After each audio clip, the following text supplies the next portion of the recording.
What's going on, ladies and gentlemen? What's going on, ladies and gentlemen? Just making sure the audio sounds okay. How we doing?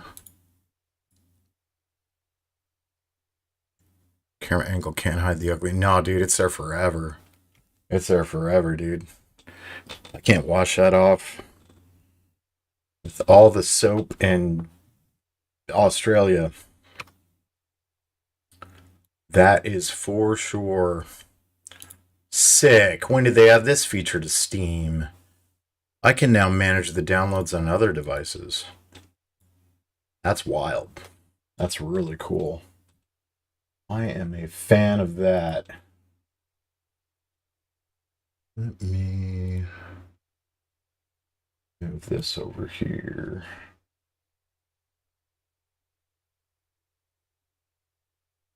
Do.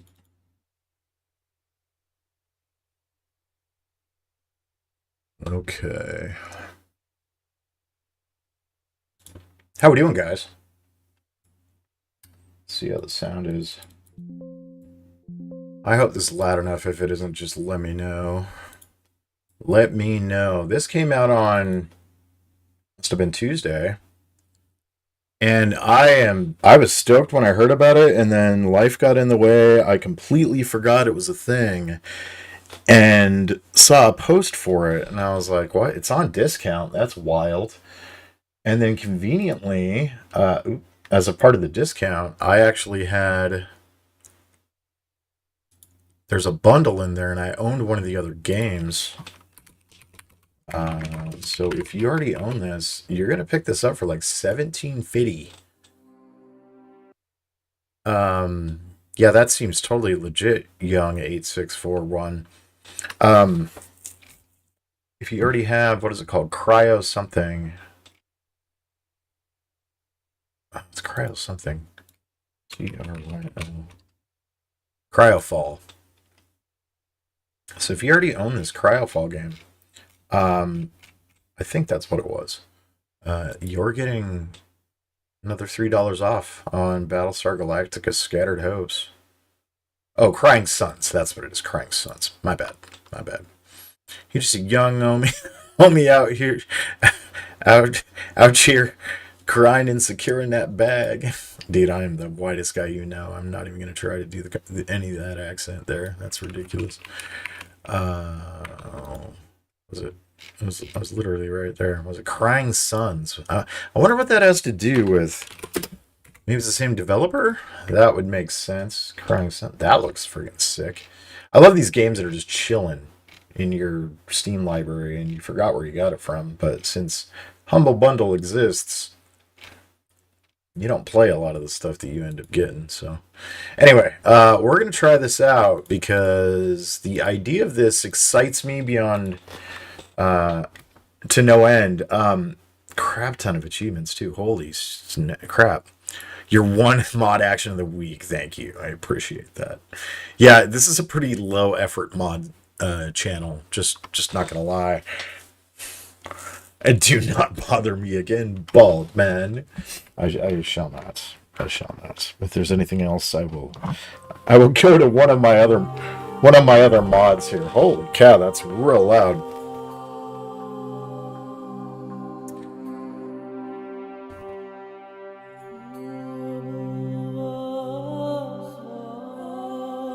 Oh wow, they tried to like recreate the original intro.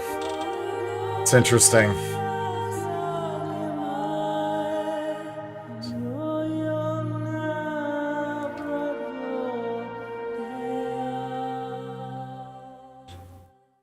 Ugh. Come on, man. You were gonna kick it up there and have like a little space battle with that exciting music? Of course not. Correct. Sounds nothing like Grandpa high-end retro. Ooh. So the Cylons are here. Hello. Caprica is getting nuked.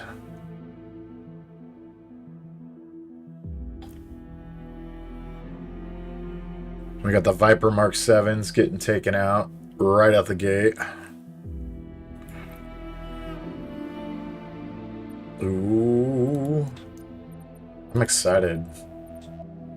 Let's turn that down just a touch. Hopefully that's a little bit quieter now. We can't see what you see. What the oh, you're right. What the hell? The dupe. The dupe stopped. What are we doing? Hang on a sec. I don't know why that happened. Dude, I move over to Windows for half a second. Oh my gosh. Yes, duplicate on 3 and 4, you friggin' moron. Nothing has changed except for me being on Linux. Maybe my Windows PC is just mad. Wow. Let's try that again. No, my PC doesn't want Grandpa. Windows wants Linux to be removed from my hard drive. What's really weird too is that, like I said, I'll go back to Linux right after this. It'll be just fine. I'm only over here so I can do like quick media management. Ooh. Yeah, this is so sick.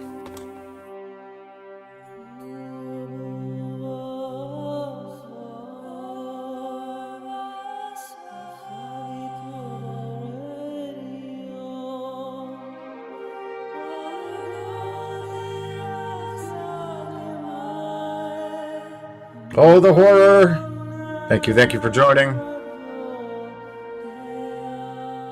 Oh, I'm so excited, dude. Oh, this makes me so happy. It's been a shit week. I'm just excited to get in the middle of this, and I'm 100% assuming that this is going to go poorly for us. Because this is a roguelite. A roguelite? A roguelike? I don't really know what this is going to be, but we're going to find out, and we're going to see how cool this is. I like what they're doing with the art style, too. It's not at all trying to be accurate.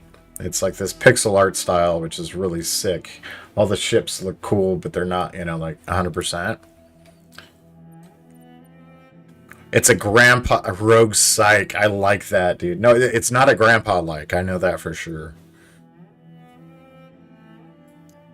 I like this music that we got here, though. This is good. Let's see what this is all about.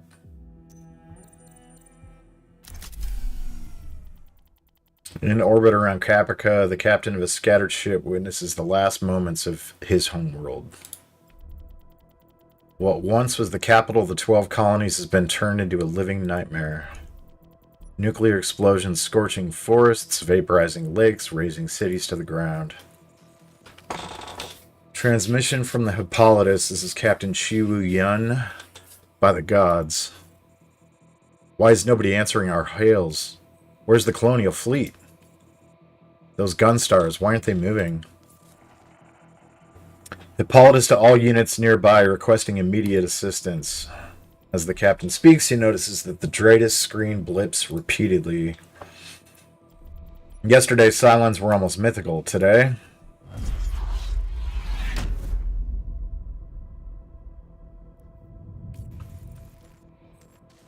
Dratus contact. The Cylons, they're onto us. I repeat, please send help. Send help. Okay. So that's where we come in.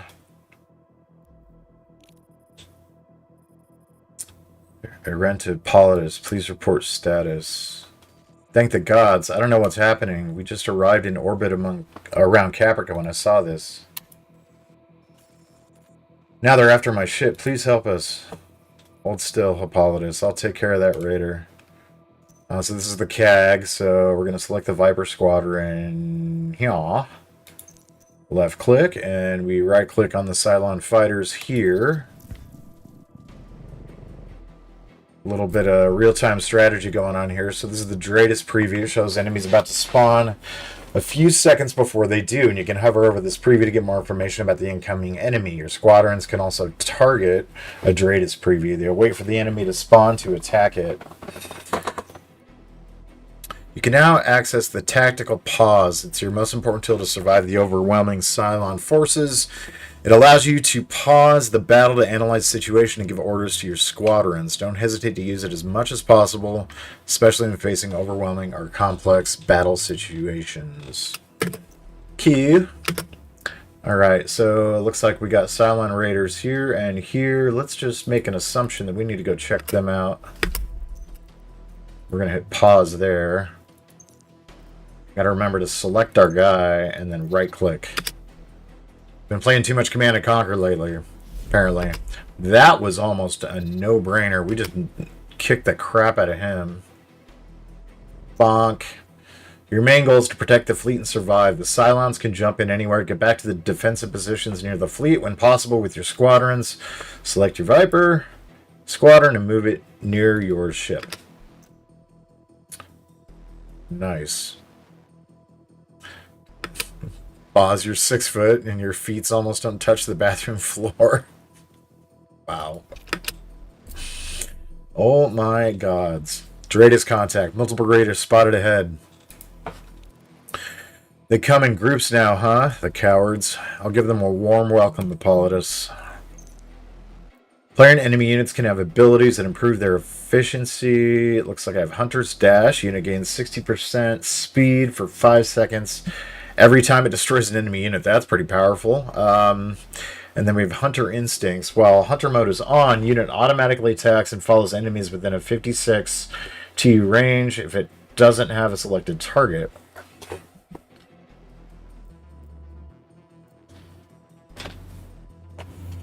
Alright. Hover over the Viper core ability, Hunter Instincts. Yep.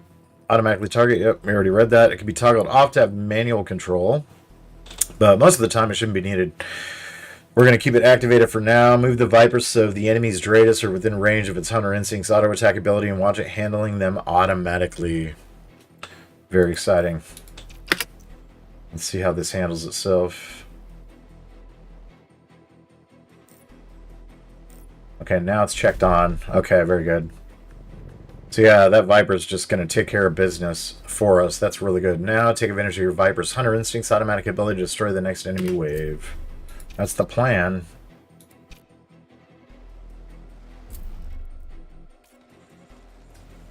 Major Arent. Multiple Dreadus contacts spotted. You'll never make it in time. We're exposed. Copy that, Hippolytus. A raptor should be here soon. You'll be covered. Right. I think this guy would be defending me by now. So this situation requires a change of strategy. With its short range, the Viper cannot deal with all the incoming scattered enemies by itself before they reach the fleet. Fortunately, a Raptor just arrived to defend the fleet. It's a long-range artillery squadron and very effective in dealing with far and scattered enemies. However, artillery squadrons are slow and can't charge their weapons while moving. You should try moving them as little as possible. Well, that's the plan. So we're going to target that raider group. Your Raptor is already within range of the incoming enemies. Just watch it handle the situation. Looks like... There we go.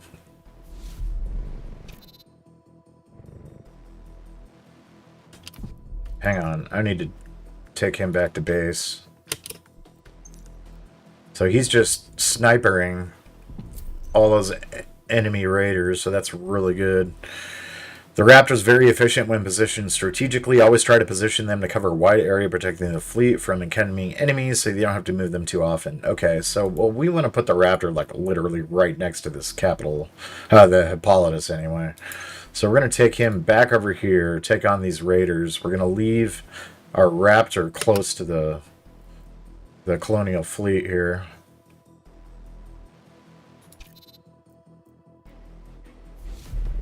His ability's on. So literally they just jump in and get totally taken out. Oh, it's a base star. That's real bad.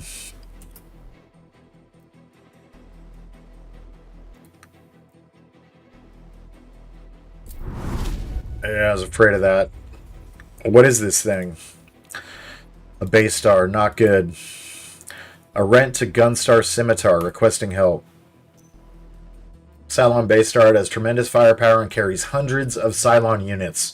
It's almost impossible to destroy. For now, the only goal is survival. Move your squadrons back to protect the fleet.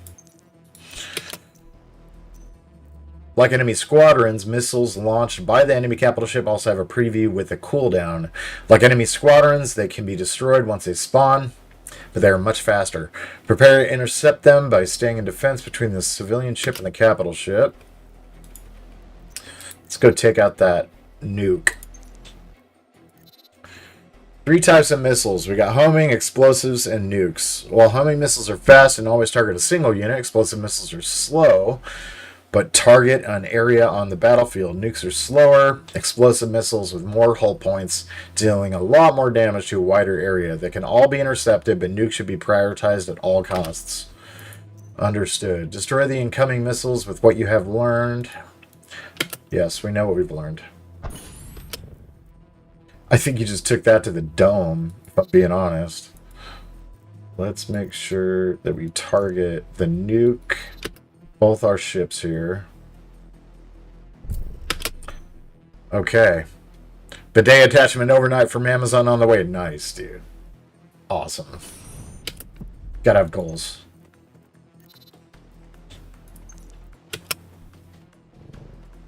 So that Raptor's going wild.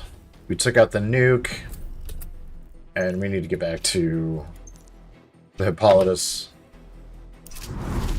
Oh, nice, dude. We got a base star. Sorry, Battlestar. Gunstar. Gunstar in position. Multiple Cylons raid its contacts. Civilian ships spotted. The Hippolytus is sending a distress signal. What are your orders, Commander? Hail the ship. Civilian ship spotted. Right away, sir. Your order is immediately followed. You have been serving as the commander of an older class Gunstar named Scimitar for the past 5 years. You never thought you'd be facing Cylons. The comm rings. A connection has been established with Hippolytus. When you pick up, all you can hear is the captain's voice in panic. Hippolytus here, the Cylons, and that thing in front of us, they're everywhere. We need help. Gunstar Scimitar to Hippolytus, please maintain position. We're calling for reinforcement to engage the base star. Can't you just destroy it? Negative, Hippolytus. Our ship won't make it against a Cylon base star on its own. Let's hope there's a base star patrolling near, a Battlestar patrolling nearby. Copy that.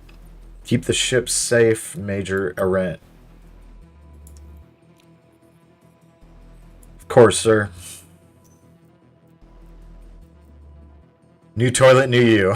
Man's only as good as the throne he sits upon. Yep. The throne upon which he sits. The big problem is that no one sells a toilet with a beer holder, dude. That's what the kitchen sink is for. You just rest the beer right there. Or, in my case, the bathtub. Perfect. Not that I drink anymore, but I get it. Alright, this is a Gunstar. The ship you're commanding, if it gets destroyed, it's game over. Good to know. The Gunstar's weapons can deal with large enemy groups. They should be ready soon. In the meantime, defend against the small groups on the side. Alright, so we're going to take our Vipers, set them there, and then we're going to try to sniper shoot the Raider right there to start with. See how this goes. Now the Gunstar weapons are ready. Nice. So they offer another way, complementary with the squadrons to deal with the Cylons. There are multiple types of Gunstar weapons, each one with specific effects and strengths. The Gunstar has deployed a weapon, the offensive flat cannons. You can hover over the weapon to display that information. That is this guy right here. The Gunstar weapon deals damage over time to an area of effect. It's very efficient in destroying a group of enemies with low hull points. So we're talking like... Let's maximize what we got going on here. We're talking like right there. Oops. It's activated. Okay. Select your weapons. Target. Yep. You'll see ballistic prediction of where the enemies will be on impact. Target the groups so that they are all in the area of effect. Once you've chosen the target and the weapon is activated, unpause so it can fire. Let's take this guy out. Boom.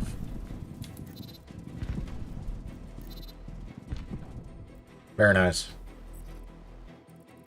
Commander, no one's answering our calls. I suspect multiple Cylons are intercepting our communications, putting ourselves at risk here. What should we do? We're getting out of here with Hippolytus. Of course, sir. Gunstar Scimitar to Hippolytus, sending new coordinates.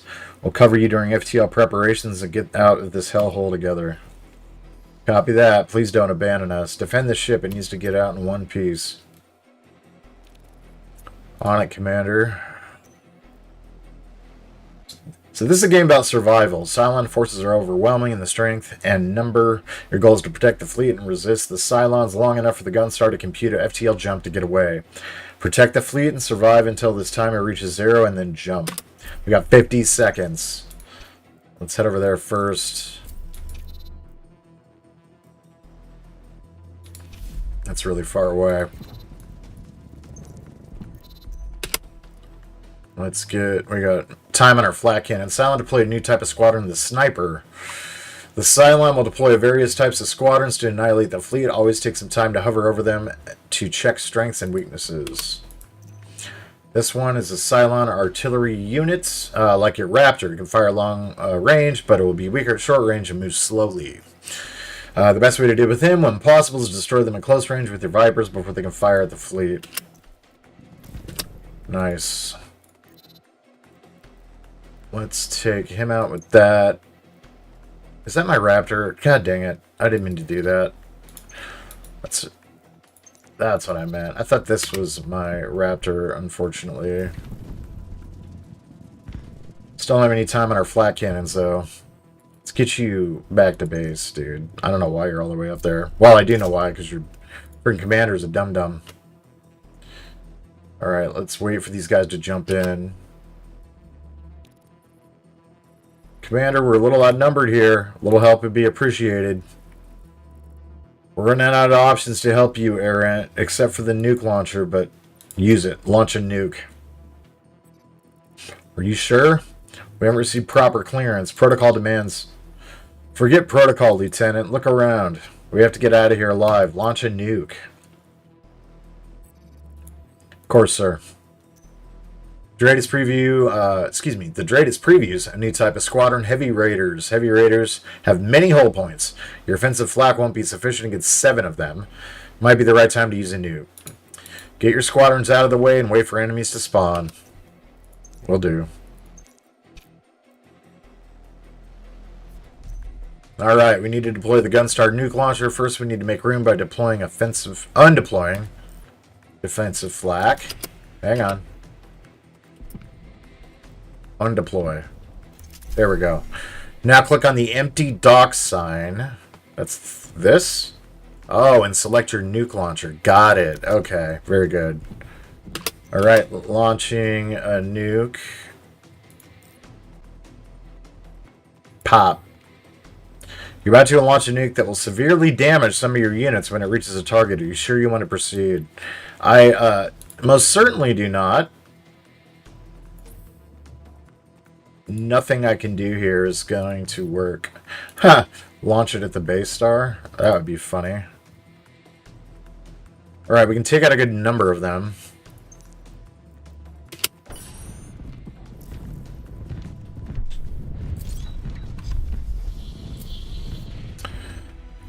That is not good. Here are your squadron docks. You can use them to deploy different squadrons depending on the situation you face. So here we go. Left click on this panel. Right now the main concern is to safely bring back the deployed squadrons before you jump. Squadrons that are out of the Gunstar during the jump are wrecked, but not lost and can still be repaired. Right click on each squadron to dock or undeploy them. Okay, cool. So we need to dock both of them. Get back to the Gunstar. 2, 1, jump.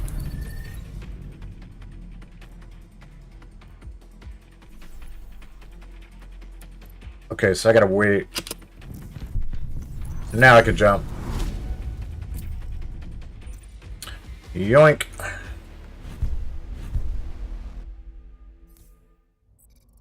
Very nice. Jump complete, Commander. We made it. The Combat Information Center, CIC. No one feels like celebrating. Your Gunstar and the few vessels in your wake seem like the last survivors out of 50 billion souls. Confirming that Pollard has followed us as well as smaller ships. Since the attacks on the 12 colonies, you've been invading the Cylon killing spree. You've rescued a handful of small ships and abandoned countless others to their fate. Surviving has been a matter of luck. The only spark of hope left is the tenuous signal of a mysterious beacon. Immediate repairs are needed if we want to jump again anytime soon. First things first, let's fix our fleet. Immediate repair... wait. Yep. You're now in the fleet management phase. During this phase, you can repair and handle fleet problems. This is a situation. It occurred because the Gunstar sustained critical damage while escaping the Cylons. If you don't resolve it before it expires, it will have a negative consequence on the ship. Ah, I see what they've done here. So hovering over the selected situation will provide information about what's at stake.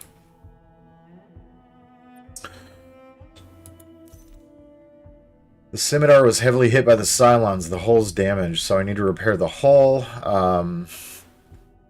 I can avoid it, or I can just pull the trigger. Resolve the situation by providing supplies. Provide supplies to the crew, and resolve the selected situation by selecting the supply button choice. Then performing the fix damaged hull action. Select the supply choice, and then click. Very nice. The fleet has been through a lot to escape the Cylons. New situations have surfaced. Take a look at those. Some can put the fleet health at risk.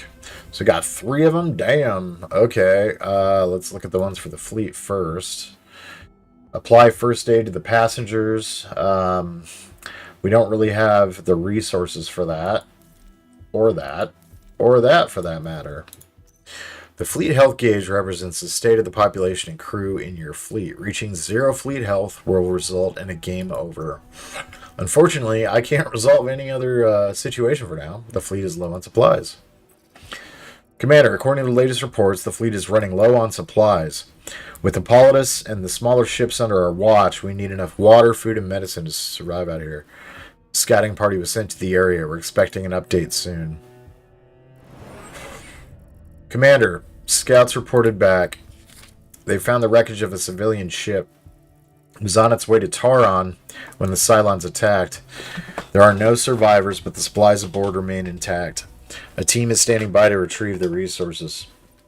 Prepare Raptor to explore the wreckage. See how this goes.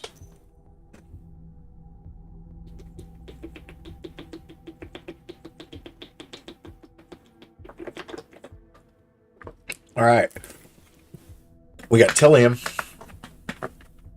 Necessary to jump to another sector, but also to explore points of interest within a sector and gather needed resources. Telium's the main fuel in Battlestar. All right, very good. A Callisto class Gunstar. Interesting.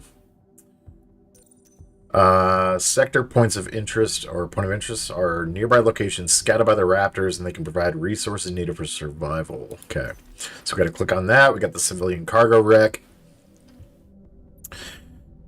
Looks like this isn't available for now. It looks like we can press or do something risky. You know, there's sort of like a risk reward sort of a feature here. So we're going to go ahead and do that. Collect supplies. We're going to send that team to go pick up those resources. Every action with the turn icon will move time forward. All situations will be 1 time unit closer to expiration, at which point they will apply their effect.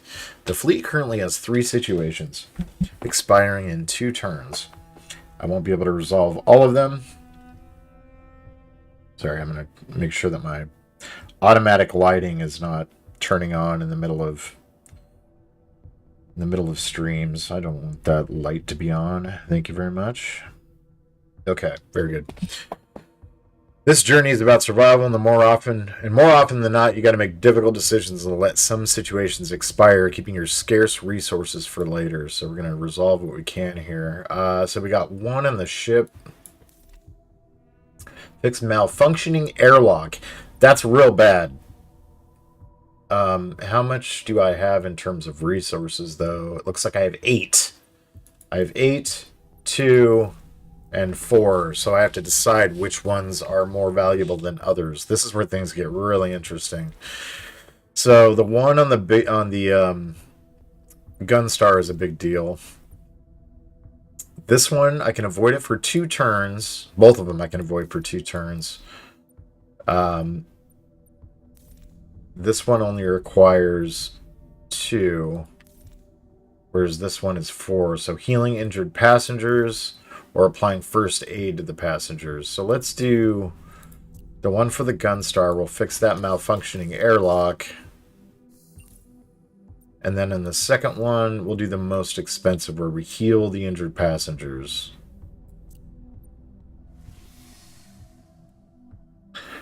Hopefully they'll have resources enough that we can take care of the other situation on this ship. All the Gunstar weapons and squadrons are stored in the main hangar. That's where you'll be able to level up and repair your squads.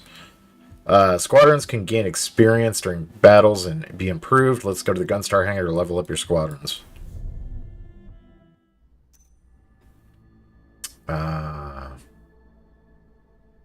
The Viper Mark V. Where's my Viper Mark V? Oh, it's across the room. Coolest ship in any sci-fi ever. I freaking love that ship so much. Every time a squadron destroys a Cylon unit, it gains XP. During the last battle, your Viper gained enough to reach level 2. Level up the squadron to improve it. Choosing the right squadron abilities is one of the most important strategic choices you can make to strengthen your fleet. They are permanent upgrades or new capabilities to your squadrons. There are 2 types of abilities. Passive abilities improve the squadron constantly during battles without requiring any action. Activable? I've never heard that said that way. Activatable? Actionable abilities require an activation, sometimes a target, and have a cooldown and a duration. They can be more powerful, but are more situational. Some abilities are rarer and more impactful than others. Carefully read the descriptions and select one of the 3 abilities. So, minor cannon upgrade. Unit gains plus 10 damage to its primary weapon and abilities if applicable. Yeah. Hunter Seeker Missile Launcher. This one's way cooler. Launch a long-range homing missile at the target. And Overdrive. Unit gains a huge speed increase for the duration of the effect. So these are activatable. This is limited use twice per battle. We're going to go ahead and get the Heat-Seeking Missile Launcher. You can explore the hangar, examine your squadrons and weapons. When done, you can return to the fleet management view.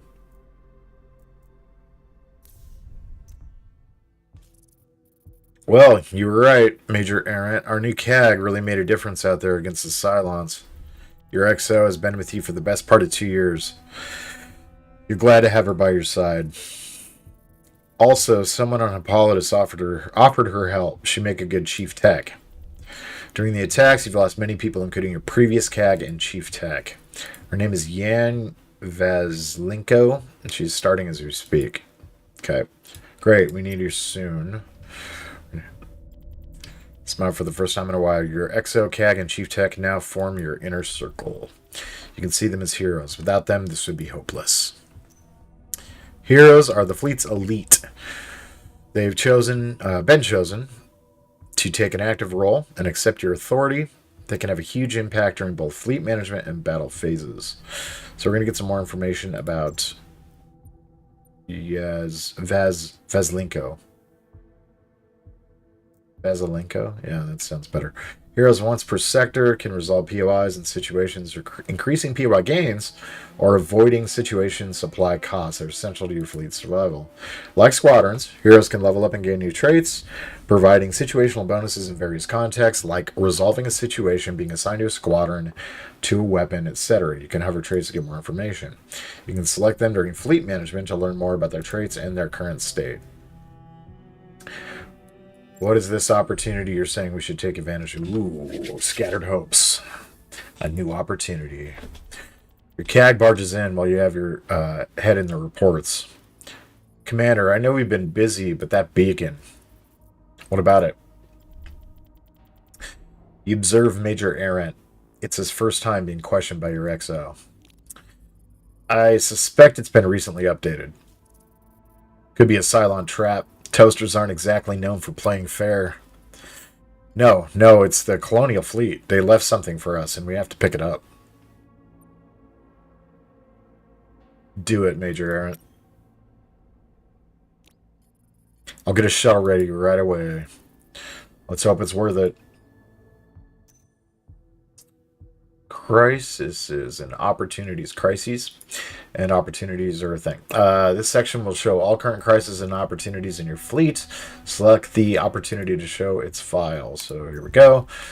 Scattered hopes, crisis report. A mysterious beacon is located near the current sector. It may bring hope to the fleet. We can retrieve the encrypted beacon.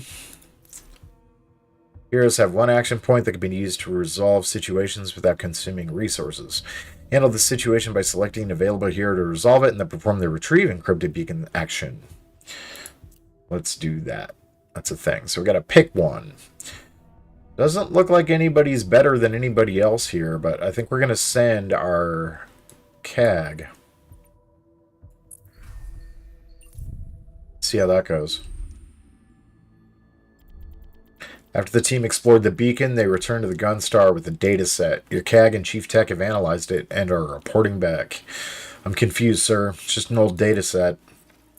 By the looks of the beacon, the data set was used during the Cylon War. The first one, I mean. 40 years ago, the 12 colonies were at war with the Cylons. Suddenly, the Cylons retreated and disappeared until today. But you were right, Major Errant. The data set has been updated recently, very recently. Can we read the messages inside? No, the encryption is brand new. We need to find a military outpost. With a bit of luck, they've received the latest access keys. All right, let's search for that outpost. On it, sir. Every time a hero resolves a situation or point of interest, they gain XP. By resolving the situation, hero gain enough to reach level 2. So let's get him leveled up to level 2. We get to choose 1 extra Tillium every time this hero resolves a point of interest with a Tillium reward. That would be really good. Assigned squadron gets 15% max hull. That's kind of sick too. Fast reloader, assignable weapons. Assigned Gunstar weapons gain a negative 10% cooldown. Let's do travel planner because that's the one that's going to give us more Tillium. Resolve 1 structure, POI, complete all... Oh, okay, let's read first. We need to enter the hangar to assign heroes to individual weaponry, it looks like. You can assign a hero to a squadron if they have a squadron assignable trait. Squadron assignable traits will only apply their effect to the squadron the hero is assigned. Be careful. If a squadron is destroyed in combat, its assigned hero will lose 1... What is that? Heart? Life point, I'm assuming. So let's go ahead and assign that to him.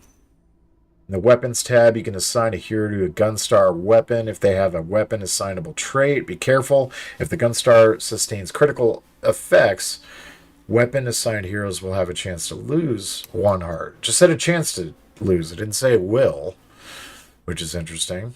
You now know everything you need to know about hero assignment. You can try assigning heroes to your Gunstar weapons or squadrons. Yeah, let's go ahead and get on that Raptor squadron. Oh, it looks like he's the only one that actually has anything. What is this? I've never seen this ship before. It's a wolf. It looks like an interceptor. Interesting. Very interesting. Okay. Look at those weapons. We are going to put on the flat cannons. Looks like we're going to put our XO. Slowed units suffer 50%. That's pretty cool. What about nuke?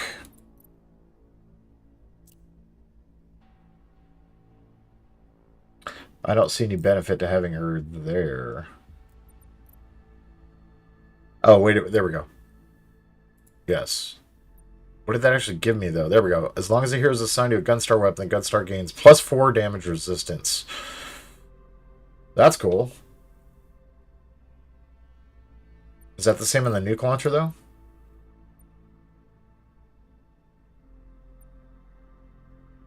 Yeah, I guess it is. We'll put her on the flat cannon. Nice X-Wing and A-Wing said, Dratus contact. Cylon Raider just jumped into the sector and has spotted us, sir. Dratus screen briefly shows the icon of a Cylon Raider flying near. It's there a few seconds and then Raider disappeared. Frack. They'll be back soon with more firepower. Someone gasping in the CIC. The fear is palpable. But how do they find us? There's no way they can trace our FTL jumps. Not without the Olympic carrier following. That's for sure. Requesting permission to spool FTL jump to the next known area, sir. We can't stay in this area. It looks like they're everywhere. We need to get the fleet far away and fast. You never thought you'd abandon your home planet one day, but here you are. There's only one way to get away as fast as you need to. Plan a jump anywhere past the red line. Just blind jump, huh?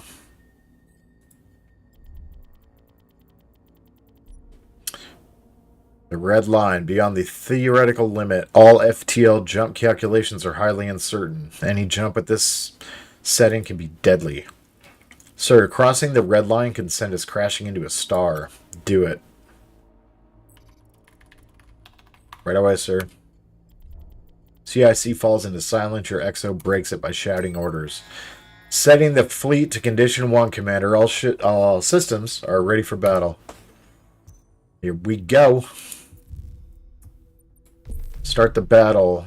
We need to assign heroes to squadrons. We already did. Level up squadrons and heroes. I don't think we had the... Oh, wait. Squadrons. Let's see if we can level up anything here. Did we level up our... No, I thought not. I thought not. Yeah, 12 days. Didn't they push it back? I thought they pushed back Chaos Reign. That's sad, dude. I was excited for that.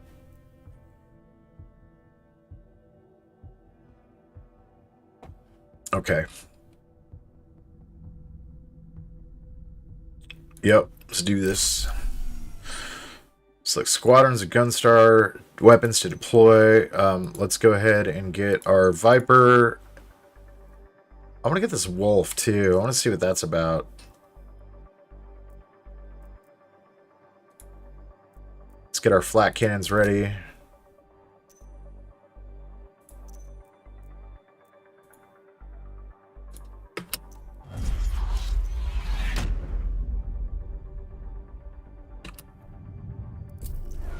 They're literally just repairing my weaponry. That's cool.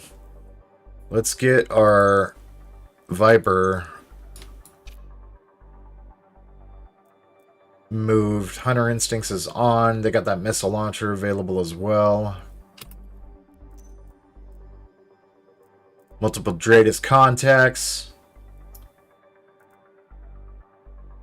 Since I've learned the basics, it's up to me to survive the battle until the fleet's ready to jump. Remember that your squadrons can also target a Dratus preview, then wait for the enemy to spawn to attack it. So I don't want my nuke. I want my flat cannon.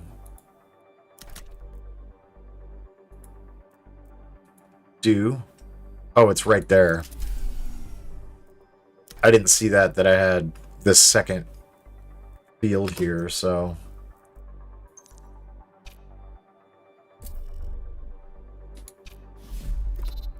I need to hit pause. I can't play this like I'm trying to play Command and Conquer.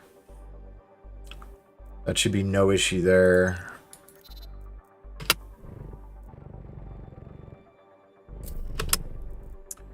Tactical pause. We got 2 seconds left before this resolves itself. Let's get this guy here, this guy here.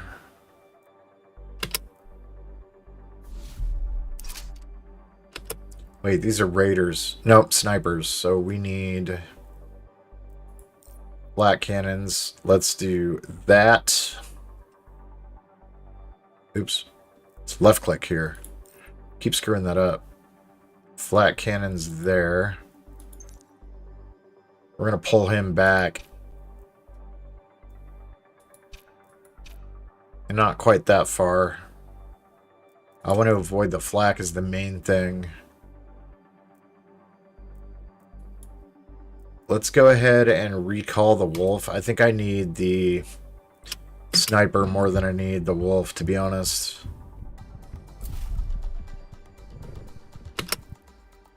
Alright, so we're going to take these guys back.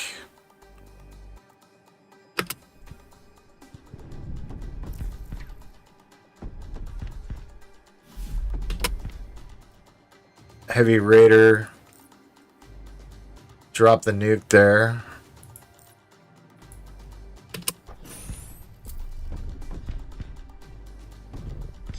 Pop. Let's get our sniper out. And we'll set them here.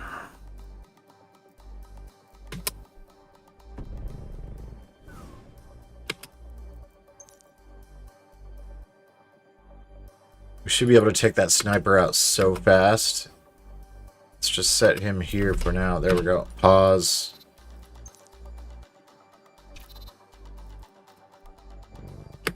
We need another hangar for ships. Badly.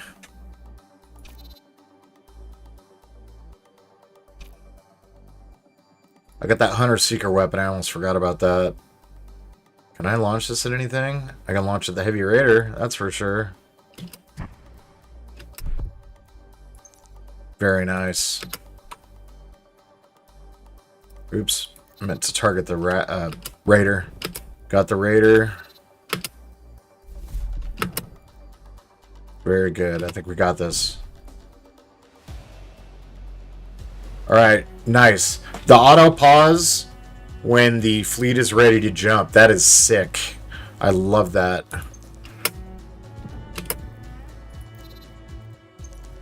That should be everything.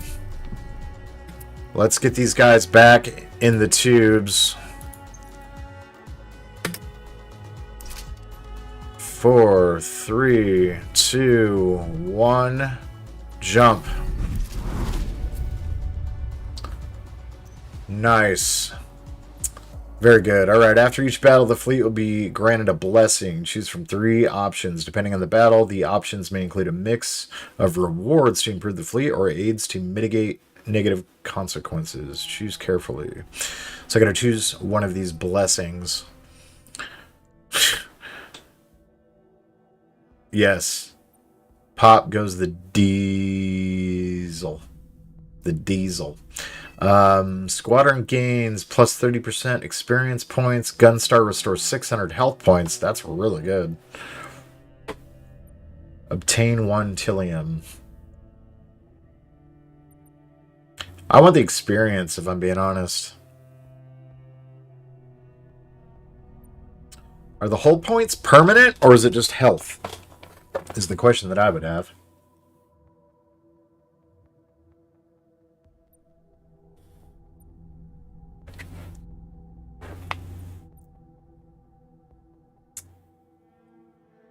$600 is a lot. I only need 200, so let's just do the experience points for the squadron. Reporting status, sir. CIC, no one says a word. A jump past the red line is like a leap in the dark. Jump's complete. All ships have followed through. As the tension eases, you can hear relief in the CIC. For a moment, you almost forgot what you've been through. Scanning sector. Dreadus is detecting a military structure nearby. We need to check it out, find the encryption key. We better hurry. Who knows how close the Cylons are, so we're going to investigate the military outpost. Timeline for the current sector. This represents the time I have before the Cylons find and attack the fleet. I have a limited number of turns to resolve situation and points of interests. So 6 turns, essentially. That's the outpost structure. Explore it to advance the ongoing scatter hopes opportunity. We can obtain 7 or 9. Rest off for weary travelers. Civilian supply depots are a blessing in times of war. If it hasn't been raided yet before, we should help ourselves. So we have 2 options. We can send a team, cost 1 Tillium. We can send a hero for an improved reward, cost 1 Tillium, and 1 action point of the selected hero. They have 3 action points. Heroes can only use 1 action point per sector. My bad, they have 1 action point. Choose wisely how you dispatch each one every sector. That's really interesting. I don't want to get too greedy, because there may be a better opportunity for us coming up in the future, so we're just going to select that supply depot option. Very good. Commander, the encryption key has been retrieved, but there's a problem. Our R&D lab isn't up to date. Can't read the key. Not a surprise, the whole Gunstar is one FTL jump away from the junkyard. So we're going to upgrade the R&D lab at once. Sure thing. Although fragile civilian ships can help the fleet survive, select your civilian ship, not the Gunstar, to learn more. Alright, so if you train civilian ship crews properly, they can provide various resources and bonuses. This is the current efficiency level of your civilian ship, which is 0. To level up a civilian ship efficiency, to level up a civilian ship efficiency, you need to train its crew. Every time you train them, the ship will gain 30 XP, but 1 turn will pass. Train the ship crew to upgrade its efficiency to level 1. Alright, we're at level 1. The ship efficiency has been improved to level 1. It will produce scrap at the start of each sector. Improving your civilian ship efficiency takes time, but it's a good investment in the long run. Efficiency upgrades will be deactivated in the tutorial for now. Fleet scrap can be used to trade, repair, or upgrade a Gunstar in the R&D lab. Let's look at the Gunstar R&D lab. We shall. So we got to read that encryption key. So we need to get level 1. We already have a level 1, so we need level 2. We don't have enough scrap for that. Turn to the fleet management to find scrap. We need more scrap. Fortunately, your Gunstar has some means to produce resources for emergency situations like these. Select the Gunstar to get more information. Gunstar has emergency production units, not the most efficient, but always are in need. The production units require 2 turns for output, not as efficient as POIs, but when a few additional resources are needed, it's a productive way to use the turns. As there is no point of interest around, use the Scrap Emergency Recycling Unit to obtain scrap needed for Gunstar upgrades. It requires 2 turns. Click twice on the Invest button. 2 turns it is. I can now return to the R&D lab, and I have enough scrap to do the needful.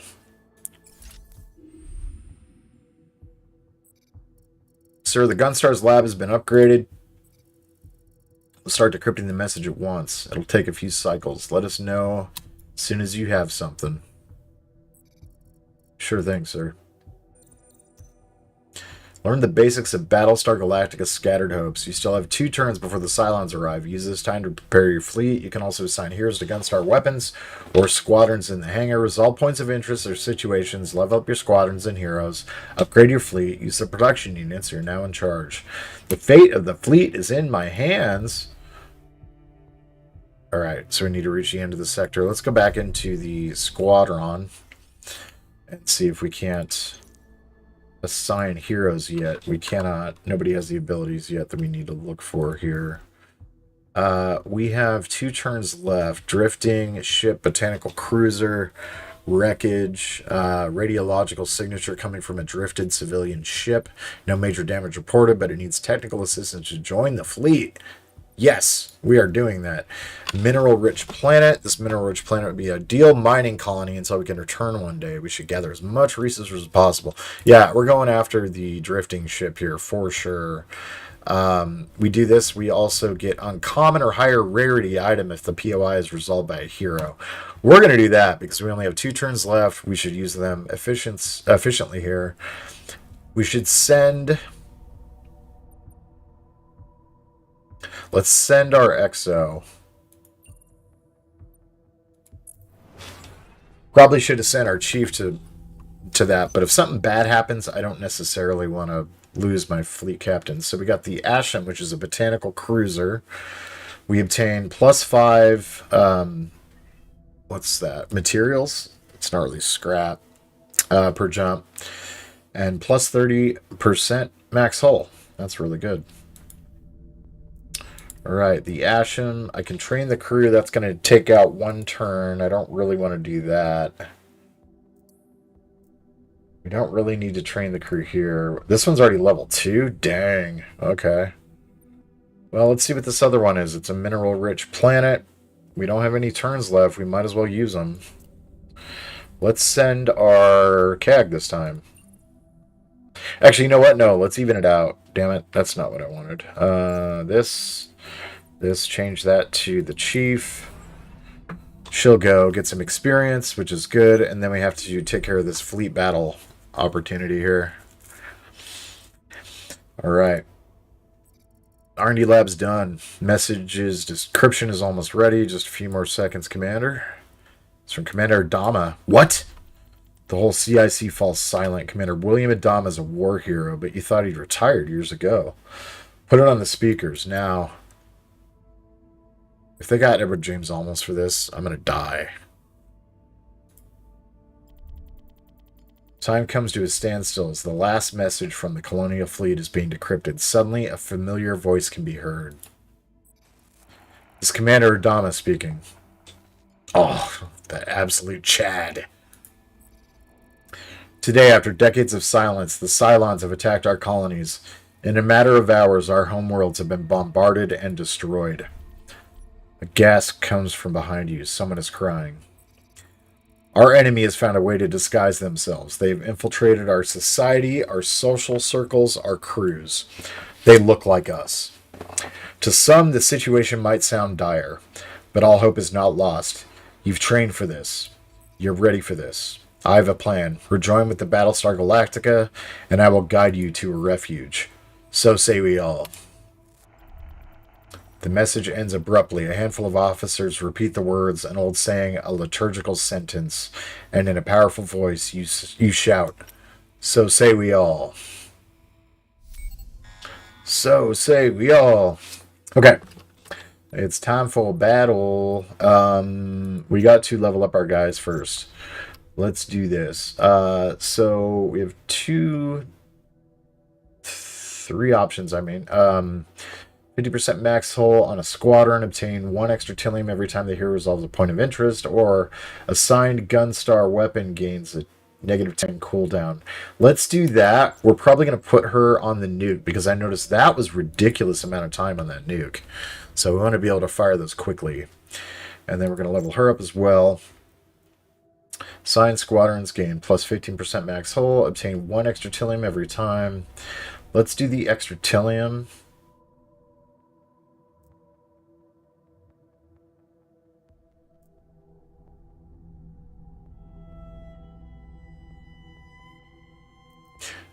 No, I don't think I want her flying around either. Let's add the cooldown on her. Let's go to the hangar and we'll start assigning them to weaponry. He's the assigned hero, the CAG, on the Viper squadron. As far as the weapons are concerned, she's already on the flat cannon, but I want the Chief on there, and she's got the ability fast reloader that we just purchased, as well as defensive strategy, which is really good. Do we have anything left in the R&D lab while I'm here? Not a thing. Let's get to battle. Yes. Yes, I know about the auto pause. Let's get... Looks like it auto-deployed our wolf, which is strange. We'll take it. Let's get our Vipers out there. These are Raiders, so we should be fine. No, I want the Viper. Thank you. Let's get him in range. Let's get the wolf here.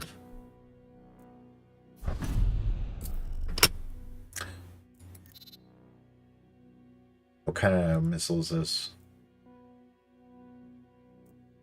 It just says... Oh, silent explosive missile. There we go. We got 9 seconds before our flat cannon is happy.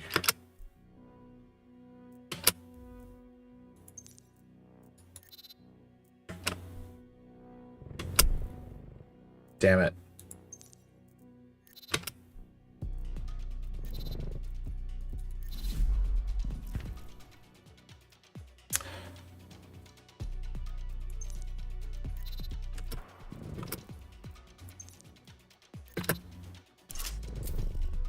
Get them.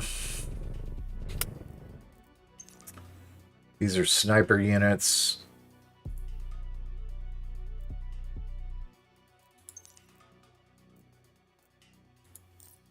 Let's get a heat seeker. there. I'll take the other one out. Actually, no, I don't want to waste my heat-seeking missile yet. Just get within range. Dead.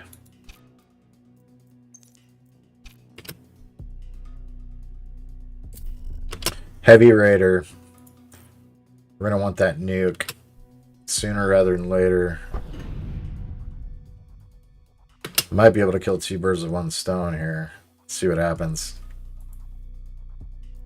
Thought so. Let's get the wolf back to base. Taking out a nuke with a nuke. That was pretty amazing.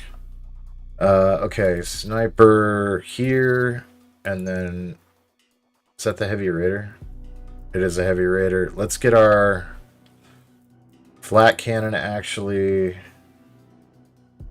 here. We'll go take out that other sniper.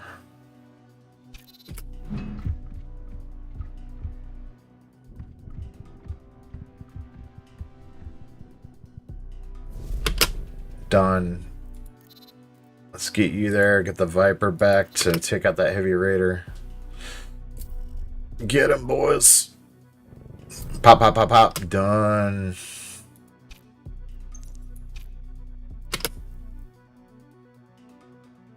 More heavy raiders. We got 15, 14 seconds.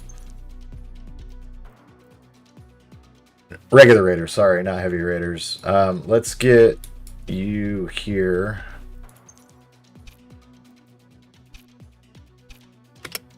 Sounds about right. Shit, radiological alarm. Got him? Yes. Okay. We don't have any nukes left.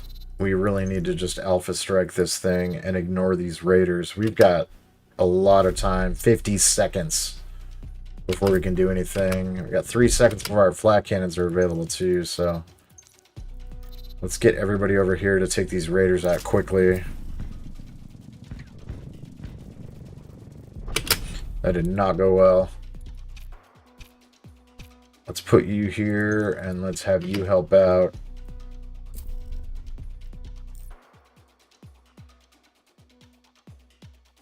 Let's get out of that firing solution though too. Raiders come home. Viper come home. Very nice.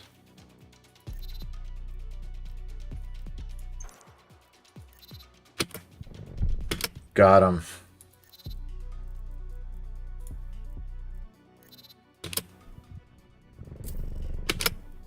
Nice. Got him there too. That's really good. Okay, you go over there. You go up there. Actually, let's get that heat seeker shot that way as well. Bonk. Don't have any nukes left. Get them. Radiological alarm. Let's get to there. Everybody knows what to do. Take out that missile. Let's move these guys up close.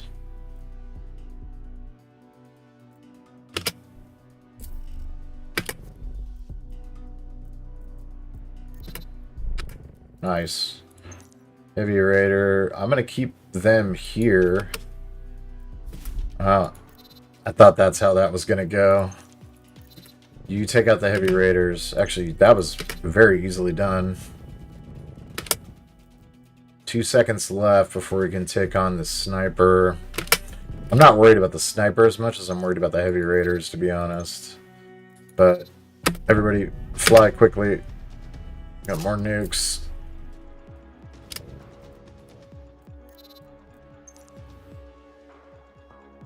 We got a lot going on. Let's get this flak. It's ready. 5 seconds. Let's take the nuke out first. And then we're going to send these guys back. Oops. There we go. 4, 3, 2, 1, go. That wolf is taking a long time. Get back to base, buddy. Jump.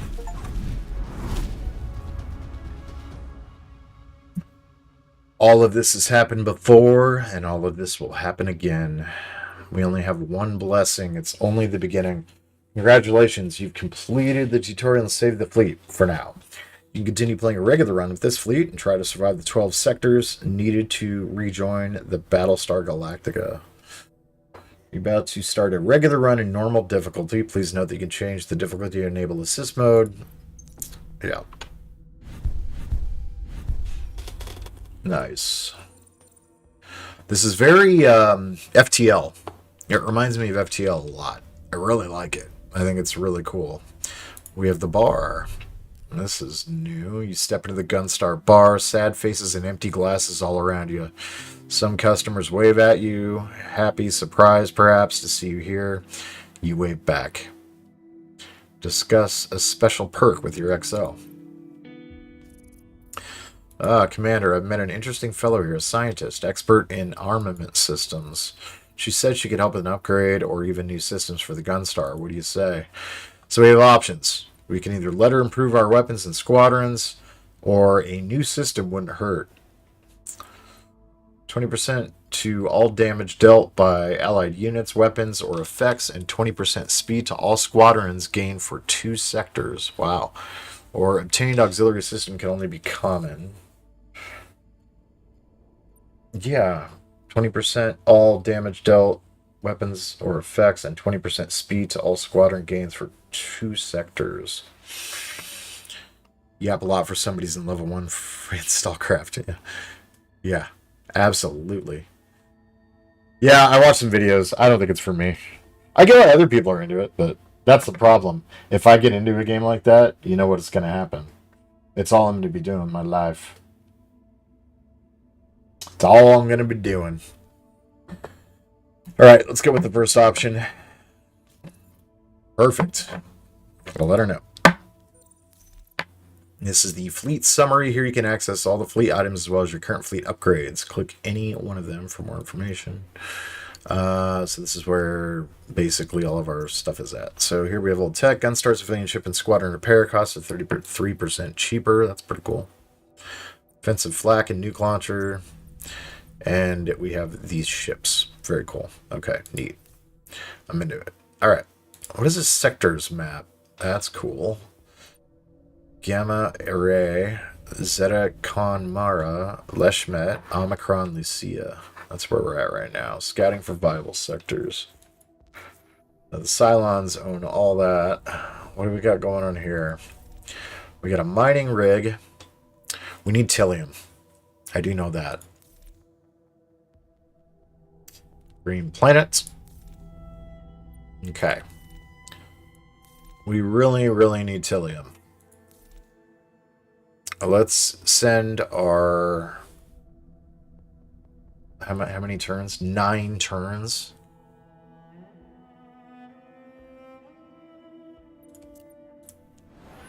Let's hold off on spending any action points on our peoples. Very good.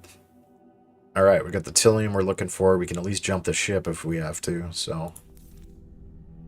scrap. We're pretty good on scrap, but I think we might need to obtain some additional resources. Planets with flora are rare. This is a blessing and a chance for us to gather vital supplies. Let's do it. Spent one of our Tillium to do that. Uh-oh, we have a crisis. One problem at a time. Commander, FTL. What is this? Oh, cool. Commander, the FTL jump report doesn't look good. Our Gunstar is not fitted for these operations. It would be damaged if we keep on like this. With a bit of time and some additional resources, we could prevent future wear and tear, or we could assign engineers to maintain the FTL drive. Why wouldn't we just do that? Do we need to spend time and resources in solving this? Considering our situation, everything is now about choosing our priorities. Short-term versus long-term, resources against manpower. Alright. 460 damage dealt to the Gunstar, or 25% Gunstar and civilian ship repair costs for 3 sectors. Damn. Ugh.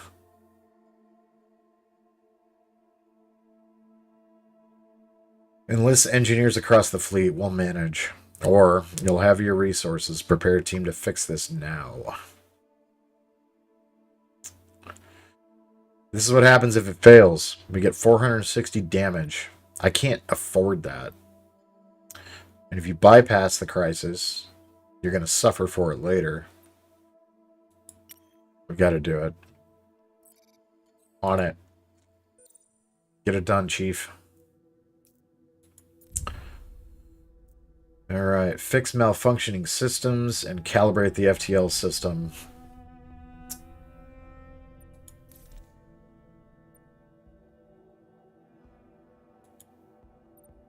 It's one or the other.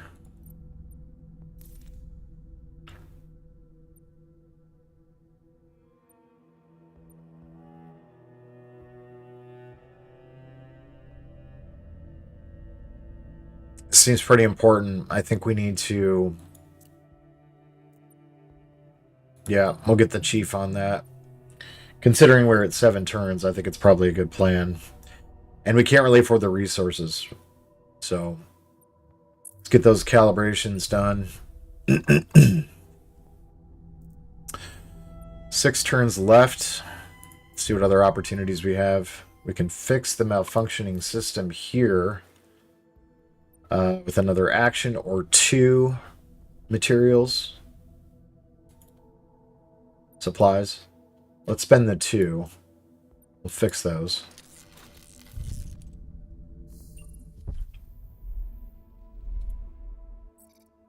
Good news. The FTL issue has been found and repaired. The Gunstar shouldn't be affected after all. Your team did well, Sergeant. Gunstar... Just doing my job, sir. Another crisis solved. Yeah. Alright, what's going on here? Ooh, -7. Passengers on the Hippolytus are looking for the looting their ship's hangar. So the risk is 0 to 1 heart or 0 to 25 health. The cost is 1 action point here or 4 resources here to avoid 7.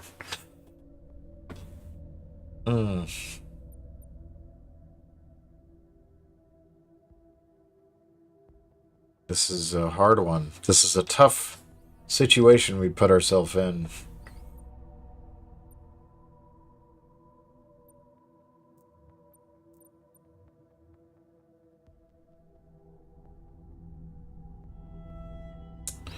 If I don't take care of this now, it's going to screw me at the end of this area.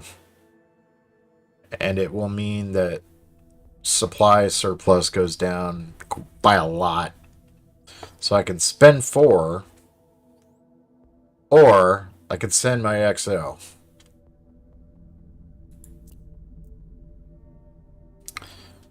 But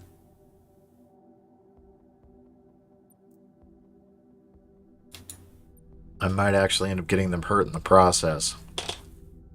I gotta think about this. Screw it. Let's send our XO.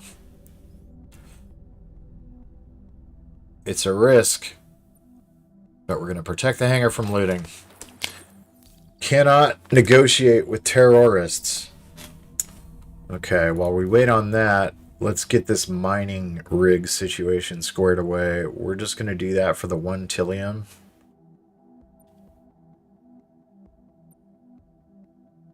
Oh, man. I don't know how this works. How much Tillium do we need? If you don't have enough Tillium in the Silence attack, you'll have to overdrive your FTL, which will result in damage to the whole fleet. I don't want to do that, so we are going to ignore it. Is there a way for me to quickly get Tillium somehow?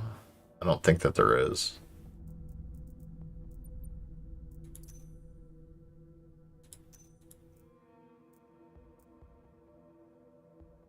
I'm assuming that'll take a turn if I try to repair the ships.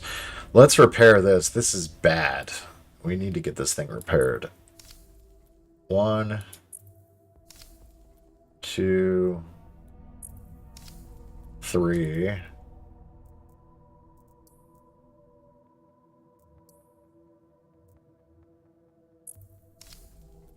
Okay, so we should be repaired up for the most part.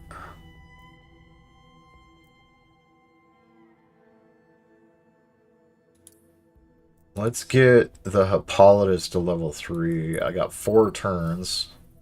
Uh-oh. Next crisis. Commander, if I may, I'd like to report an issue with the way our fleet is burying the deceased. Back on Cancer, in a 4-day mourning period is typical, while here we burn our airlock the dead. We burn or airlock the dead as soon as possible, which just feels wrong. I'm asking for permission to mourn and grieve as we normally would. We're humans, sir, even if there are healthcare consequences. God, dude, this is why Battlestar Galactica is so good. So, you're now in a situation where you have to piss off the Cancerian folks, which are, they have specific customs. This might piss them off. These customs are important more now than ever. I'm not a Cancerian myself, so I don't necessarily care.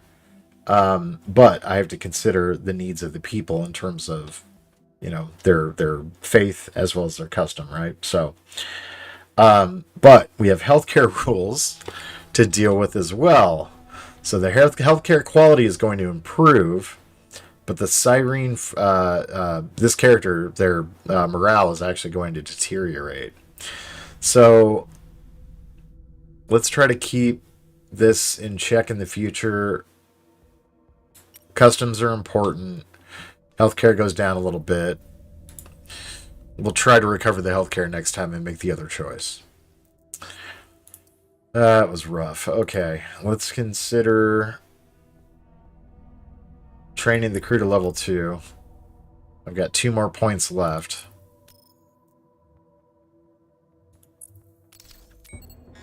Dread's contact. Let's check our hangar first.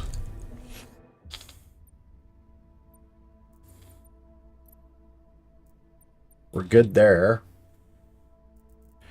Have any level ups on anything? I don't see level ups. I want to remove the wolf though, and I want to add our raptor.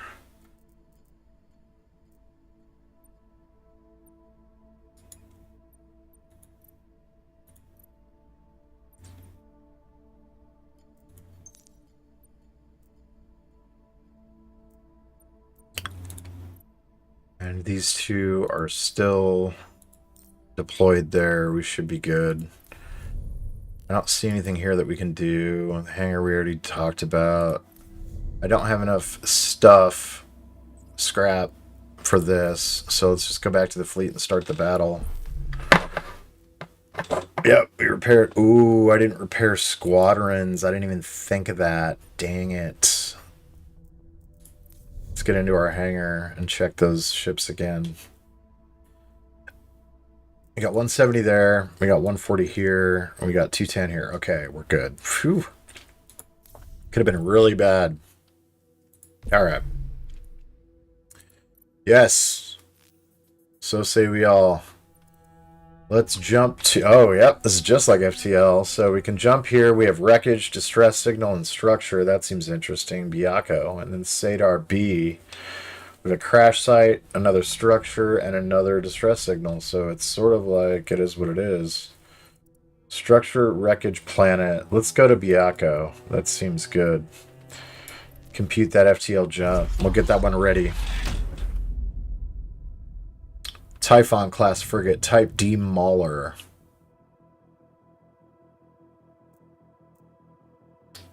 Interesting. Yeah, let's definitely get those guys out. We have a couple of strikers. I don't know what those are. They're fighters, it looks like. We really need...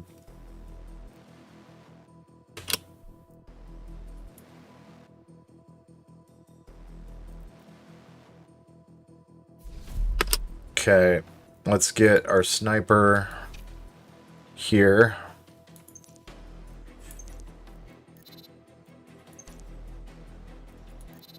Pilot them in. We're not going to have a firing solution for at least a little while. We'll take care of that striker with the flak.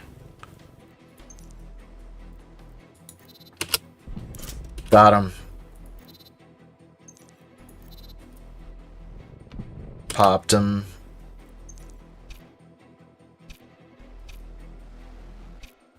Let's put him there.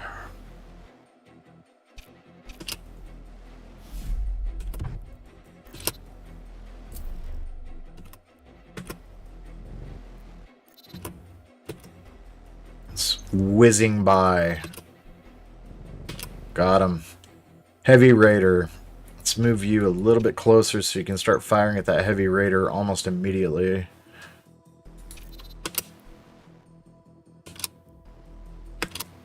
I'm going to pop him like almost immediately. Yep, perfect. Border. That's bad. We need to take that thing out immediately. Yes, that's what I'm talking about. Alright, perfect time to use our flat cannons. So let's get our sniper. Maybe not. Maybe I'll hold off on the flat cannons. That's a lot of strikers though, man.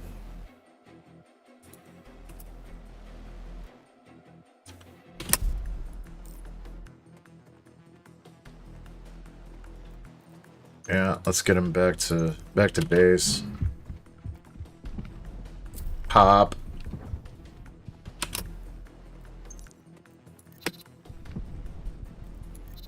Ah, level up's available. That's good. That's what I wanted. Let's keep you here. Radiological alarm. I did not see you. Dang it. Dang it. And we have nukes.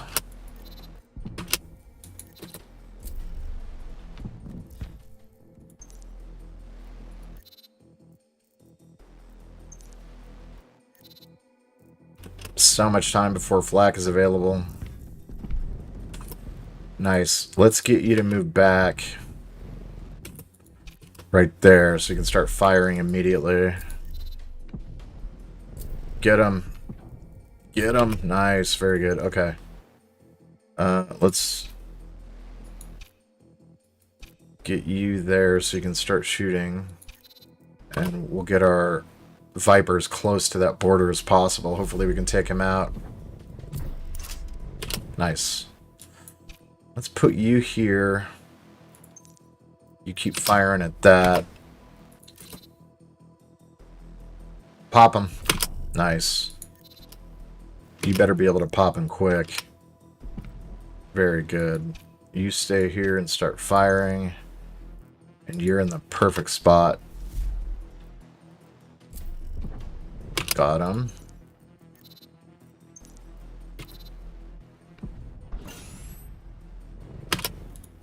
Very good. Nuke is very slow.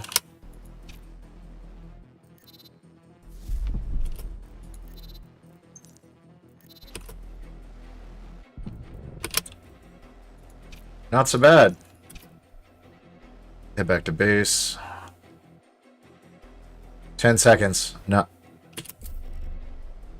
Let's get these guys back in. 4, 3, 2, 1. Jump.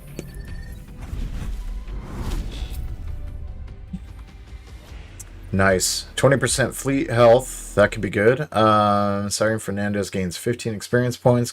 Squadron gains 30 experience points. Let's give it to the squadron. We can get her experience pretty easily. Very nice. So this is the flow. This is the game flow right here. This is good. Alright, so let's look at the bar. We have something going on here. The bar reeks of cheap alcohol, which is probably why there are so few people in here.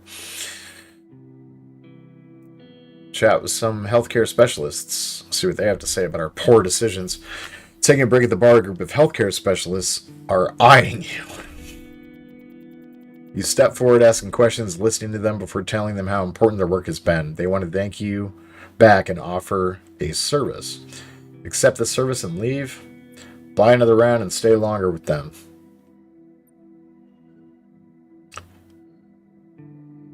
Accept the service.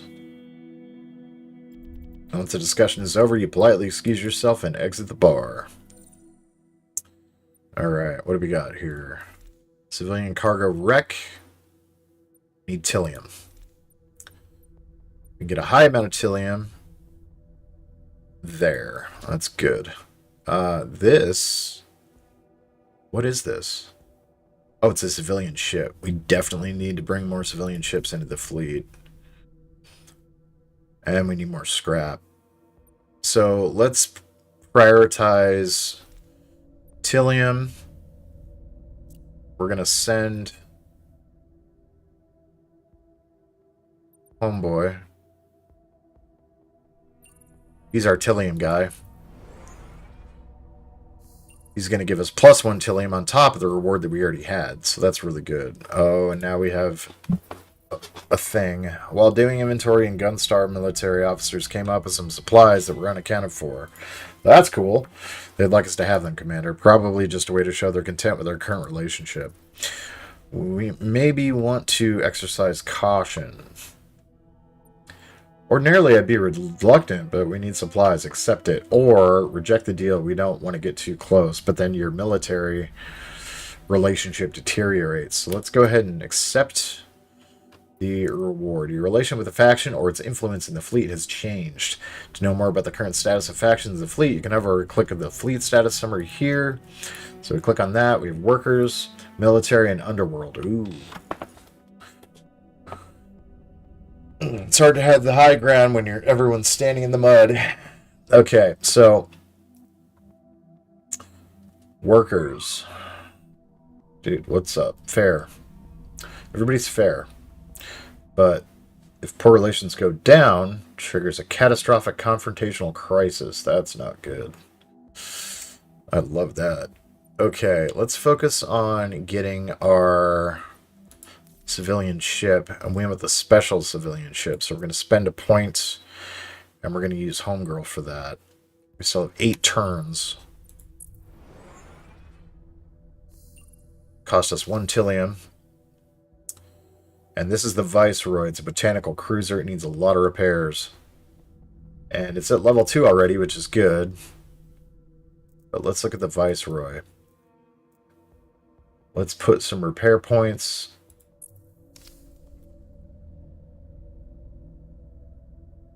Let's just go with the 1 level for now.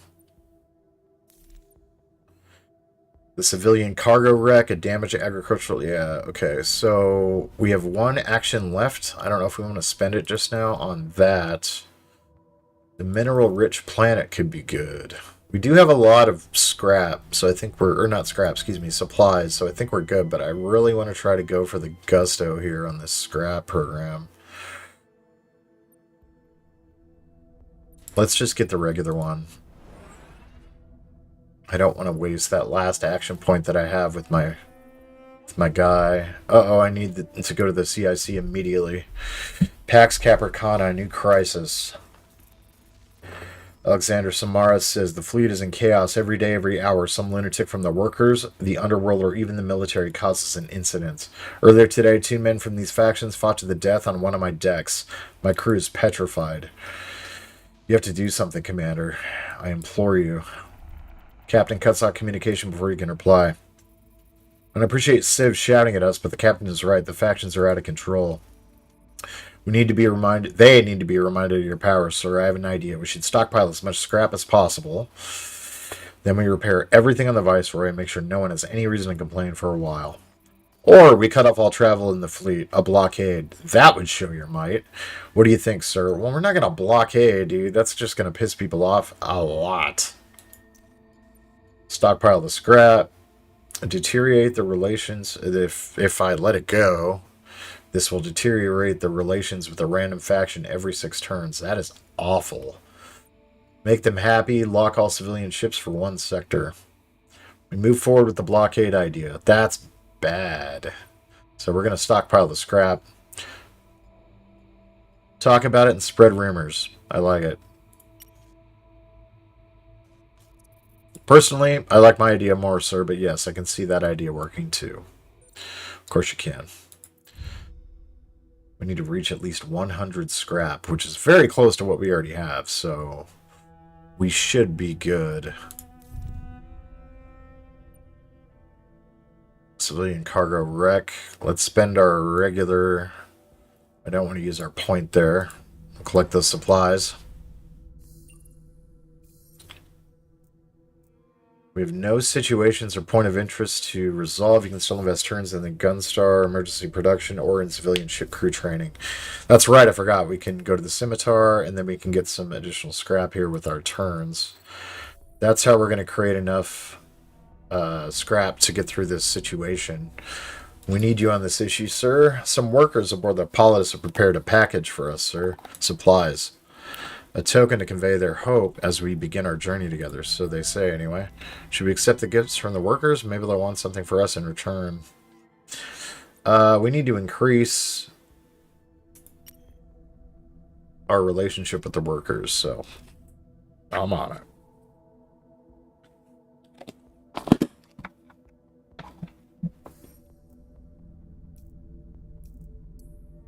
One more scrap. Pax Capricana is done. We have enough scrap to move forward with our plan. We're waiting for your signal to distribute it all over the Viceroy. Distribute some free literature. Do it and spend the scrap. Bang. Right away. We have solved the crisis. Our idea seems to be working, sir. I've received multiple reports of secret meetings between the underworld, the workers, and the military. The factions have set aside their quarrels. It's expensive, but it works. You just throw money at the problem, right?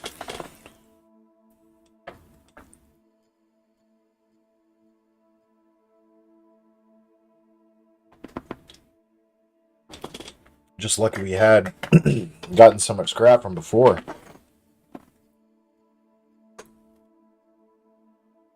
Excellent. Let's keep it that way. All right. Let's go to the hangar. We got some upgrades. I think one of my ships decided it was going to level up. Oh, it's the Viper. Cool.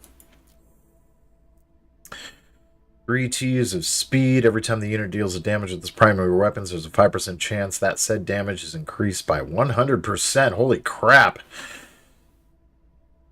Yeah. That's sick. And that Viper unit's getting wild. We're doing good on repairs on everything, too. Nothing's getting shot. I'm gonna take it. So the Raptor leveled up. Increases unit primary weapon damage while decreasing its hull. I hate that. Auto repair foam. Unit restores 20% 20 hull points every 15 seconds during battle, whether it's deployed or not. That's crazy. Yes. I don't even need to look at the other thing. But I should. Next time. Do weapons upgrade too? Doesn't look like it. What do we got in the R&D? Well, we got nothing in the R&D lab because I don't have any scrap for any of this. 46, 92, 46. Another squadron would be sure nice to have right about now. 276.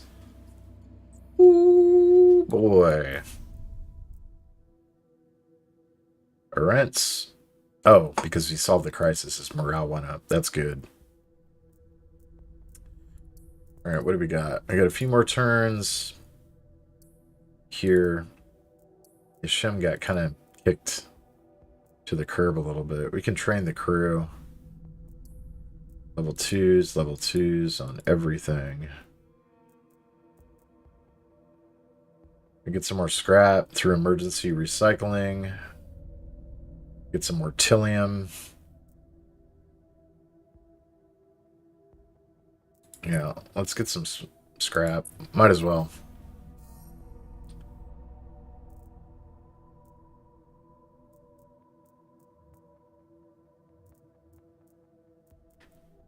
Is that it? I don't think there's anything else that we can do except for maybe upgrading, or excuse me, repairing the Viceroy.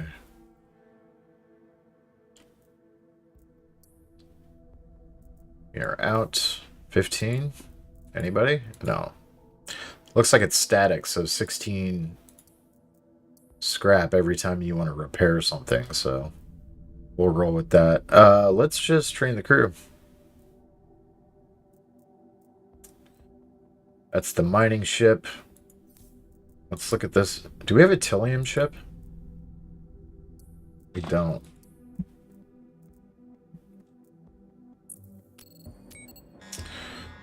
Dreadest contact. To prevent silence from attacking all civilian ships and allow a safe FTL jump, we needed to choose 2 civilian ships that remain behind to provide cover and protect the others during the battle. The 2 selected ships will be present in battle, and the silence will always attack them as they are vulnerable. It's a difficult choice, but it's a choice you need to make for the survival of the fleet. Alright. We'll grab the 2 with the highest...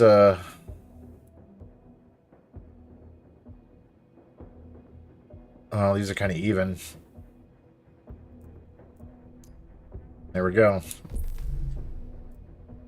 Start the battle. Scorpii. Elite Cylon battle. Optional Elite Cylon battle. High risk, high reward. Pfft. Or Aegir Australis. It's a safe sector, a calm sector without foreseeable crisis. Foreseeable crises are announced on the sector timeline. Additional crises can be triggered if conditions are met. So,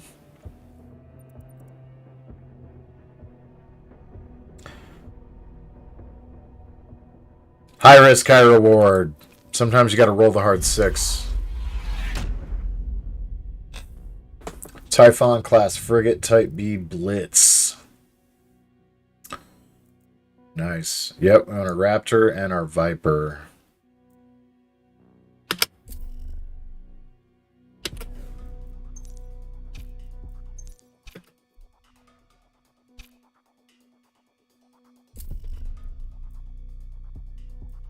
Cylon Raiders.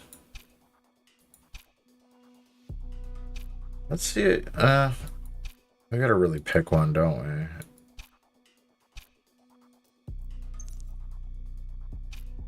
Let's put him right in the middle. Oh, I didn't catch that.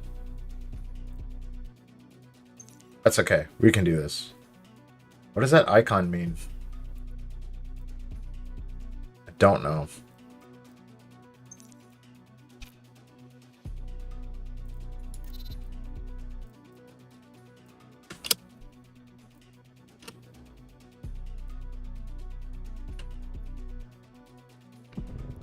Done skis. You stay here. You can hit them from there. You should be fine. Pop goes the weasel. Nice. Heavy Raider. Jumping in 1. Oh no, the Raiders are out to play.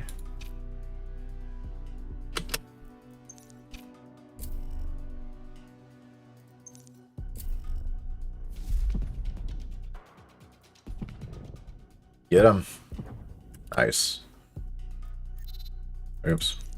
That guy. Yes. This. Let's head here. Got him.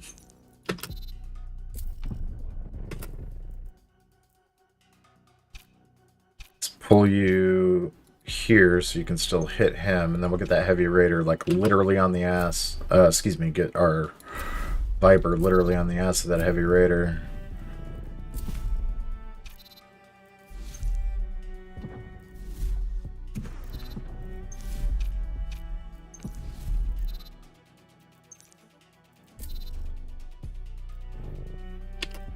It's just a single Raider, man.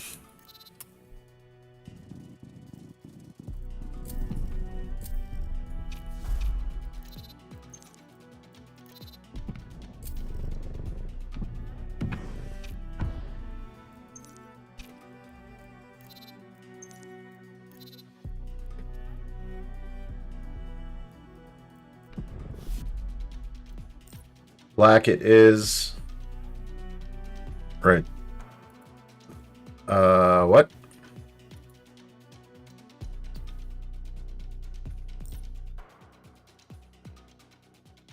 That's weird. Oh, that's too far out. I see what's going on. So we gotta wait a little while. There we go. I see. Let's get you here. Take you back this direction. Get you closer to these Cylon Raiders. They're coming in that way.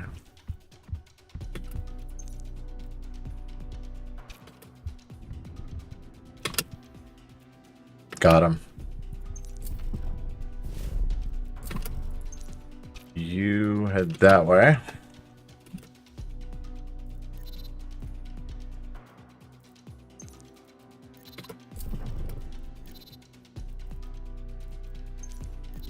There we go. I don't know why auto pauses like that sometimes. I don't really understand it. 20 seconds before we can jump. Set you here. And you right here.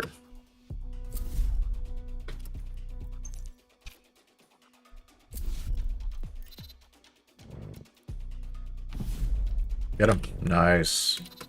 I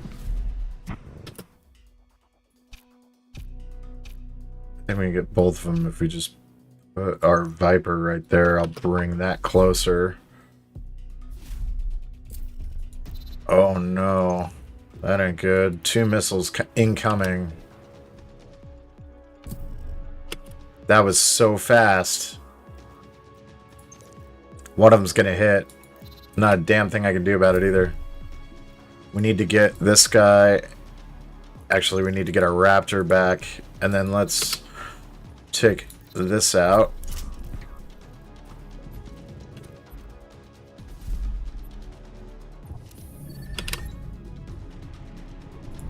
Jump the ship. Nice. The next sector has 1 additional safe turn available. I might need that considering we're doing like a risk reward thing.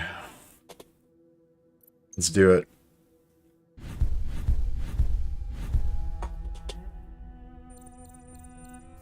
Nice. We got some scrap. We're good to go. And we got that high risk, high reward situation here as well. What's going on here? Temple Ruin. Fate. Fate can be used to improve the chances of all future surviving fleets. That's freaking sick.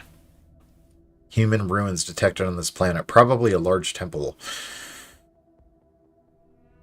Datation is difficult, but it seems to be a sign from our ancestors. Well, let's grab that first. And I'm going to take our XO and go do that.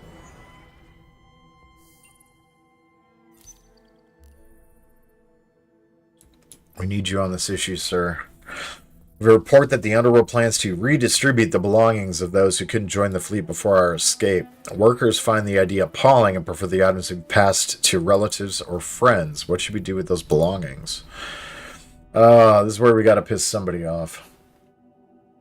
Agree with the workers. Make sure those items are given to relatives and friends where possible. Agree with the Underworld. They have the right to distribute the belongings. We'll stay out of this. Or seize those lost belongings. We'll need them. Piss both of them off, huh? Okay.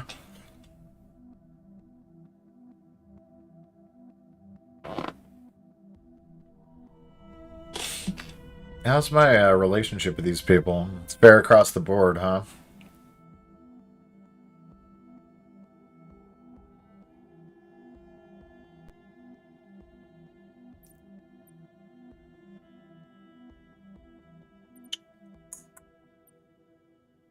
All right. Power to the people. We'll side with the Underworlders on something else later.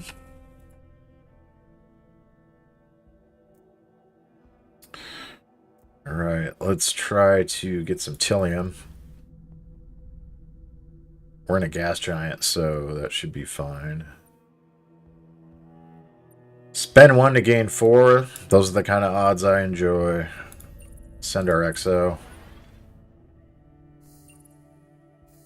We need to keep in action, so let's just select the regular one here.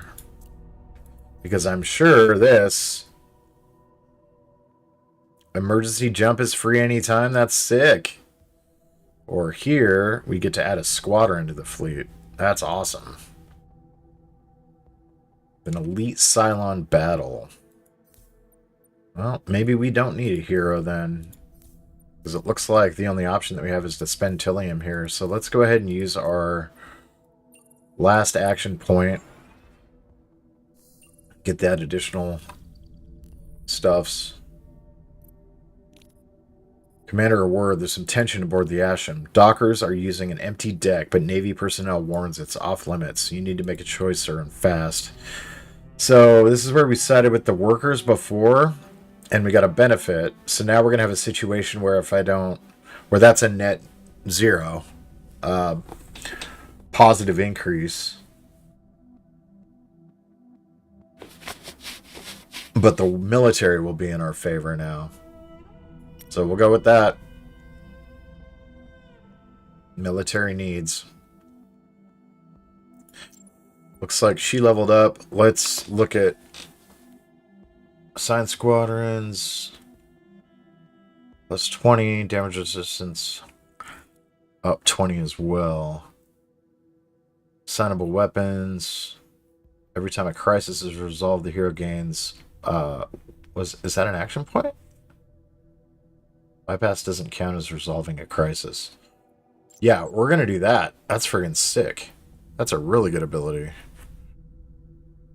Alright, we're kind of done with everything. Let's take care of this battle.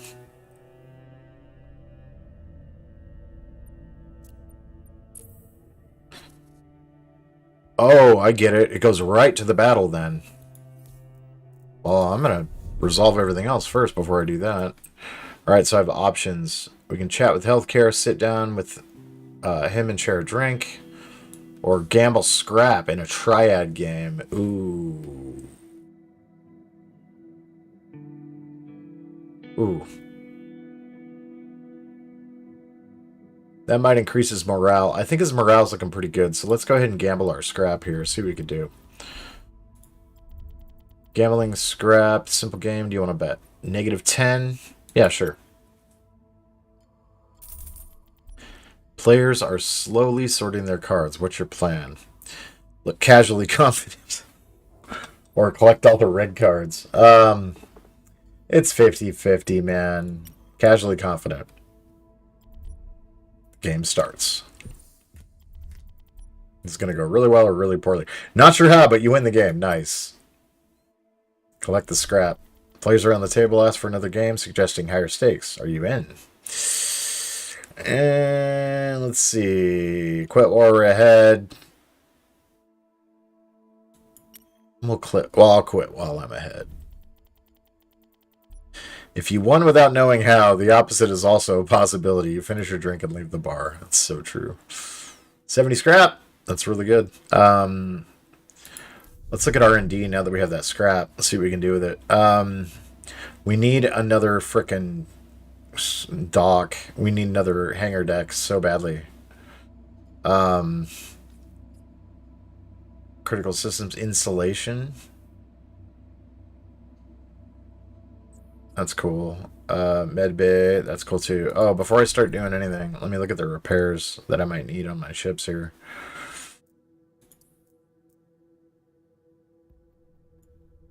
$150 total to repair it fully. Is that what that means? Let's put one into there, one into there, and one into our battle star. Gunstar. Yeah, Gunstar. That's it. No, it's too expensive.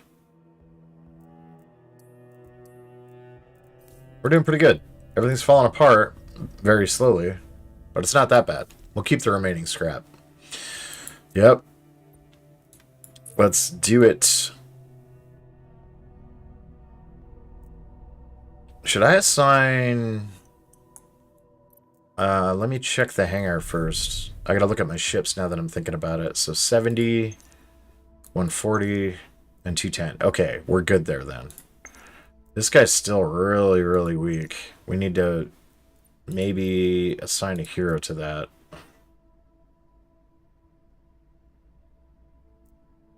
Man, that Viper's so cool, though. I love having that Viper. I didn't even use the missile launcher last time. Alright, good enough. Turn to the fleet, and let's see how this is going to go. Yes. Jump complete, Commander. Cylon Frit Andratus. It appears to be disabled. Only protected by turrets. That's a lot of defense for one ship. Must carry something nice. Could be worth the fight. Lead the way, Major. Right away.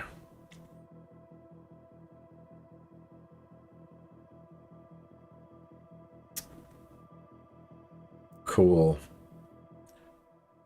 I wish I had a third. We're gonna go with that though. You know, this is a different kind of program. Maybe I don't need the Raptor as much as I need the Wolf. Let's do it.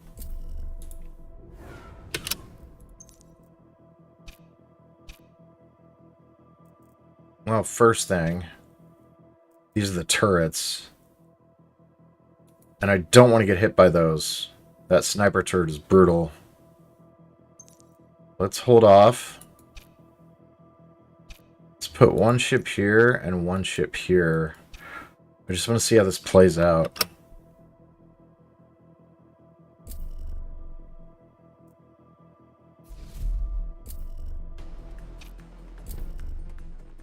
Very good.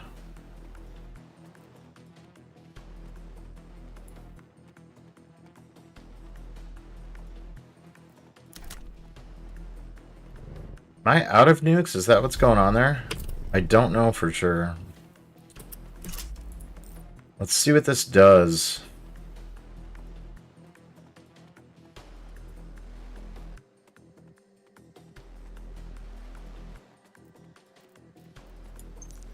Let's get you over here. I was hoping that was going to go as well.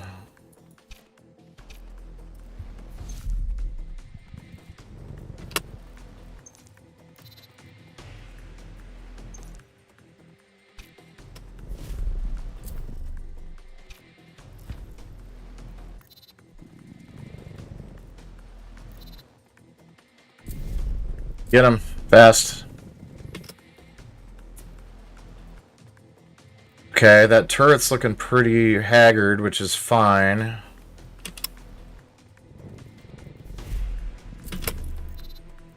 Let's get you down here as well. Stop getting hit. That Viper's getting hit so hard.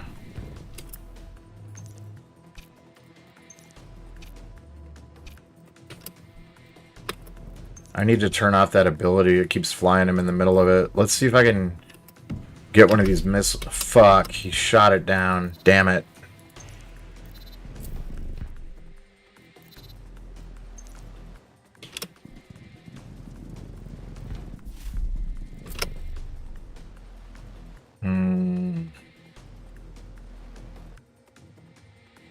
There's so much going on here. It's too much. Shoot him, boys.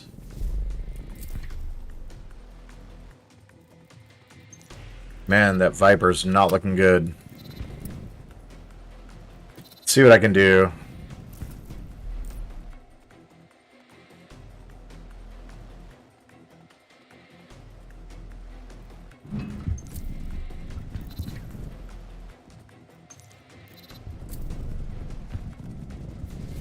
That Viper's gonna blow. Because of the damage taken, a critical effect threshold has been crossed on one of your ships. The ship will spawn a negative situation in the next sector's fleet management phase. Protect and repair your ships to avoid this. Alright, you get over here. What are you doing, dude? Fly faster. You're gonna get killed. Oh no, my squadron got fucking killed. That sucks. Well, let's get the Raptor out, I guess.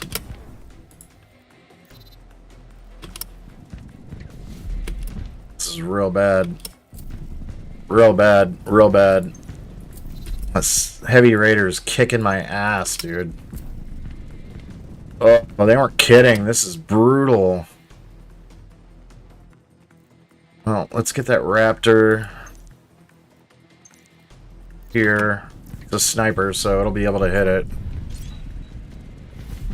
20 Cylon units with a single unit during a single battle. We should jump, but I'm pretty much just going to scuttle the ship at this point.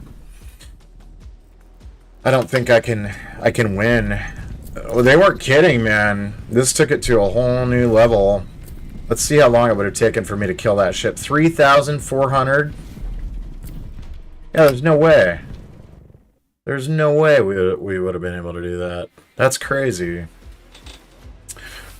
Yeah, they weren't kidding. That was brutal. So the Cylon shot down the Gunstar and with it the hope of getting away from this genocide. Now the enemy's raiders charge on the outnumbered civilian ships.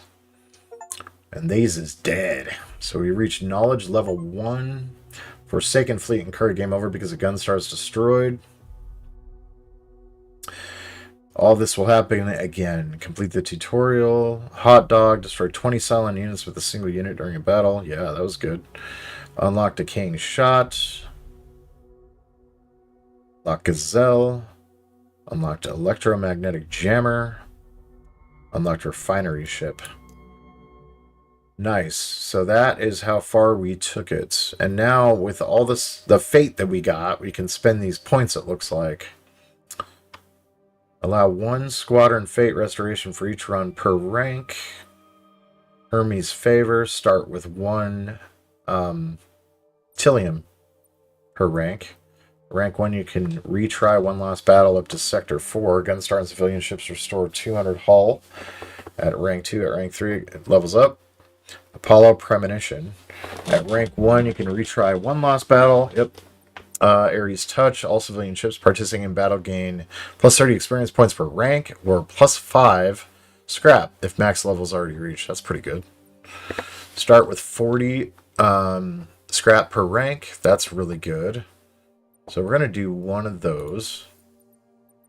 Moirai Touch. Start with plus 1 reroll per rank. Rerolls. I don't even know what rerolls are. Demeter Favor, plus 4. That per rank. That's good. I didn't really need to worry about supplies so much, though.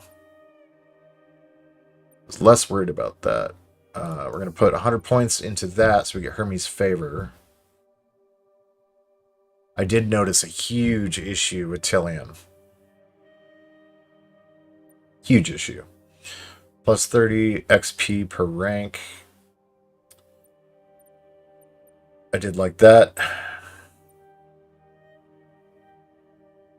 Let's just go with the stuff that gives us, like, resources for now. So scrap, supply, and Tillium. Do another Tillium. Another supply. And another scrap. That's good enough for now. And every time we replay the game, we get new benefits. Sort of like a Hades, in a sense. That's pretty cool.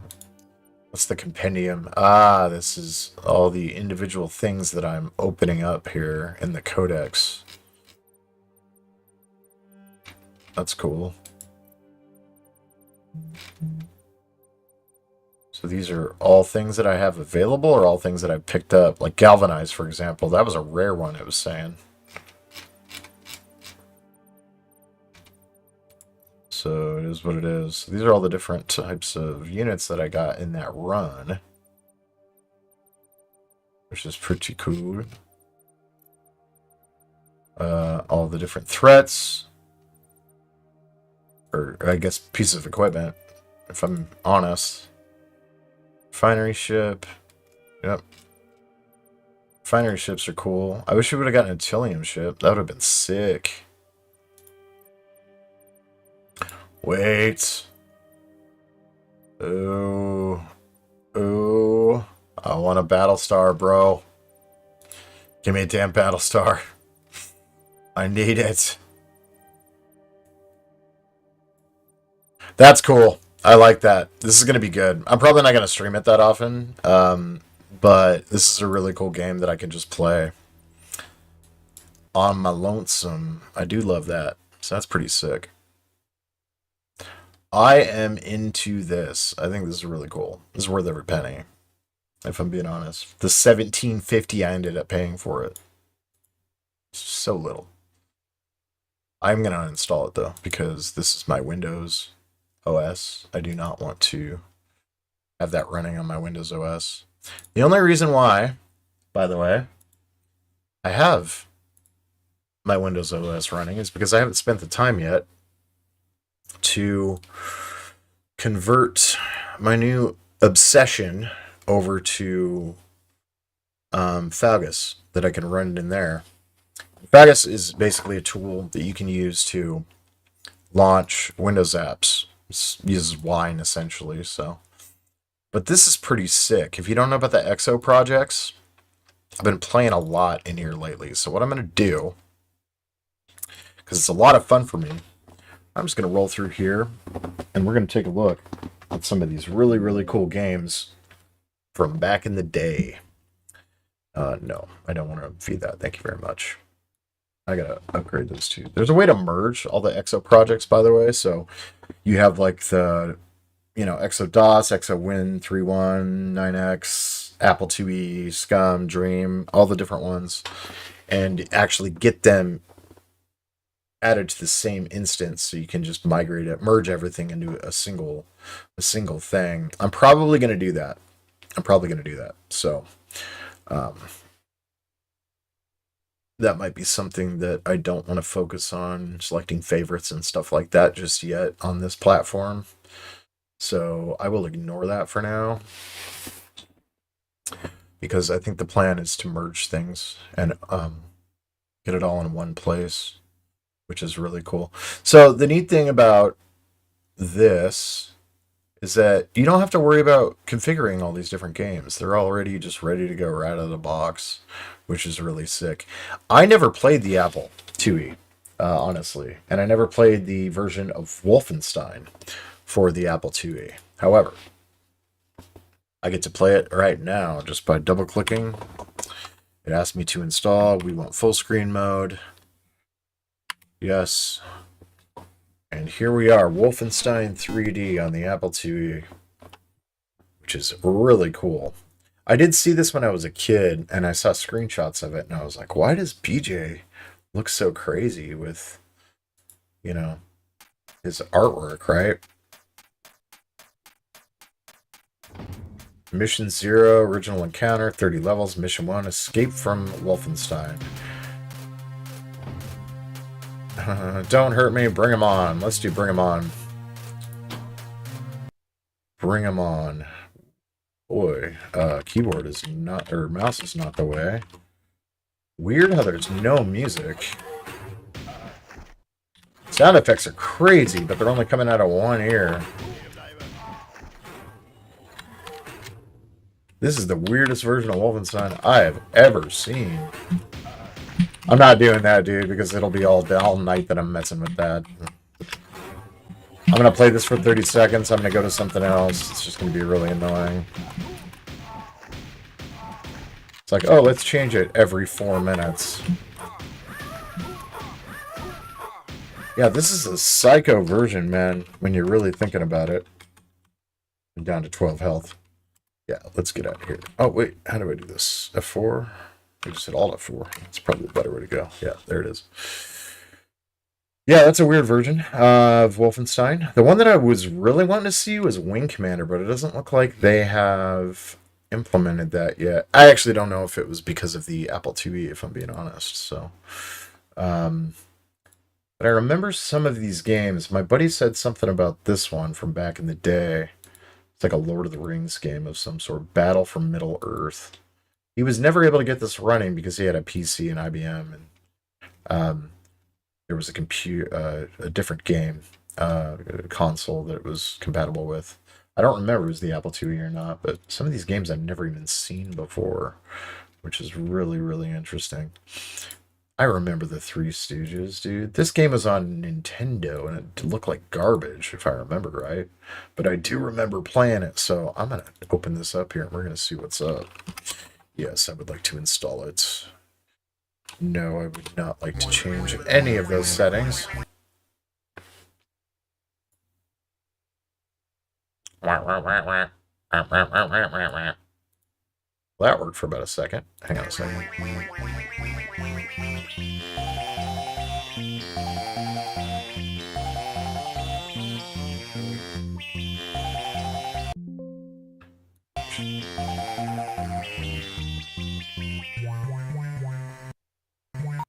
That's weird.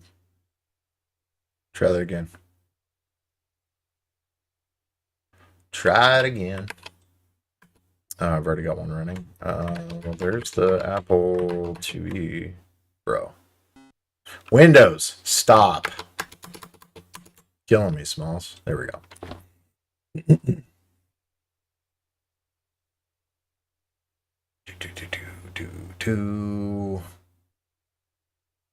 I remember this being like a lot of mini games. And the joke was when it started, it had a really funny, like, Ghostbusters. What the hell? Defender of the Crown? What?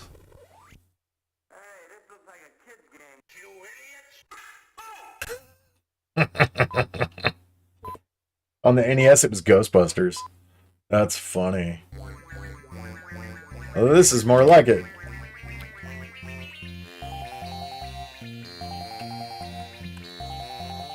I love it. Well, it's not mouse. Is it a joystick game? Oh, we're just waiting. Got it.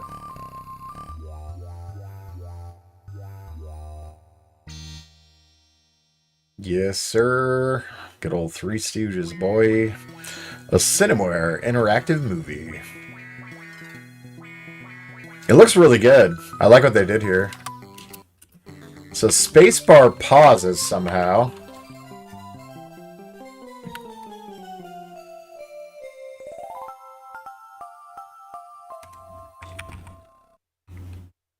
Let's see.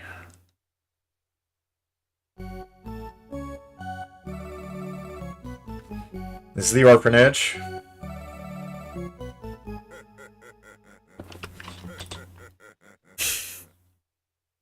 That's wild. Oh, boo-hoo, what shall I do? What's the matter, lady? Our house needs repairs and we don't have any money. And if we don't pay the rent within 30 days, we lose everything. You bunch of freeloaders. Don't worry, lady, we'll get the dough. We gotta figure out a way to get some money and get it quick. Wow, this is so good. I love everything I'm seeing right now.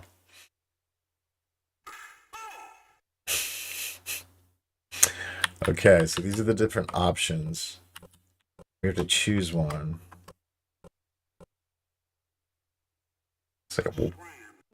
Looks like a wild card.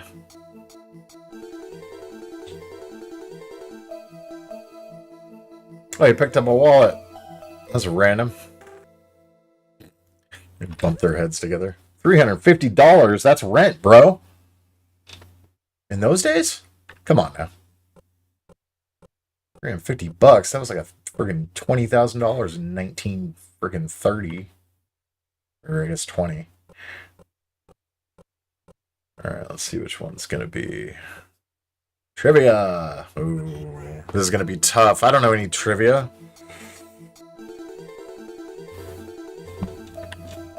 Let's see. Let's see.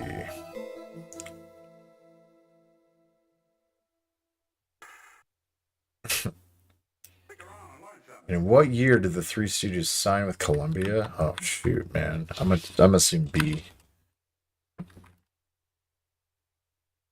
A, B, or C? I think it's up.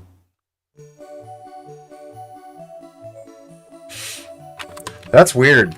I don't know what's going on. I think the Apple IIe. Wow. I think the Apple IIe stuff is having a hard time with my keyboard inputs. It's not exactly working the way that I want it to. I hate Windows so much. Well, I'm gonna skip that one then. I'm gonna roll over to DOS because that's where my heart was for a long time. There's so many DOS games, dude. This package has 7,000 games in it. Freaking crazy, dude. Just freaking crazy. Yes. Okay. Yeah, I should merge all that for sure. Having everything in one place would be the way to go. Let's see, Seventh Guest. That's always fun. I never really played Seven Guests. Everybody told me I should, but there's 1942 Pacific Air War. I was never able to play any of the Microprose games, the flight sims. I don't have a joystick even connected right now. I'm waiting on a Microsoft Sidewinder Precision Pro adapter that I can convert the game port over to USB. That should get here hopefully soon, but then I can play some of these older games. It's just too annoying trying to get a Cytec X52 Pro connected to this thing. It does not work at all. You know what, though? Actually, now that I'm thinking about it, is Defender of the Crown on here? Defender of the Crown. There it is. Man. That's crazy, dude. I only ever played the original on the NES. Ooh, no. CD music in games, man, was not good back in the day. It was just not good at all. So we're going to skip the CD-ROM version. I'm going to go right to the other. Yes, please install the game. Thank you. That is the global settings. I do not want to change any of it. No, I don't want to change the graphics filter. Press 1 to play the PC version, plus 2 for the Tandy version. I'm assuming... so the Tandy version is equivalent to the EGA PC version. Okay. Oh, better sound. CGA or EGA? Oh, no. No. It's all EGA anyway. I might as well just play the Tandy version.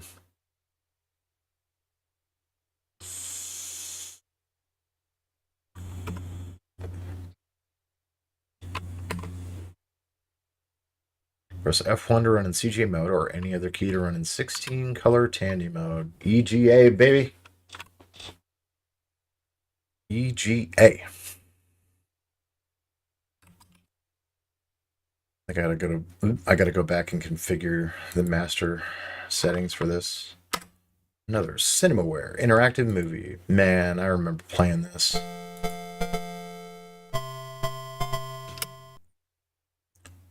Bam.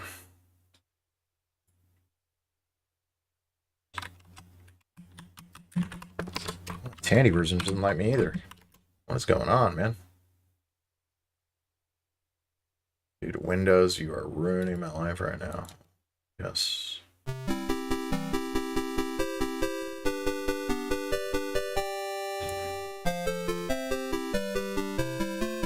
I wonder about that Apple version. I need to disable... What are you doing, dude? Are you still running? What's going on? Close. Get out of here. Maybe I'm just being impatient. It probably would have ran if I would have given it a little bit of time, but... Okay.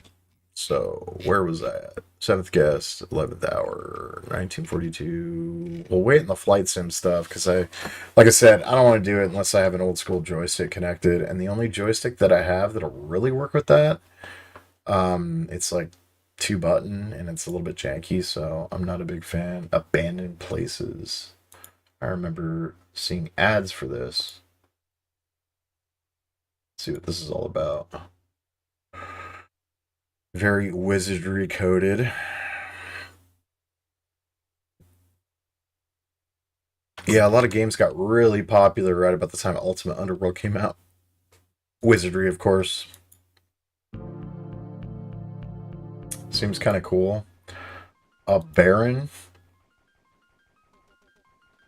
Got these mechs. That looks like a bad game. I need to disable audio. I think I do that from here. No, it's under view, isn't it? Yeah, view, media.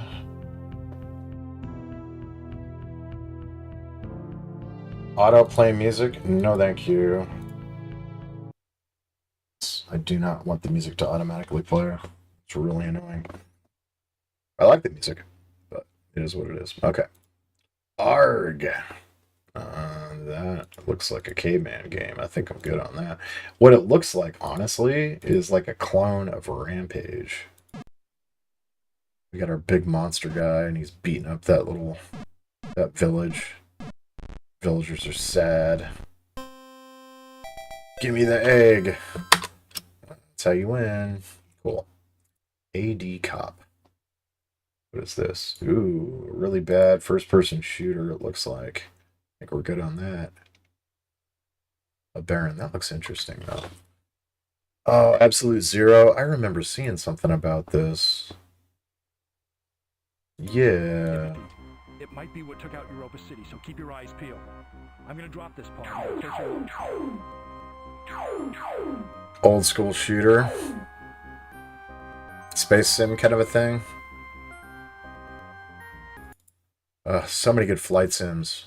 So many good flight sims. Dude, Abuse. Holy crap. I remember Abuse. This game was crazy when it came out. I remember that, like, it was just available for free at the time. No. Do not want to change that. Wait, desktop resolution is only used when in windowed mode. Full screen mode will auto scale to fit your full desktop resolution.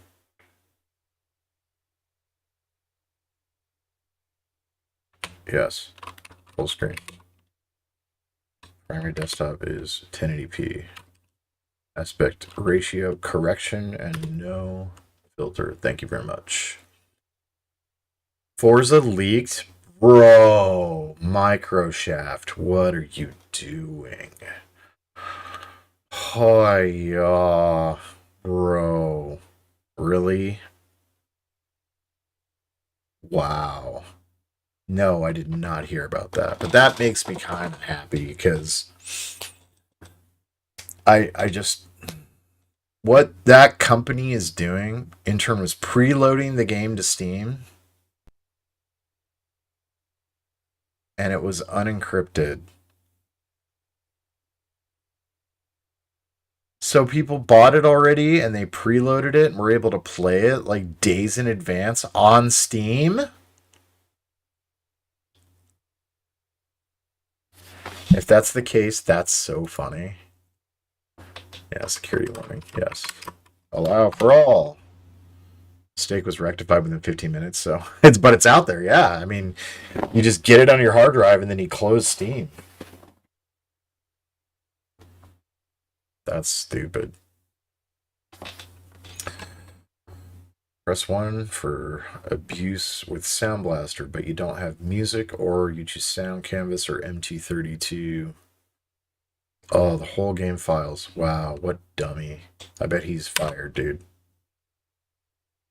Half the world has played it early for free. That's so funny.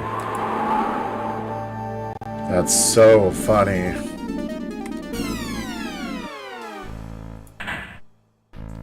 Yeah, we need to turn that down like a lot.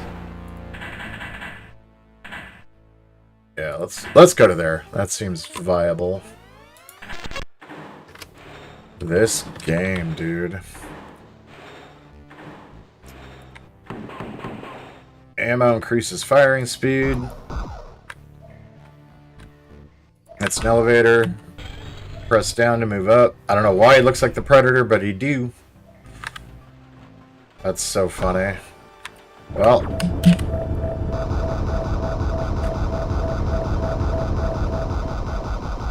Dead. That's so funny. I wonder if they're saying it's good. Teleport. Yep, we know. Set a save. That's the save button.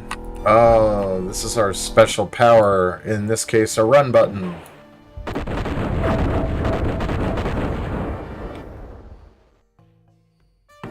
Yoink. How do I change weapons? It's 1 and 2. I need it to be mouse up and down. Is there a way to split the controls? Or is it not? It's fine. Oh, that's locked down.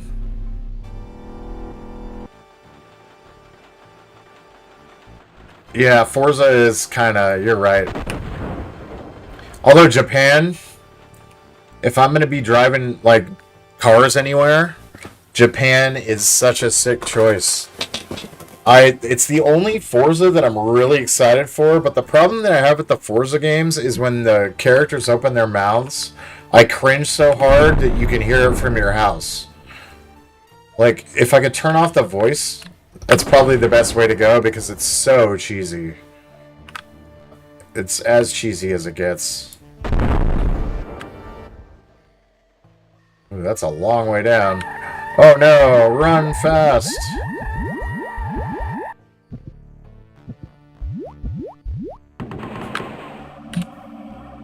Level 1 completed.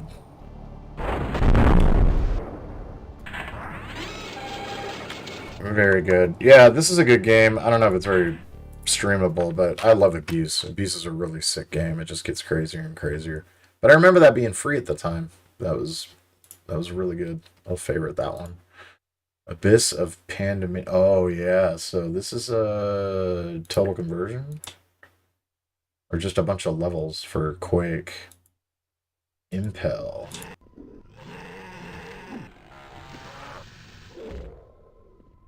What was that? How do you even die? It looks like just levels for Quake. I think we're good on that. But you know what? For posterity, let's favorite it anyway. That's insane, dude. I cannot believe that happened. Part of me can, though, pretty easily. Aces over Europe, dude. This freaking game. When I get my joystick, man...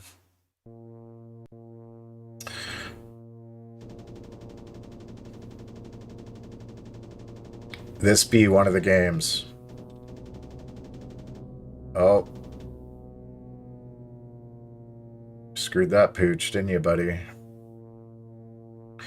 I remember playing this. The coolest part of this was the career mode. You could get in the career mode, and then you would get like medals and whatnot for...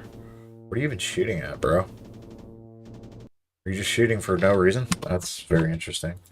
Aces of Over the Pacific, though, was the one that we played the most of. Europe was the one that I was always super excited for because I couldn't play it. My buddy's dad was into these kind of games. Dynamics or whatever the name of the company is. It was the Sierra offshoot. And they made a lot of really weird, cool games like this. This was a big one. Oh, yep, ran out of ammo because you're shooting at nothing. That was a dumb mistake, wasn't it? Pretty cool, though. But those games are definitely choice, and they are going on... Oops, I hit the wrong button. They are going on the favorites. For sure. For sure. For sure. Okay. Adam. New Age Warrior. Look at this stupidity, dude. This is the kind of crap that we... What do you even say to this?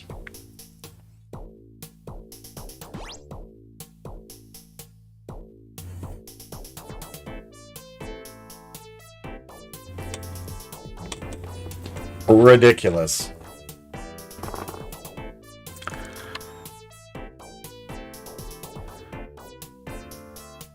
I mean, is this the guy? Is this the guy's kid? Like, or is this him? Like, you don't even know. Add-in trader? This sounds super crazy. Pretty crazy ahead of its time, dude, with these crazy effects that are happening in the middle here. This is CGA graphics. Four colors? 6 colors. Can't remember what CGA was. Advanced Civilization. Oh, I remember this, but I never played it. It was just a little too complicated, if I'm being honest. Star Citizen 1982. Yeah, exactly, dude. You want to see something crazy? You'll laugh about this. Elite Plus. I can't full screen these, can I? Oh, yes, I can. So look at that ship. There's the Cobra Mark III. There's your upgrades. Your cargo bay extension, ECM system, pulse lasers, beam lasers, fuel scoops, and escape capsule. This is the crazy high graphics one because the original is wild to look at. Elite 2 Frontier. I think this is the one that I had one of these on the Nintendo, and it was literally like wireframe only. It was so cool. I think it was just... No, it wasn't that. Yeah, I think it was just Frontier or Elite Plus. Where's the original Elite? Was it a PC game? Oh, it's right there, sitting right in front of me. Yeah, there's the graphics that I was looking for. There's the ship that you had to try to fly into. And it all fit on one very small disc. Tandy Incompatibles 512K.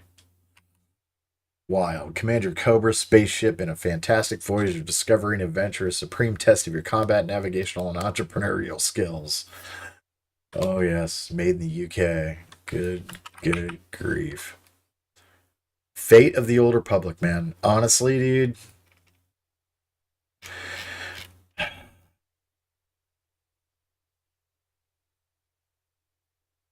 Let's find out. Fate of the Old Republic. Who's making it?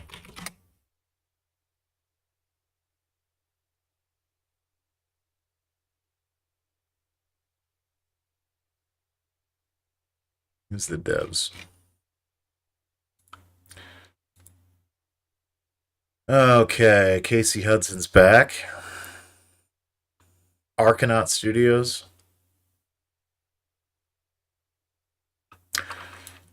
Let's see what they've done.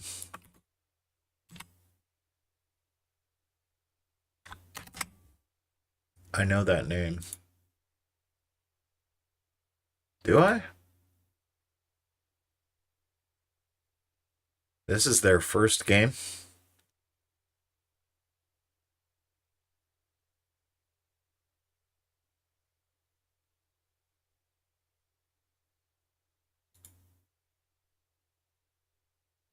Yeah.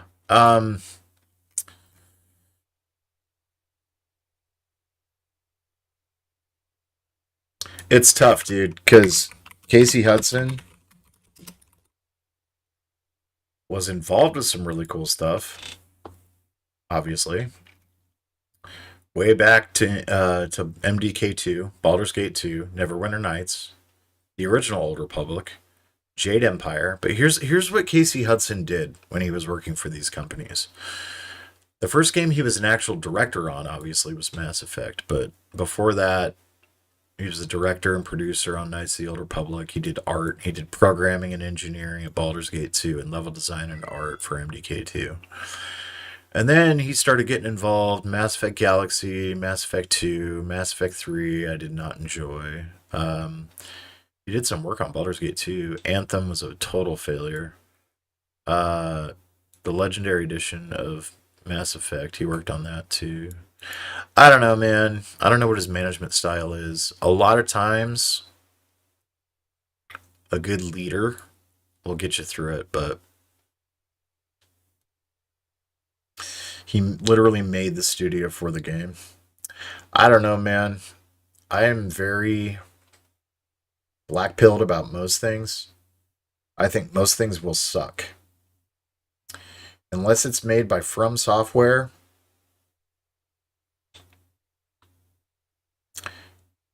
that's about the only company that can pre-order a game through right now, because I don't know what to expect from anybody else. At least I know if it's From Software, it's going to be quality, and they're not going to put it out in a bad state. I used to say the same thing about CDPR, but they got super weird over the past few years, and they started hiring a lot of people that don't necessarily have the right frame of mind for game design, if you ask me. So I'm really, really, really annoyed by that, dude. I know. So Morrowind is the game that I would love most to have a remake, and if they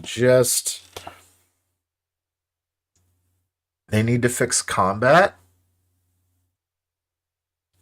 make it feel more like Skyrim or Oblivion, and they need to fix some of the. And I know this is antithetical to what the whole point of Morrowind is, but they need to demystify some of the game. At least teach you the core mechanics of the game earlier on, and not just assume that you're going to figure it out by trying it multiple times and dying multiple times.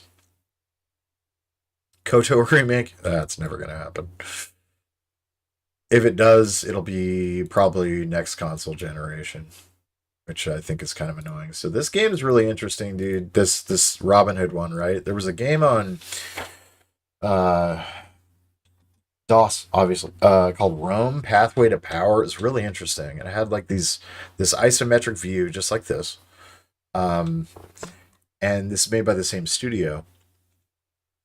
Where's that animal going? So this is how the game would play. It would literally give you these hints, and you'd be like, "Oh, interesting," and then you try to kind of follow along. It was sort of like a point and click adventure game, in a sense. Um, which is really interesting. And I always wanted to play this because it was, again, by the same studio. And Rome, Pathway to Power, I'll never forget. You start out as a Roman soldier.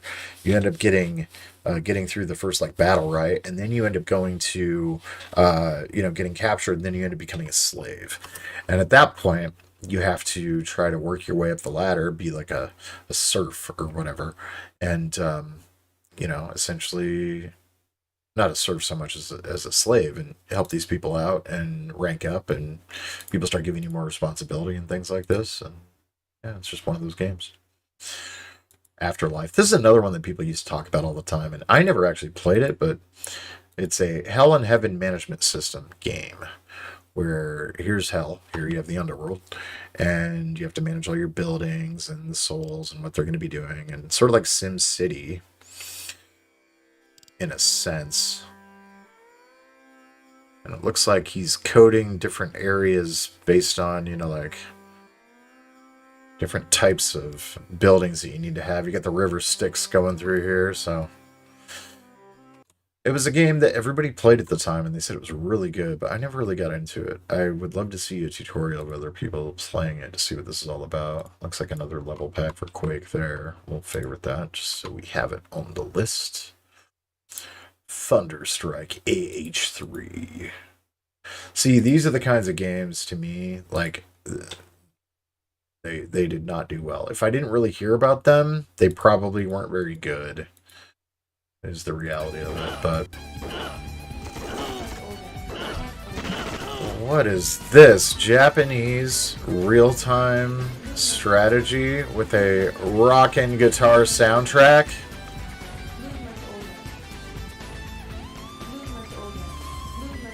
Oh. Too bad it's in Japanese. I wonder if it's probably isn't translated because it's not a ROM. Emulation with ROMs on console games, it's really easy for people to translate those. Ajax. Oh, with those wonderful EGA graphics, man. That's wild. Interesting little story. Calibeth, World of Doom. This is the game that is the precursor Created by Lord British himself. The precursor to Ultima. This came out a year before I was born.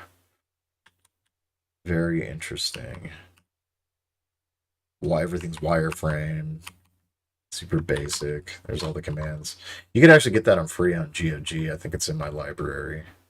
I have never played it, so. Ooh, Al-Qadim, the Genie's Curse. This was a D&D game, like an advanced Dungeons and Dragons game.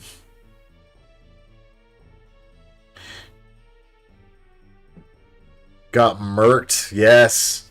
Ultima Online, dude. I wasn't there for it, but it's legendary at this point. Legendary. Oh, this is going to be mostly him talking. I would love to see like the combat in these games, but I heard this one wasn't really well received. This Al-Qadim. I heard bad things about it, so I'm going to have to try it at some point, but yeah, I wasn't there either, but it's legendary. You're totally right. This Albion game, I've seen people talk about this. It seems really interesting, so it's like sort of like a point and click adventure style game, but it's got a top-down view. I've heard people say that this is really good. I love the art style. I think that they did a really good job with the graphics on this. It's always one of those, you know. Yeah, absolutely. Oh, you were in kindergarten? Dang, dude. Ultima Online. Let's do a little research. When did that come out? Ultima Online. Ultima Online. I played EverQuest. That was the one that I did play. Yeah, it was 97. So nobody I know played Ultima Online, but I remember seeing it. Oh, that's right. There was a service that you had to sign up for that had games that you could play online. And one of them, Brother, Mech Warrior. Mech Warrior Online. I don't remember what it was called back then. It was like Online Mech Warrior from the 90s. It was like, it wasn't called Living Legends. It was called something else. I watched a video yesterday about the history of Mech Warrior, and it was, I want to say, right about here. That's Mech Warrior 2, Mech Commander, Desperate Measures for Mech Commander, Mech Warrior 3, Mech Warrior 4. No. Did you get the online one in here? Please tell me you did. You didn't? No way. You skipped it? Bro, this guy doesn't know, dude. This guy doesn't know nothing. There was an online version of MechWarrior that was online. It was on a specific service back in the day. Are they going to remember it on this video? Let's find out. Pause, please. Dang. Mech Assault, MechWarrior 4. Bro, they just forget that this game exists, man. It was like multiplayer BattleTech.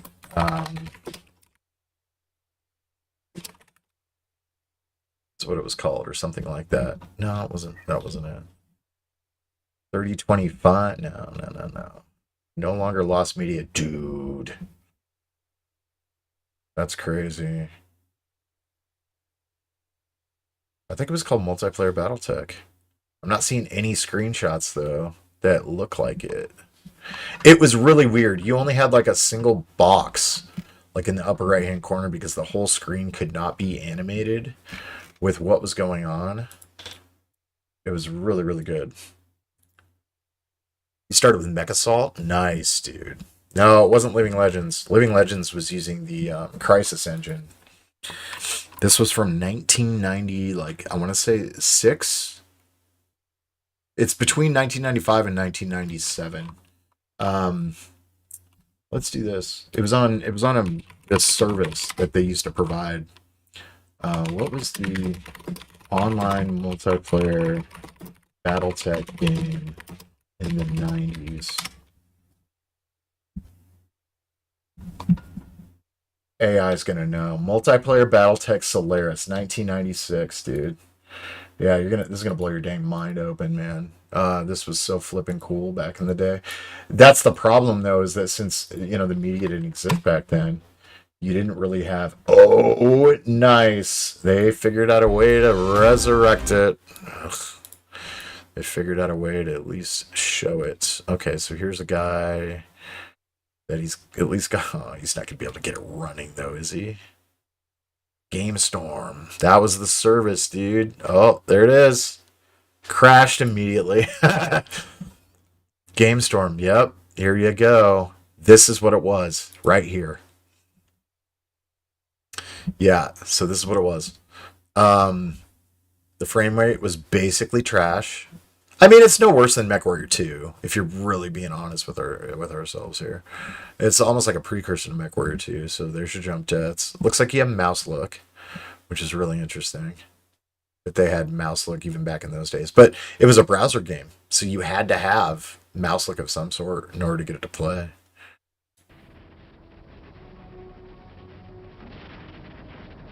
Boom.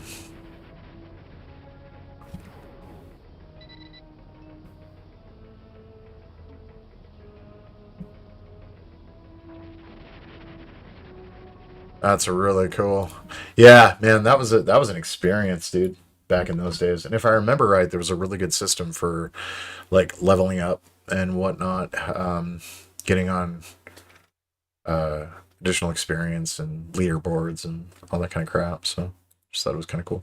I love this alien, and then underneath it says assault. It's the same alien logo, but then assault underneath it. So let's look at the video here.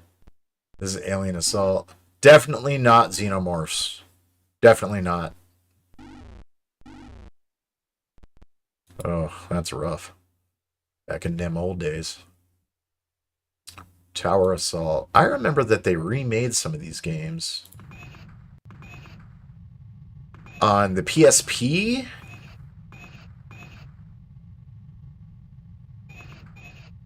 Yeah, I remember these games being on the PSP. They like reworked them and then tried to sell them as really easy. Um, oh, dude, this game. We're playing this. This is so fun. This is so fun. Mech Assault was great, dude. Mech Assault 2 was even better. The fact that you could get out of your mech was just so awesome. It would have been way better in online mode, and I never got to play online mode, unfortunately. No. Thank you very much. Good old Apogee Software, man.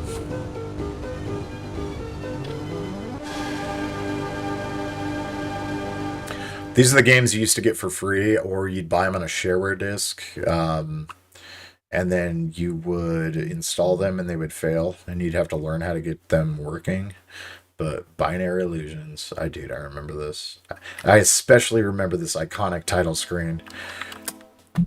Like, we're skipping the intro here. Oh, yes. Alien Carnage. Halloween Harry. That's really what his name was.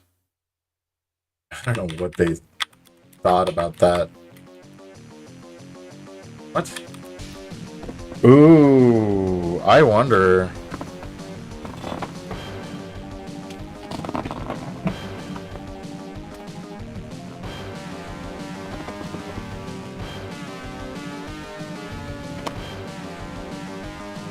I wonder if I have a USB-C cable plugged in right now, because if I do, I don't. Of course I don't.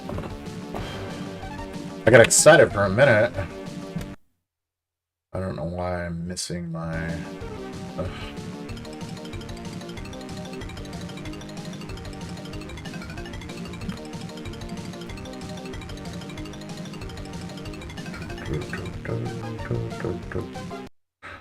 I don't know why the controls are being weird on that one, but it is, and it do.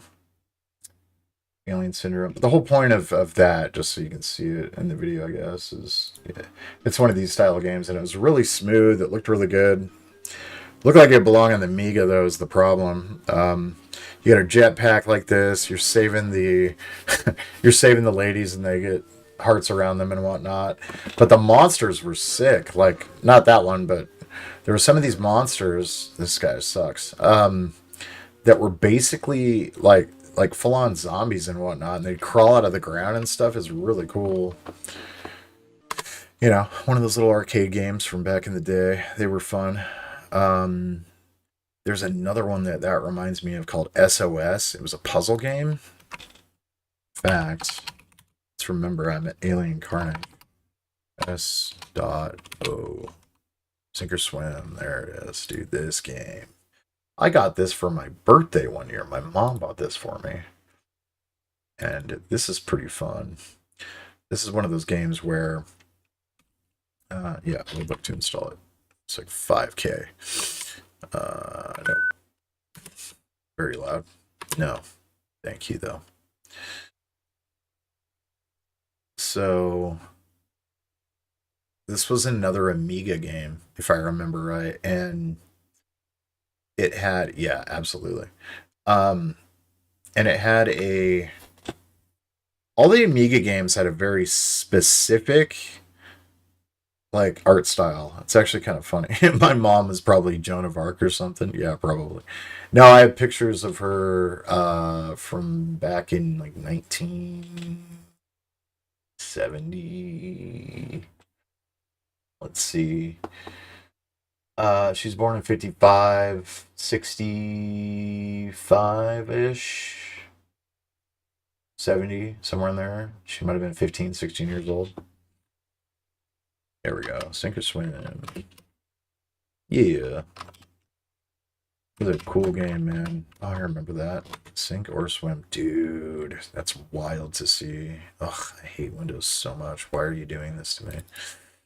It does that like auto, like, ooh, I have to make sure, that this is launching the way it needs to. And, you just gotta make sure that, so stupid. Zeppelin Premiere. Dude, I remember this logo too. Not this one, the Zeppelin logo with the lightning bolt. The water. It's so cool. So, this is Kevin Codner, Hero Handsomus. We have Dim Passenger, Homo Panicus. We get our option screen with F9. And this is him landing, and this is the plan. Basically, the idea. Ooh, F1, that's right. Kills you so you can start over from the start. Why is my F keys not working? What the F? Well, escape just closes the game, but let's see if we can't get back in and look at the main menu, if there is a main menu. There should be. But the idea is you're supposed to save the passengers. And you need to bomb bulkheads, and you need to hit conveyor switches, move cargo crates to get people to move from one location to the next. There's ladders that you can walk up and down, and you have to get them to the exit. So it's sort of like Lemmings in a sense. Kind of. I can't get to the menu, so I can't get the sound to work. Is it Control F9? Well, that just killed it, so interesting. But I remember that game being good. I gotta figure out how to get into the menu though, so to get back into it. So let's go back to was it Alien Carnage, also known as Halloween Harry.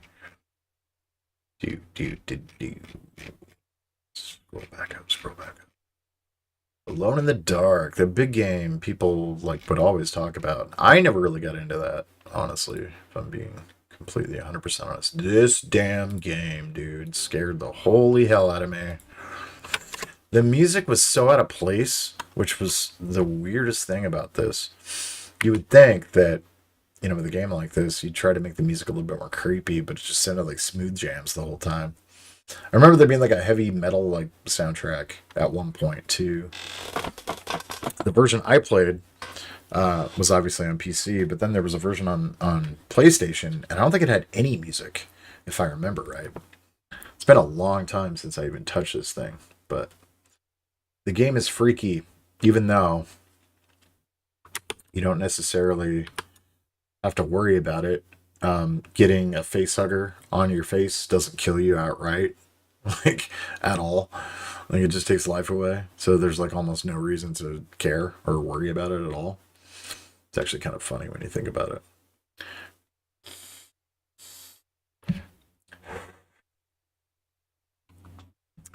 What's really interesting though about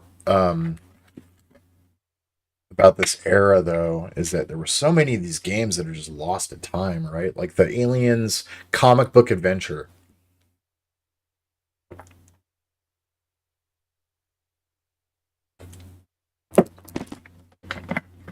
That's a game no one remembers.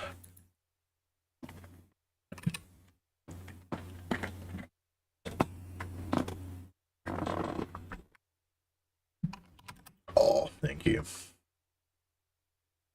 All dogs do not go to heaven. Michael Vick sent many to hell. Yes, he did. Yes, he did. In fact, ooh, Alien Trilogy. I remember the voice of the character that they of Ripley that they used was so ridiculous.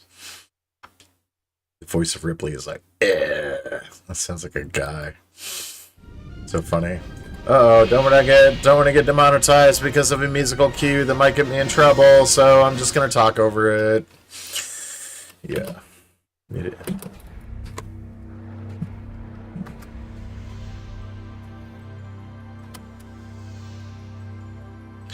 It doesn't look like I can skip through these, if I'm being honest. Probe Entertainment. The most 90s thing of all 90s things to ever 90s. We've lost contact with... Ah, there we go. Now we can skip it.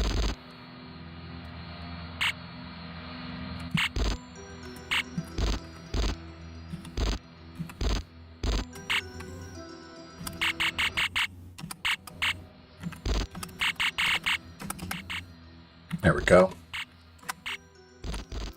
Controls, keyboard, mouse, that's good. Acid Rain, Raging Terror, Xenomania. Camera sway, fine. Alright, there we go. They had a multiplayer mode with this. Don't know what that was about, but you're advised to clear the entrance for the Marine drop crew by removing crate and barrel barricades and dispatching any xenomorphs you may encounter.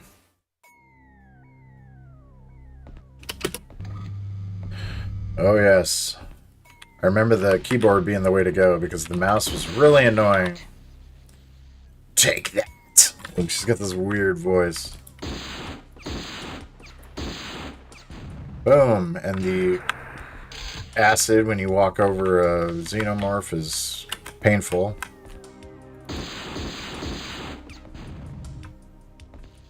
Face hugger. Ugh. Bad news bears. Got him.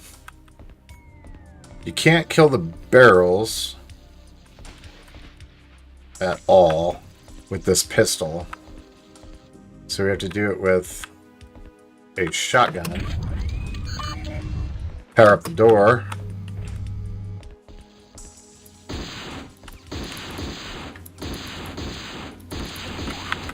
Get out of here. We got spooged on by the alien juice.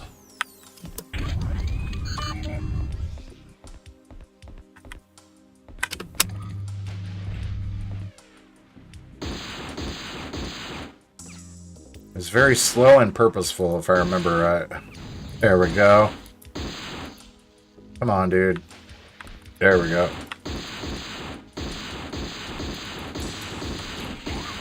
One of these guys just runs, if I remember right. He runs, like, away from you. And you have to go chase him down in order to get, like, the full-on completion of the level. So here we go. We got our shotgun now, so we can blow holes through barrels like that. And we killed that guy, which was good. But we got a real xenomorph coming up here, if I remember right. Uh-oh. Uh-oh. Spaghetti-o. They're inside that door for sure.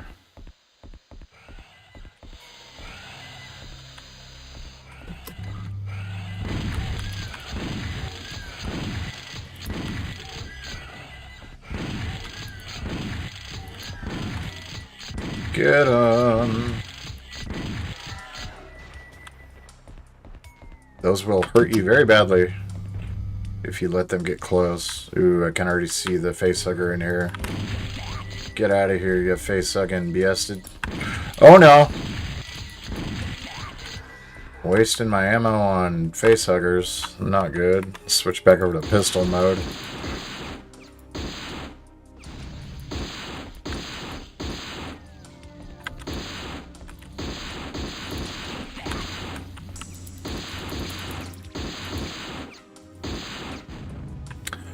Man, was this a game of all time. I tell you what.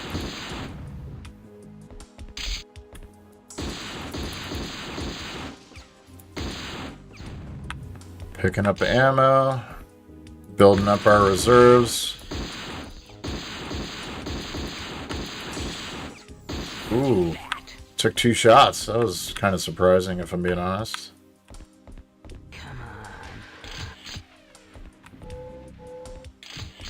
Yes. Give me that ammo. The delicious ammo. Oh. Oh, you're just a face hugger. You're fine. Ooh, he came through the vent, though. Scary.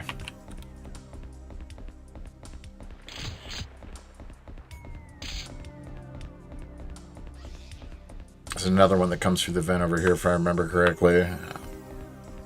Oh, maybe not. Okay.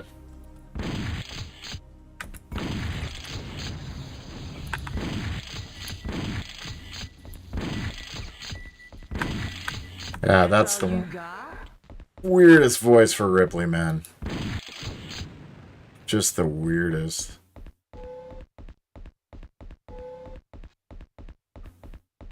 That's all you got? Oh, even today, the hair on the back of my neck stands up a little bit when I'm walking by these things. 76 shotgun blasts. I have all the shotgun. All the shotty guns. The big circle in that. Oh, and that music, sometimes you think it's like an alien and it's not. Yeah. 3 shots with a shotgun? Man, that's rough. Alright, we're good on that. Let's roll over here. Oh man, don't step on it.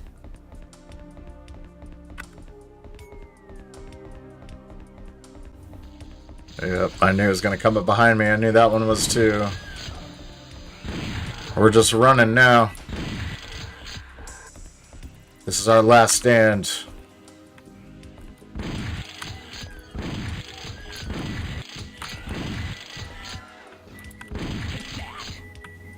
Oh yes. Oh yes. Fear my wrath. That easy. That's how it's done, boys and girls. Plenty aliens, no secrets at all. What the hell? Oh, because there are no secrets in this level. Yeah, of course I got 100%. Good stuff. Yeah. Levels get crazier as you go. I remember there being like a... I'll go ahead and save the game. Why not? Saving. Pretty good. I remember there being like Wayland Yutani, like employees that are like actual androids and stuff that you had to fight. It's pretty cool. Then you get into the alien hive, and there's just facehuggers and aliens everywhere. Yeah, this is wild, dude. So this is the comic book adventure. Oh, by the way, you left your music CD in the cryo room. Yes? What do you want? Williams O'Connor, Rika Sen, and Lars. Lore? I don't know. Man, the 90s were cool for CD games. They just made so many. The secret was the friends I made along the way, correct. Yeah, they just made the coolest little games that were that were like huge budgets. Like, there's one in here, it's Frankenstein featuring Tim Curry. What the hell? Yeah, the Alone in the Darks were sick. Man, that's a series I wish they would bring back, but they keep doing it and they do it poorly every time. It's really kind of weak.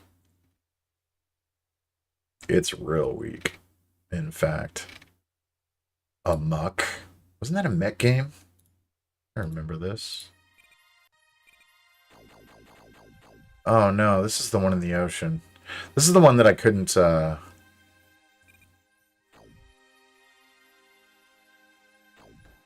that I couldn't get running.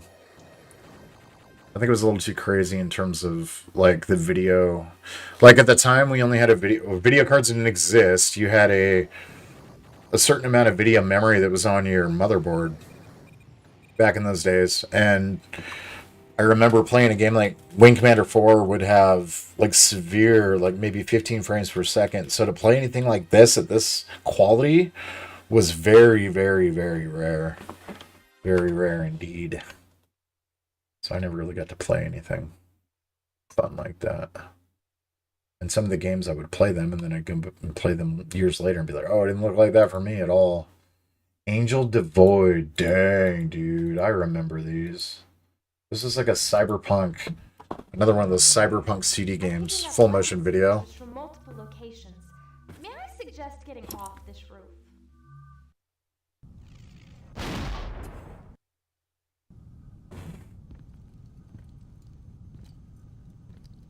Oh, he's getting off the roof, that's for sure.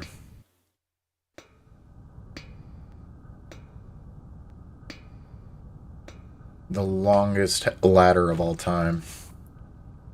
What a thrill. Yeah, these old CD games, man. They were sick back in the day. The Annals of Rum.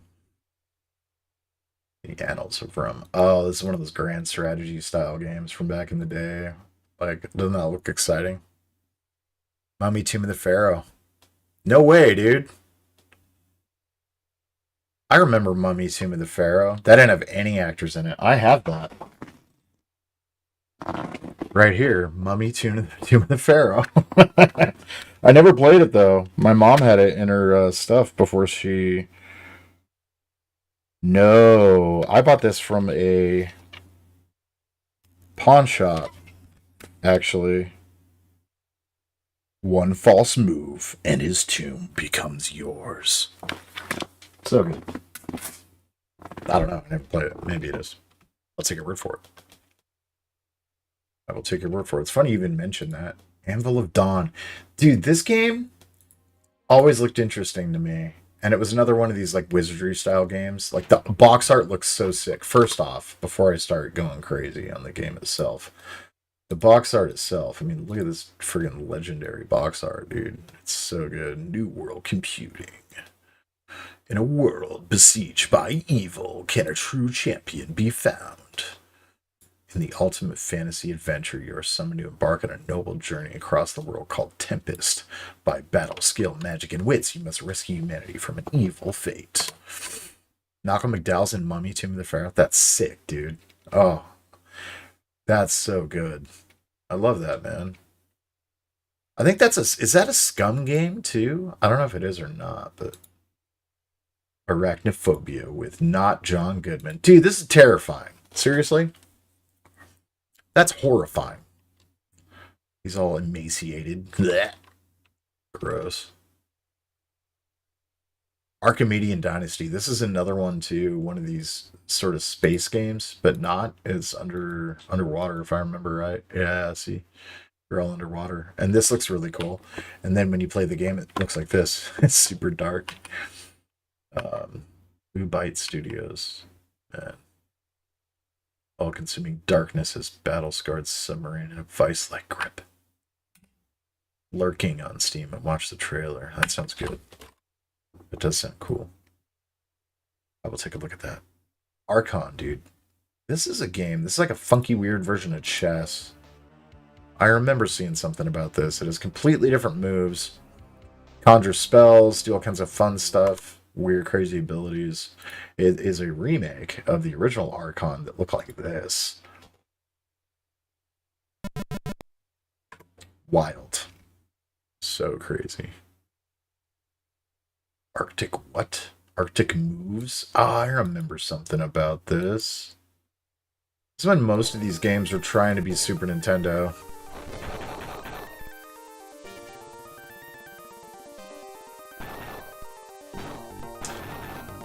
I love the audio in these games too. They just have this crazy, like, almost like a Genesis style soundboard on it. Armored Fist, dude. I remember these. Armored Moon. Yeah, dude. Armored Moon, you found paradise. Now try to keep it. Oh, yeah. Figured it would be looking kind of weird. Alright, lurking.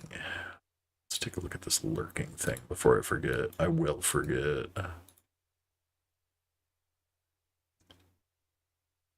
Lurking on Steam. First-person survival horror game. Oh, good. If Oh the Horror is here, don't look at the screen right now. Jude.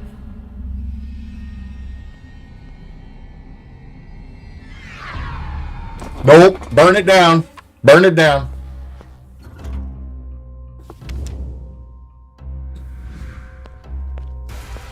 But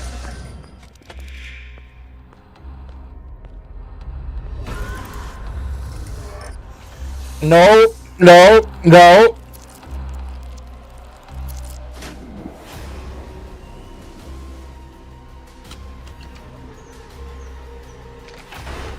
I would just throw myself in that. That's satisfying as hell right there. Get him. Boz, you're terrible. How about no?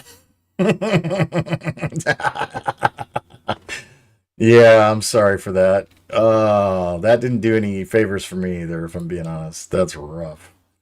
That is a rough one. Arthur and the Quest for the Excalibur. I'm going to forget that any of that existed. Oh, man. I remember Ascendancy. So Ascendancy was like a 4X game. I remember my buddy and I would play this all the time. He'd be in one room and I'd be in the other. Weren't playing multiplayer, but since you can install the full thing on your computer without needing the CD, he let me borrow it and I had it installed on my computer. And it was like a 200 megabyte game. It's super small, but had a lot of fun. Yeah, that's not going on your list of games. Agreed. Bros, horror and 666 in their name and still scared. Yeah.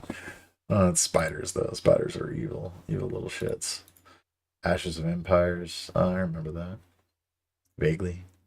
Artura. That looks awful.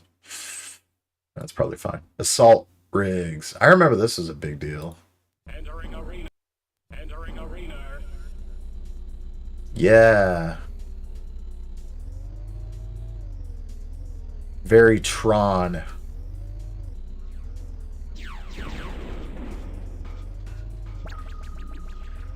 Yes, there is.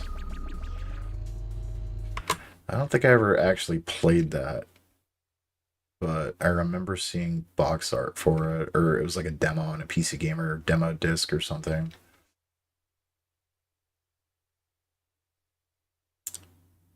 Acts of Rage. That's ridiculous. Wow.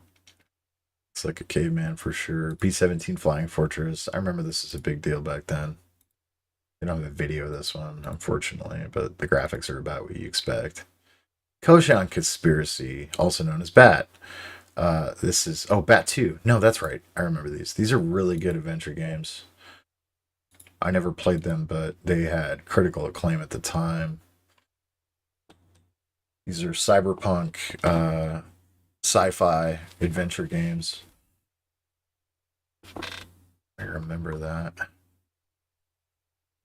Grandpa would kill everything easy. Like, he doesn't have trouble killing nothing, dude. Yeah, this is Bat 2. Or Bat Koshan Conspiracy 2.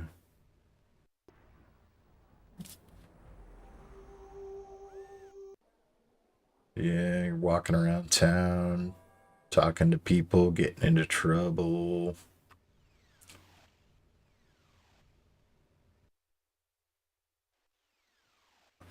Always interesting. Let's favorite those, because I want to go back to those eventually one day. Psygnosis Bale. Oh, yeah, dude, I remember that. Psygnosis was making games all the way back then. Back to Baghdad. I remember this was like hugely impressive graphics back in the day. Because the ground actually had detail, which was crazy. It's like Falcon 6, I think. It was kind of in that era. Works with Windows 95, so it was at the tail end of DOS. Pentium 90, 16 megabytes of RAM, 75 megabyte hard drive space, dude. This was so out of my... Yeah, when you could put this on a box, what makes a shit hot pilot? Seriously? That's so edgy and cool. Like, back in the day, as a kid, you read that and you're like, ooh, that's wild. The ultimate Desert Storm simulation from Military Simulations, Inc. I mean, it's graphically super impressive, but dude, needing 16 megabytes of RAM back then was insane. That was like unattainable. And a Pentium 90. I think I had a Pentium 66, if I remember right. And it was because they used to call them overdrive kits. Really, it was just a new processor that you plugged into your 486 SX2 motherboard, and it turned it into a Pentium 66. And that's as far as we could go. As far as we could get. The Bard's Tale, dude, this is one of those things that like is a huge deal to certain people. I never really played the Bard's Tale, but I hear they're funny. They're like kind of funny adventure games with like RPG mechanics. It's kind of neat. One of the Batman Forever games is really good. It's not this one. This one is dog crap. This one, the arcade game, is the cool one. It's a beat 'em up. So cool.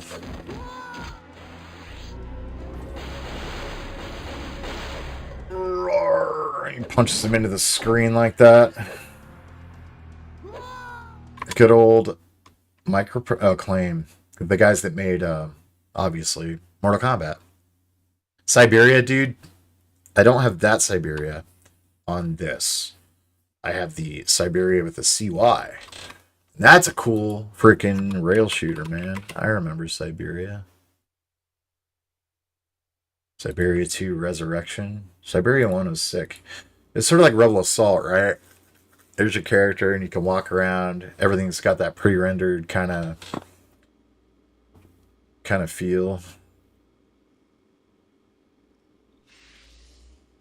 He's probably not going to get into his ship fast enough in the video, though, so... Maybe this will have ship combat so you can see what that's all about. Oh, weird. They added sections where you're just on your feet. Oh, uh-oh. Jump in the car. Let's go. Hey, you! Stop! What the heck is going on? The main door. Blasted. Oops. I love that. And when you died, it would literally just go to that ending. It was like, let's see if I can get that running. That would be really, really cool to see if I can play that again. It was mouse only. You could get a joystick. Well, okay, it wasn't mouse only. There was a joystick option, but it was just so bad. You didn't want to use it because you would like move the joystick up just slightly and the cursor would go all the way to the top of the screen. It was so sensitive and there was no way to turn it down. So what you would do is just use the mouse. And it seemed to work really well. Because unlike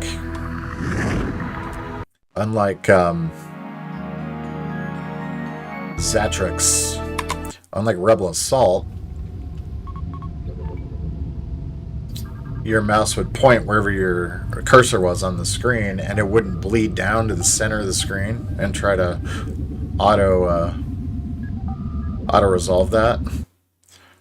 Please enter identification. Authorized GIH. Select arcade level. Select puzzle level. Welcome to Siberia. The coolest.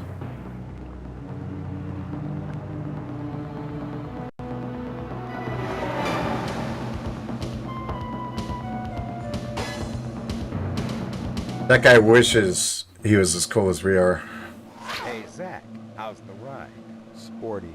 How about telling me what's up? Always to the point, my man. All right, here's the sitch. You'll rendezvous Here's with the rig in about sitch. 10 minutes. Your contact is Santos. There's a TF-22 prepped and ready. I've never flown a TF-22. Not to worry, you won't be flying this one. The auto-nav is set to take you by optimum route to the Siberia complex. Trust is a wonderful thing. I got you out of solitary, didn't I? Can't have you jetting around the globe instead of getting the job done, my man. Just what is the job, Devlin? Alright. Can we skip? No, we can't. Spacebar? Still don't have top security clearance, but one of the science officers has started to tell me some things. They're making incredible advances in nanotechnology. I'm not sure if I managed to get the camera into one of the labs today, and then something very secret. All I could make out was a message about the project, learning to talk. The director went down to see for himself in his pajamas. He spent the next 2 days on the vid phone to Switzerland. It was getting really hot. I know the assistant suspects me, but I'm not really much in today. Security very tight. One of the technicians was injured yesterday. Nobody will say I had copies of some internal email messages. Might be useful. I'll get into this fella. Email? One died. They were constructing an isolation chamber on level 2. Message about position. That's so I'll be fancy. gone by 0400 hours the day before. Don't let the team show up early. Damn. Hey, I knew that would grab your attention. So that's it. Infiltrate the complex and find the Siberia weapon. What do I do with it once I find it? Pray? Well, I don't know. Keep it company. There's a cleanup team 24 hours behind you. All right, kid? Gotta run. Catch you later. Yeah.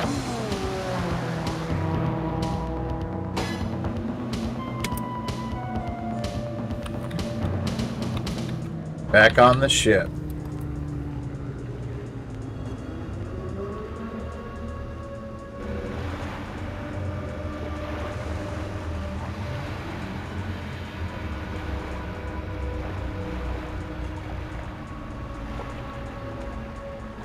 I still have the disc for this.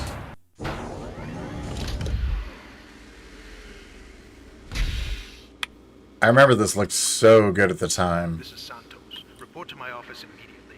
Take the door on the right and don't wander around. Not planning on it. Nope.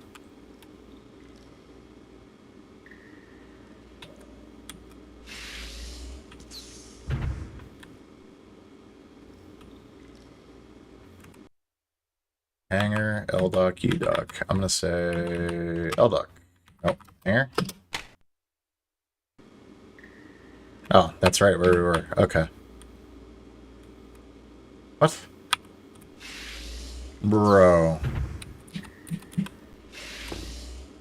The controls are literally just...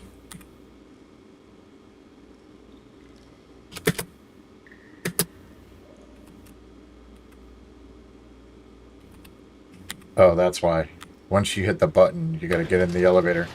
Because like most elevators, the numbers are on the outside. Totally makes sense. Oh! Pop. That was the end of the game, guys. This is Santos. Report to my office immediately. Take the door on the right and don't wander around. Door on the right.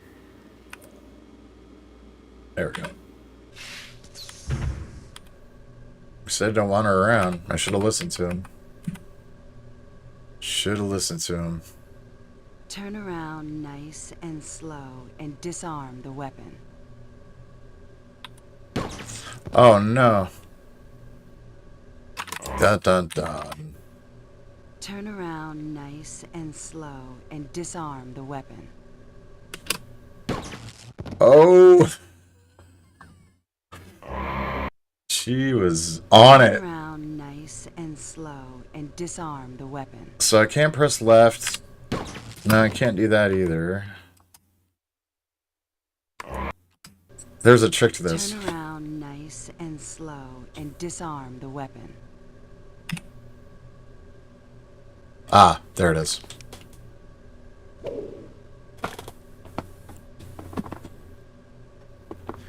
Is this how you greet all your new arrivals? Only if they have a weapon. Gia, quit screwing around and bring him to my office. Come on. I'll take you to see Santos. We're under attack. Come on, follow me. Uh-oh. You take the gun on the right. Here we go.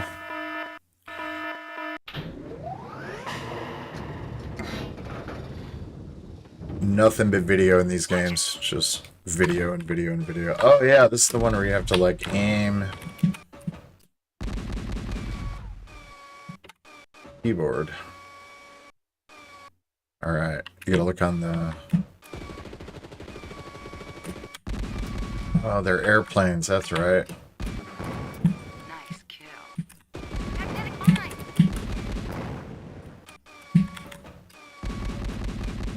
And the mines. Yeah, dude. Product of its time, for sure.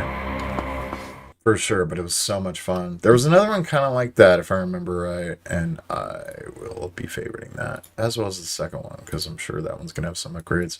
There's another called Nova Storm. Both of these were on a game, and this was Psygnosis as well, who made Lemmings, of all things. Nova Storm was good, though. It had this same kind of idea where you're flying inside of a full-motion video.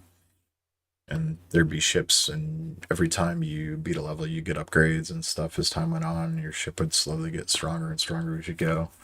I want to say that I didn't actually own this, that I had it as like a demo or something. It was like 2 or 3 levels, and that's all you got. It's a really long time since I even touched it, so... Yeah, no changes. No changes.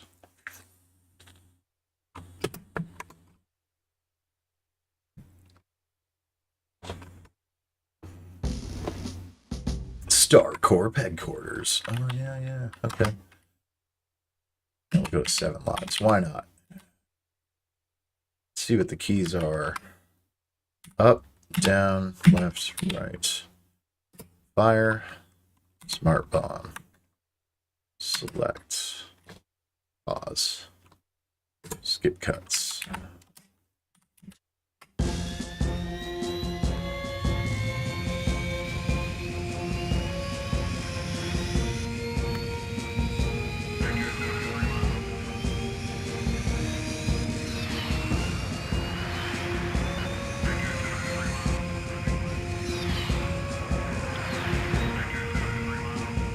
We're going.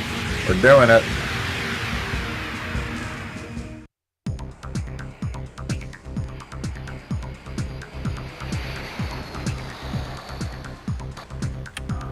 Yeah, there's your ship.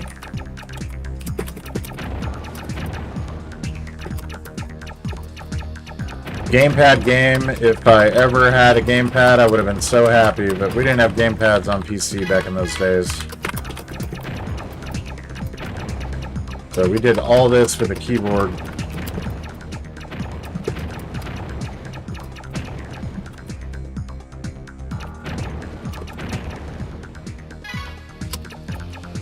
That's right, and the more coins you picked up, the more likely it was you were going to be able to upgrade your weapons. And then it had a sort of like Gradius style system where I have the double shot now. Double shot selected.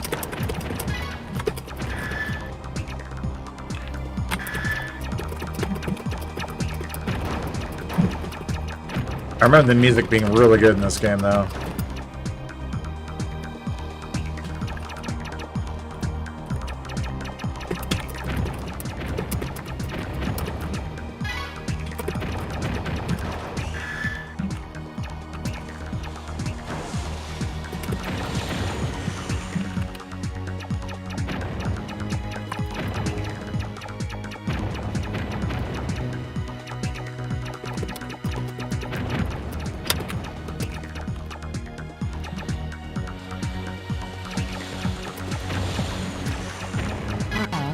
Available.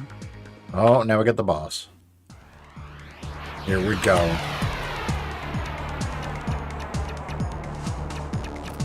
And this had sort of a Star Fox appeal to it, where you had to hit these corners. They open up and then you have to shoot at them, but you don't want to get hit by the nastiness.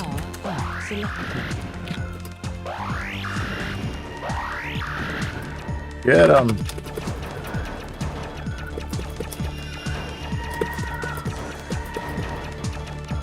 Avoid all that. Oh no. Can't get hit by those either. Oh, Shield low. that's real bad.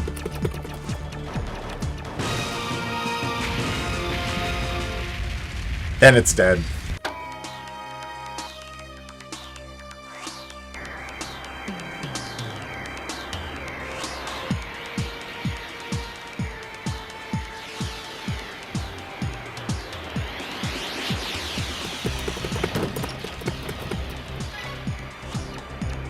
Goes so hard.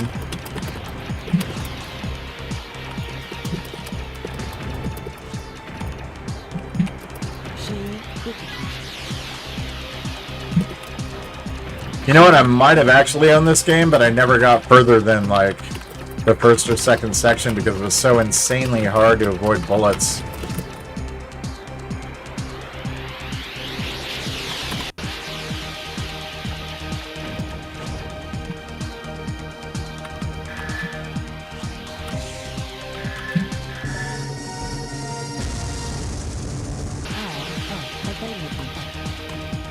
So cool, man. So cool. That is just one of those experiences, man. If you weren't there for it, you almost don't even get to enjoy it today. There's a lot of games like that, actually. It's kind of interesting. There we go. We were at least back that far. Yep, that. I talked about all that.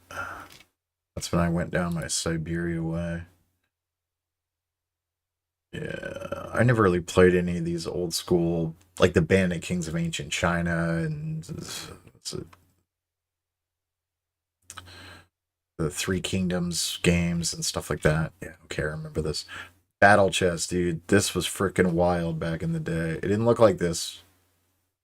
We had a older version, if I remember right, but nope, this is the version we did have. I remember the sound effects being PC speaker only. We did not have a sound card in this game. So when you kill... There you go, he hits him in the knee. Oh no. Boom. Take that pawn. And the cool thing was seeing all the different animations between the enemies and stuff, or the units. This knight's gonna... Oh, sad. The video ended before it could have that animation. But the cool one was Queen versus King. Queen, or King versus Queen. King would walk up, or the Queen would walk up all trying to be all sexy, and she'd pull out a knife out of her back, and the King would like grab her arm or whatever, and then I don't remember what happened, but I think he stabbed her with it or something. And then years later, they came out with the VGA version that looked like this, which was so much cooler.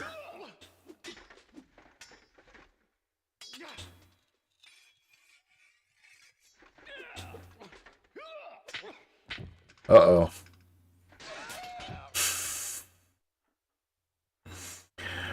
Dude, and this Queen got the cake, man.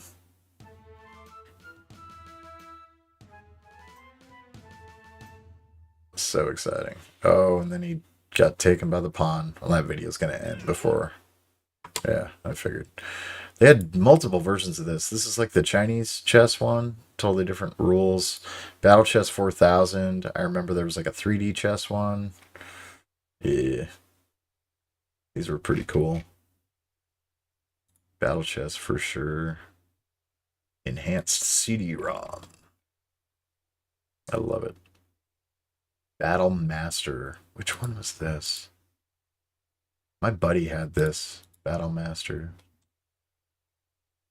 I remember that box art.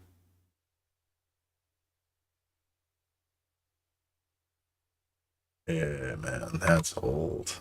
I never played it, but he loved it. There was another one called Horde. No, it wasn't the Horde. It was something like that. It was a single name like this.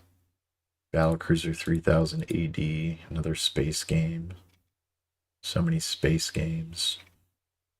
And guys, we're just at B, man. Here's some of the original Battletech games. That's the first one that I remember, is the Crescent Hawk's Revenge. You're in your little Jenner, running around. To be fair, probably the first iteration of a Real-time strategy when you think about it. Looks like you're fighting the Karita. I never really played those. And then Crescent Hawk's Inception was a totally different game. This one, it took you forever to actually get to your mech, if I remember right. Yeah, dude. Old school. Beats of Rage. I don't care about that. It's not really an old DOS game, not really. The Beast Within, Gabriel Knight. I never played the Beast Within, but I played the Gabriel Knight one, Sins of the Fathers, which was pretty cool. Betrayal. I remember hearing about this. The box art looking cool. That's just freaking crazy art. Wild pixel art. Betrayal at Krondor. I remember there was a free... This was free on a PC Gamer demo disc. There was like a Betrayal at Krondor. If I remember right, was a free game. Beyond Zork. Zork. Big Red Racing. Ah, yeah, I remember this. I never remember playing it, but I think it was everywhere. Dude, Bioforge. This game is freaking sick. It's so weird. So you wake up and you're literally in this facility and your body is all messed up. So the trick here is you have to hit him at the right moment with his own arm because he reached out to like grab you. And you have to, like, beat him. Oh, no. He's gonna get killed. Oh, no. Hit him. There you go. We should work together. We should not be enemies. Oh, dude. Those games were tough. That game specifically was really hard. The worst version of Bionic Commando. I don't know why they would try to do that one. Birthright, the Gorgon's Alliance. For command. Consider it done. Consider it done. I don't think we ever played that. I don't think it was that popular, if I'm being honest. The Black Cauldron. The Black Sanctum. Black Sect. And that one looks kind of cool. Graphics look interesting. It's in French, though. Oh, man.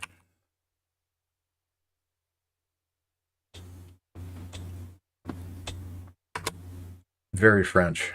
Blackthorn, dude. This game. Holy frick. Before Warcraft, there was Blackthorn. I remember this. I have memory of this place. This was a really good one. I remember it was sort of like a puzzle game, like Prince of Persia, or what's the other one? Flashback. But this one had action to it. You actually had a gun. You could shoot things, which is pretty cool. Interplay. Blizzard Entertainment.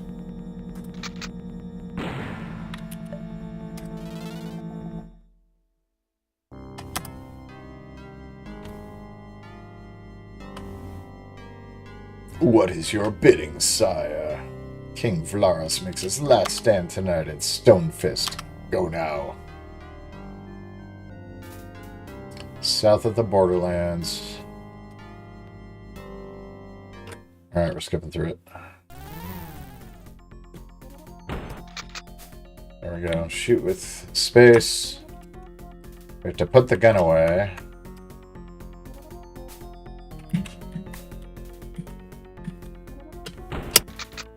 What is the key to put the gun away is the question. That's how we go up and down in our inventory and use different items.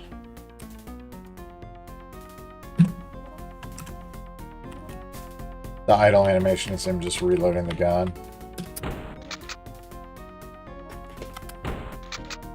It wasn't the enter key. Ah, there it is.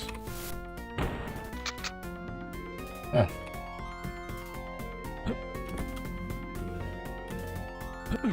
Get up there. There we go. Climb, you fool.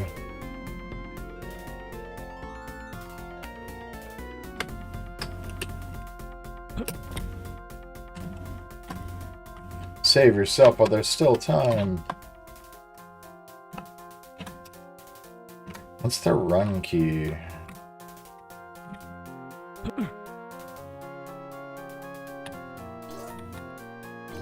Gotta get them hover bombs.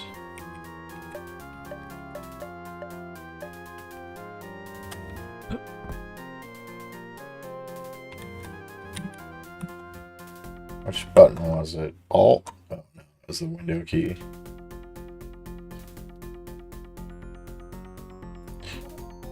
I'm just gonna close it because getting it to go back after all that is probably a little bit useless. That's definitely another game that you want a keyboard or a controller for sure. What time is it? It's almost 10 o'clock. I should probably wrap it up here real quick. Let's oh yeah. Oh yeah. Oh yeah. Definitely. Blakestone. Blakestone was so sick. I got grounded for so long because I lied to my mom about playing this game. I remember this. She went I think my grandpa was in the hospital or something. I can't remember what the situation was. But she stayed in Coeur d'Alene to take care of things. And I remember she came back, and I had an all-nighter at one point almost. And my dad was like, "You need to go to bed, dude." I'm like, only $29.95. Call now. Is this just the shareware version? No, it's the real version. Okay. Star Institute Skill Agent. Yeah. This was made using the Wolfenstein 3D engine, if I remember right. So... okay, very good. It had that same kind of feel to it. So the scientists are not always your enemy. You can talk to them, and some of them are on your side. Like this guy. He's like, take my charge pack and food ration, or tokens. And you don't want to kill them, because if you kill them, you actually get a bad score. It affects your score. Oh, what are you doing? Dun, dun, dun, dun, dun. There's these monsters in here, like this guy, super creepy. Very bloody. Very, very bloody. But yeah, this is why I got in so much trouble. This game is not...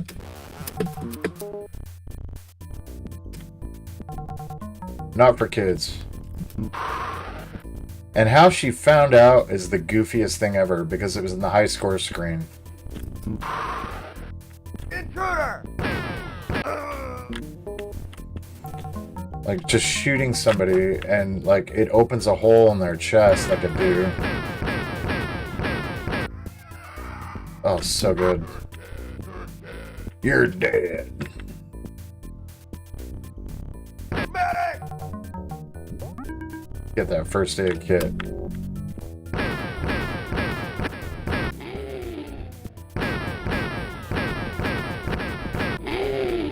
Ugh. All the gold. I remember as you played too that Goldfire, the guy that looks like Bernie Sanders, he would literally show up randomly.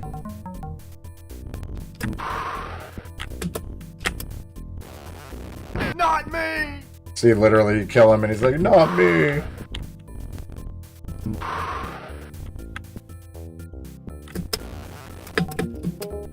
Don't let Goldfire catch you in here. Anyway, Goldfire would like randomly show up and just be like... you'd shoot him for a little while and then he'd warp out and laugh at you.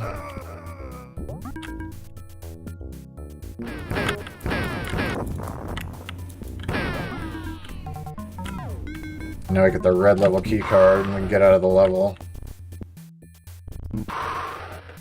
Oh, you're the only one. You play it and you tell me about it. Ugh. Intruder!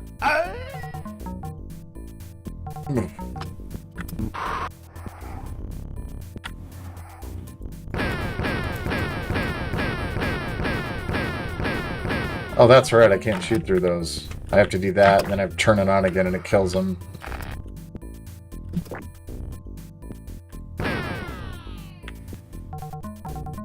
Got that ammo, though.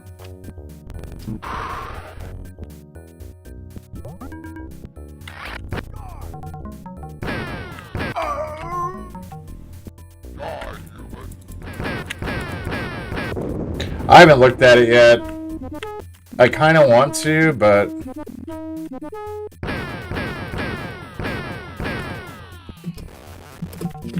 Give me your charge tokens.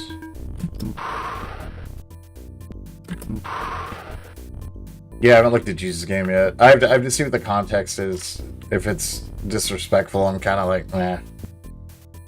Is what it is. There we go. And you get the key, and then you get in the same dang elevator. And you actually hit on the keyboard where you need to go. Which is kind of cool. So, level 2. You get to hit it like 2. That's cool. I might actually play that then. I know I've seen some other people that were like saying it was that they were playing it too.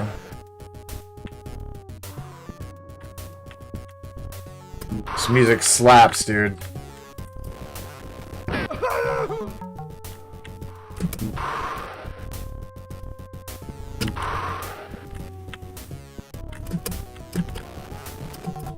Give me the things. Really, I just want the machine gun. Yes, you have it. It's on, dude. I just won the game. I got the best gun. That's the thing about Wolfenstein. You only really had, like, 3 weapons. 4 weapons, technically, if you count the knife, which I don't. Oh, I don't have the yellow key card. That's actually kind of cool. I might look into that then. If it's not super, like, you know. Yeah. There was another one that came out that was like a fighting game or something where you get to pick like different gods and whatnot, and Jesus was one of them. I was like, what the hell? Oh, dude, Blood Bowl. I never actually played Blood Bowl, but it's a Games Workshop makes this, and it's kind of loosely based in Warhammer 40k, which I think is kind of funny. Or not Warhammer 40k, regular Warhammer Fantasy, and yeah, Blood and Magic. I remember that being a big deal too.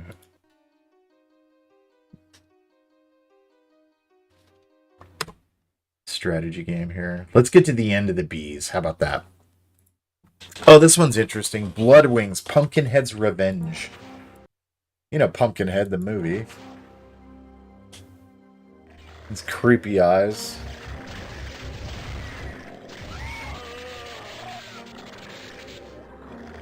What the hell?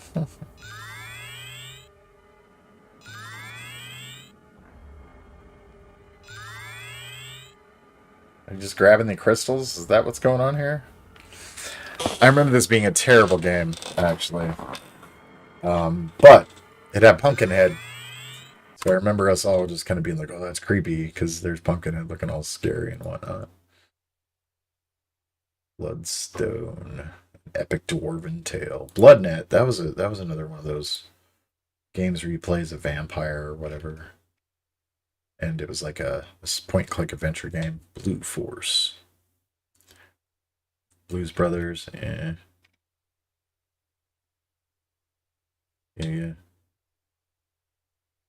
Body Works. I remember those. We're trying to be like super accurate with like biology and whatnot.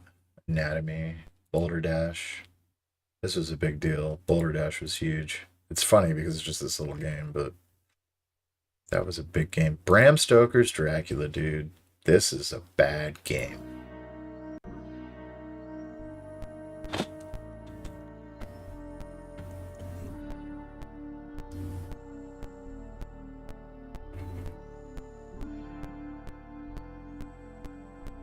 all the people on the pikes. Like, what was even that? No idea.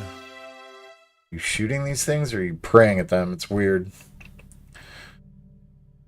Super funny to me.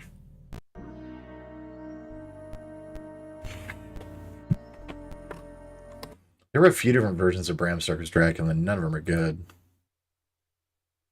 None of them are good at all. Yes, Breach. I remember these. These had a very, like...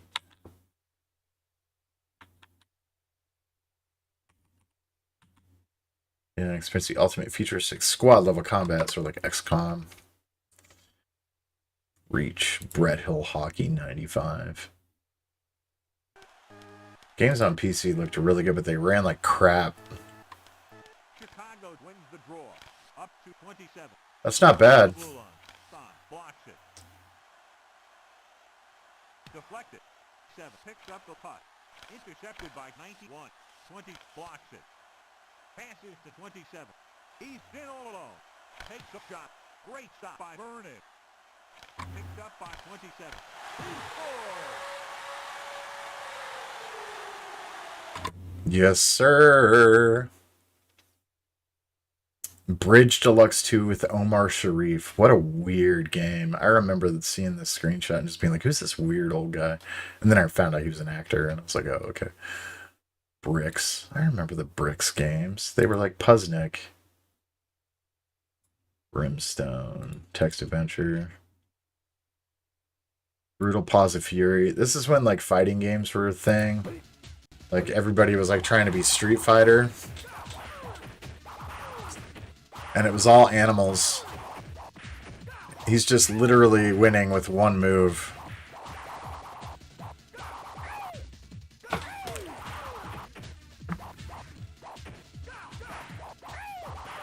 There you go. It's so funny. Oh, I remember the version of Bubble Bobbles. Not good. Oh, that's not that bad.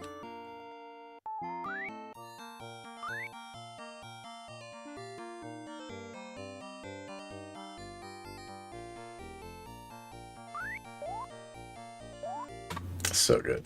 Bubble Bobble's one of the best arcade games of all time. It's so good. Brutal Football. Brutal Sports Series.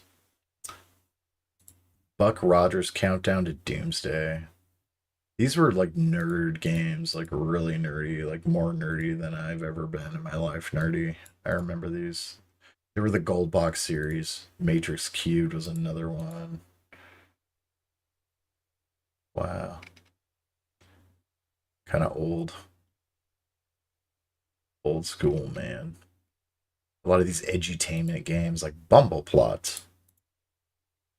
Name the dots and draw the picture. Random pentagram. Interesting. Bureau 13, dude. This was a big one. This was another one of those games like... It was like an adventure game, but there was action and like shooting and whatnot, and...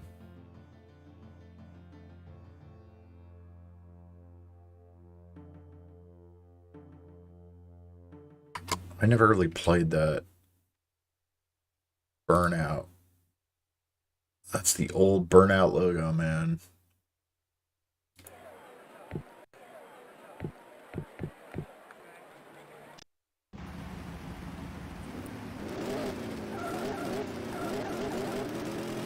Get him. Yeah, this game I could not play. Like, that frame rate is so good.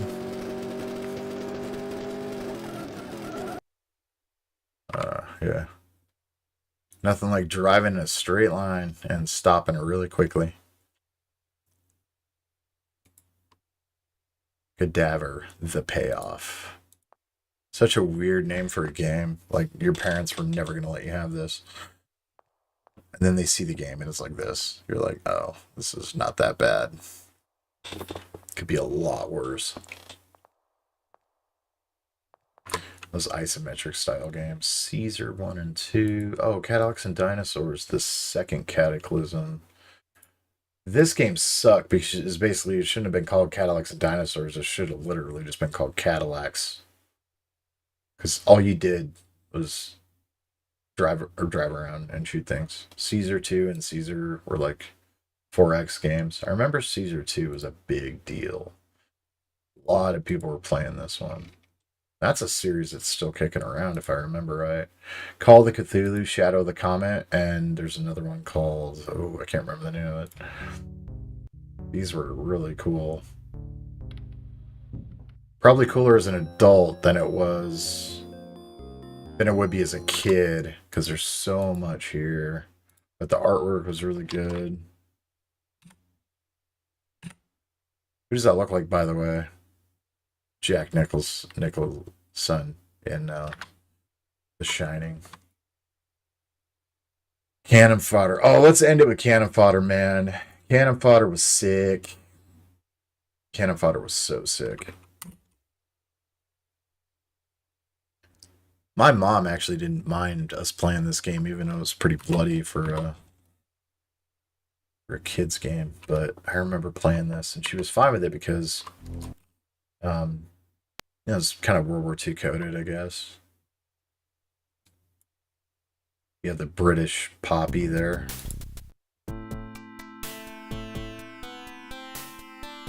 Oh, yes. The sensible initiation. It's a jungle out there. Kill all enemy. With 2 soldiers. So you'd walk around with the left button, and then you shoot with the right. We used to laugh so hard because you kill somebody and you continue to shoot them.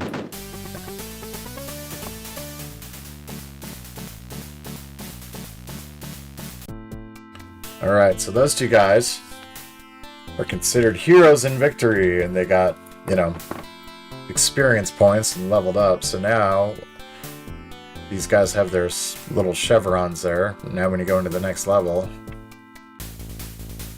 onward, virgin soldiers. Kill all the enemy with 3 soldiers now. Dude, I'm jealous of your lasagna. We used to laugh so hard because you'd shoot one guy across the screen and it was just like, ha ha ha. And they kind of have that like goofy animations. And they do shoot, but you get lucky. Oh, see, one guy died. Oh no. Oh no. Do I have my special? No, I don't have any specials. Sad. Yes. Actually, you know what? I know what I want to end it with. Dun. And garlic breath? Dude, garlic breath. Garlic breath with the garlic bread. Dude, that sounds delicioso. I'm not gonna lie. I've been craving me some friggin' Italiano lately. Like some carbonara or big old fat pile of spaghetti. Captain Power and the Soldiers of the Future. Dude, this shit was so fucking sick. Ugh, by today's standards. Alright. This is how we're gonna end it. Do I have my game saved? I don't remember. I'll play this for a little while until I get bored, and then we'll end it. My voice is feeling a little yucky right now.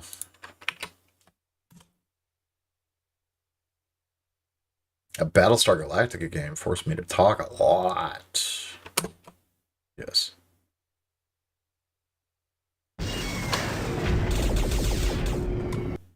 Oh, dude. The DOS version was so much cooler. Yeah, there we go. Soviets is where it was at. What? Did I press Allied? I must have. Yeah. Don't forget your craft wood shavings with Parm flavor specs. Dude, yeah, right. That garbage cheese. Hey, man. I'll get you there. It'll get you there. So it's disc 2. Back when they had to put 2 discs. There we go. Where was I at with this game, by the way? I don't remember. Mission loaded. Oh, yeah, okay. We're at the end? Yes, everybody's going back to base. Oh, no, they're not.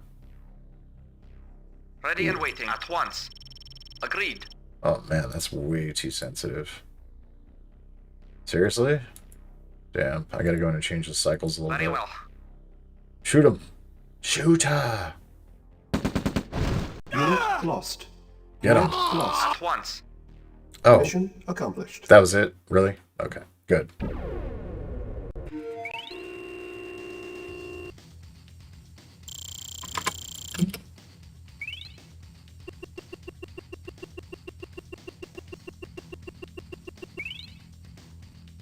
How do we lose exactly the same amount of enemies? That's hilarious. Oh yes, it's time for... For king and country. Oh, this is the one where I have to kill the spy, dude. I remember this. Explosive charge placed. What a dick. He blew us up. First of all...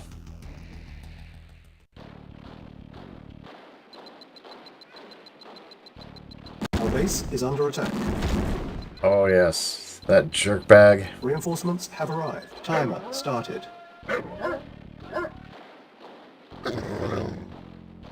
Run fast. They're running.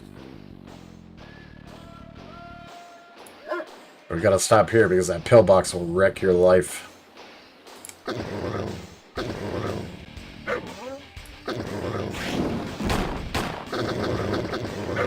Get him.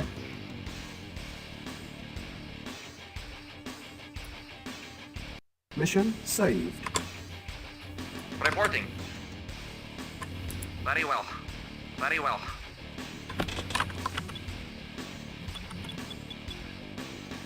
Affirmative. At once. At once. Awaiting orders. Affirmative. Let's use Grenade Boy to Very well. blow this freaking Affirmative. barrel. At once. Very well. Which then blows... Affirmative. Come on, doggos. Let's go. At once. Yes, sir. Yes, sir. Of course. The rockets aren't that painful. I should be good.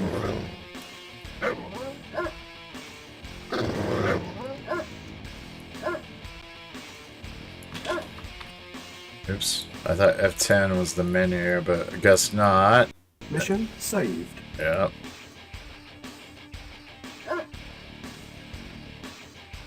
Ready and waiting. Agreed. Let's go, doggos. God, I wish I could turn that down a little bit.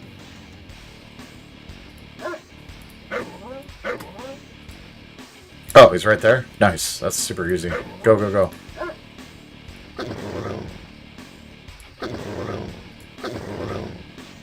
He'll be dead quick.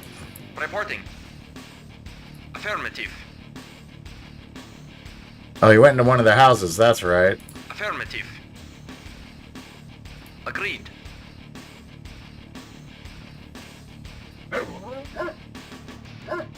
It's that one, right? Oh, it's that one. There we go. Go. Unit lost. Go, boys. Go, dude. Unit lost. Damn it. I was so close. I forgot that they Mission loaded. freaking group up like that. Reporting. Very well. Affirmative. Oh, the sensitivity on that is a wild experience, man. Yes, sir. Reporting. Very well. Agreed. Yes, sir. Yes, sir. Yes, sir. Affirmative. Affirmative. Of course. Affirmative. We'll just hang out here for a minute. Let all my soldier buddies come up here. Reporting. Agreed. Ready and waiting. Affirmative. Affirmative. Yes, sir. Unit lost. Unit lost. Get him. At once. Unit Very well. lost. Affirmative. Yes, sir. Yes, sir. Agreed. Damn it. The doggo got him. Reporting. Of course. Reinforcements have Agreed. arrived.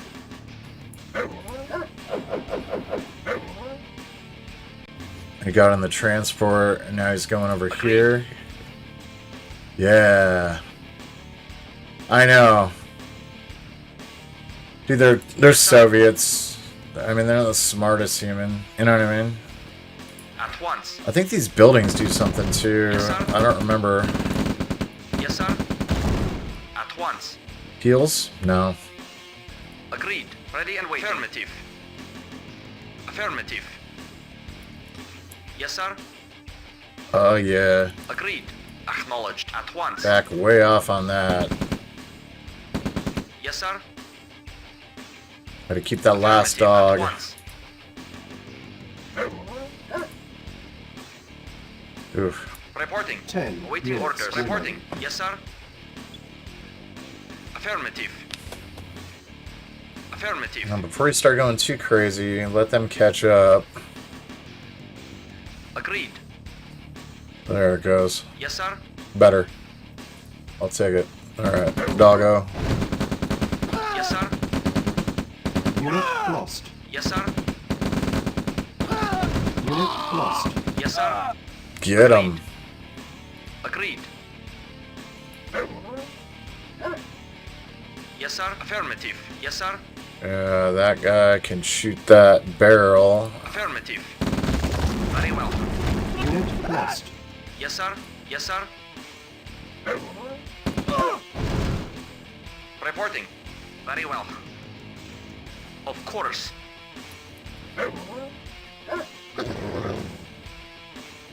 Run, doggo. This is technically, Reporting. I'm the one blowing up civilian buildings. My crimes At against once. humanity are Of course. obvious. Very well. Affirmative. Oh, heals, right? Yeah, I remember. Yes, sir. Acknowledged. At once. Yes, sir. Acknowledged. Affirmative. At once. Classic. Yes, sir. At once. Affirmative. Affirmative.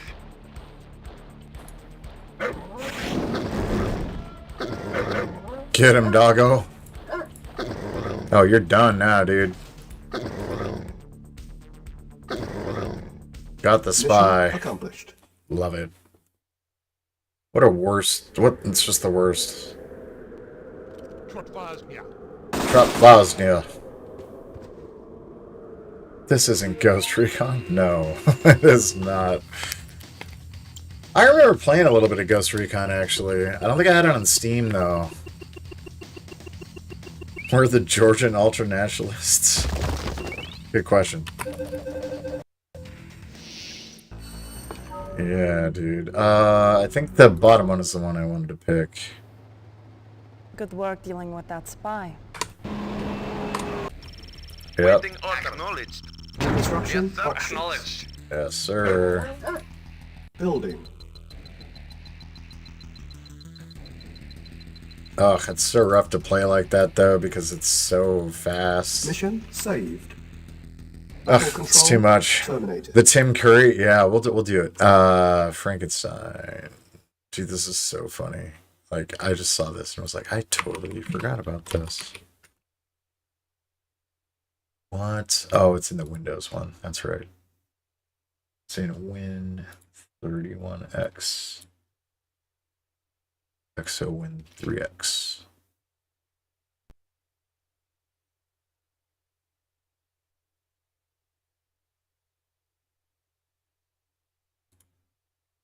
Yeah, that's right. Tim Curry was in Red Alert 2, huh? I just remembered that. The last frontier that capitalism hasn't touched yet. Space!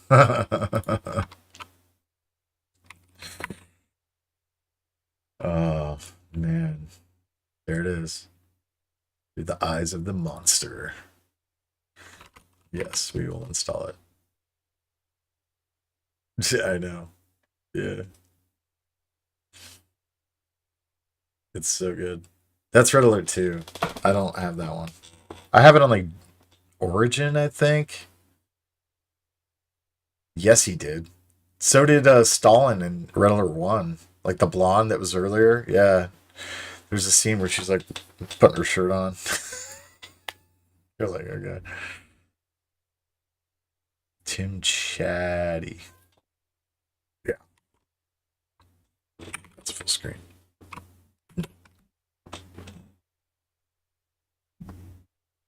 That's a bit of a reach, but I'll let you have it.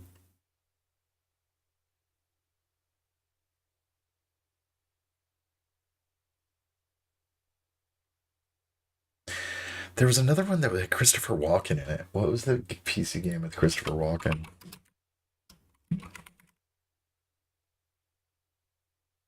Ripper. Yeah. Are we just waiting on this? Is that what's going on? Oh, I just had to hit it again. Oh man, this is a Windows 3.1 game. Look at that. Interplay presents an amazing media production. Frankenstein through the eyes of the monster. What is happening to me? Oh, I clicked. I ruined it.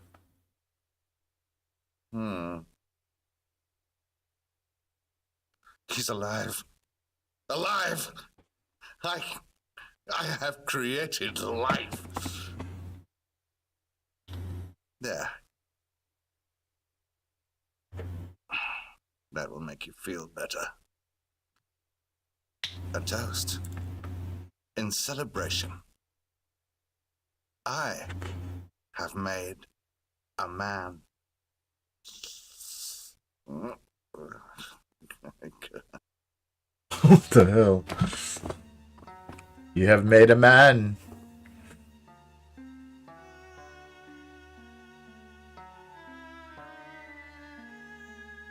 My hand. It's... Good God. It's the hand of a woman. What has this vile bastard done to me?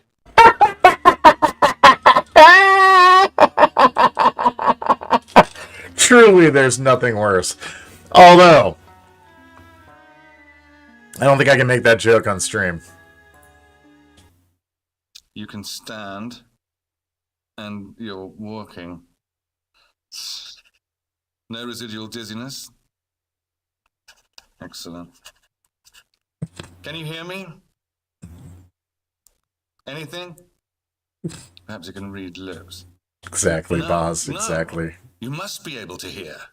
Perhaps the cat's got your tongue. You've no idea how close to the truth that statement is.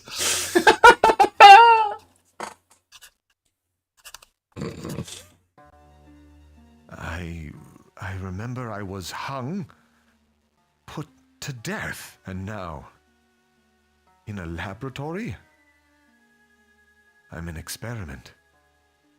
Of course, how fitting. This place thick with evil, this mad doctor. Oh yeah, he's the goat for sure. For sure, dude. Alright, we can look left, look right. There's a ladder that goes up. As you see on this board, the energy spectrum contains a narrow band of energy which is the essence of life, energy L. It interacts with cells and tissue in ways I cannot yet explain, but you are evidence of its remarkable powers.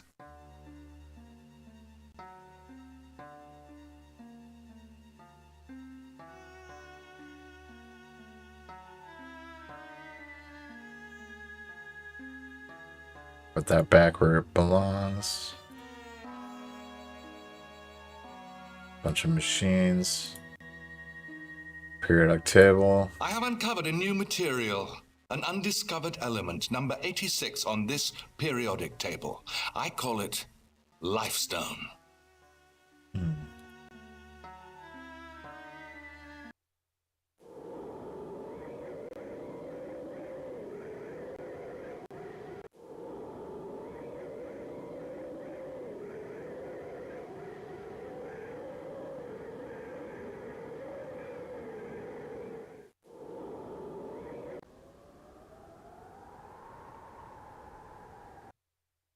See what that did, if anything. Probably nothing.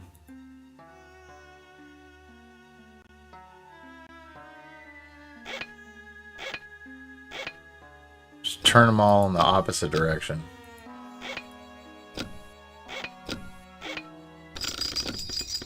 Aha.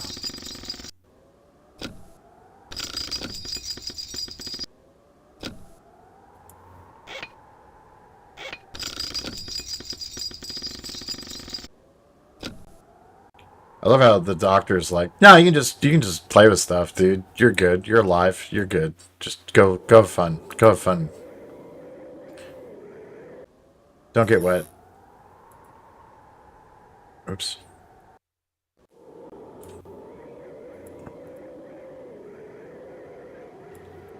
Not sure why I would be doing this if I'm already alive, but that's wild. I have a theory.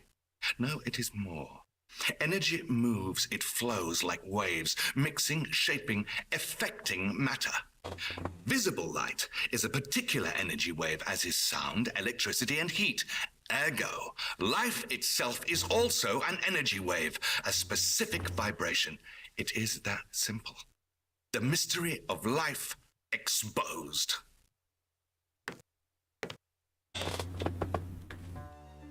Just so you know.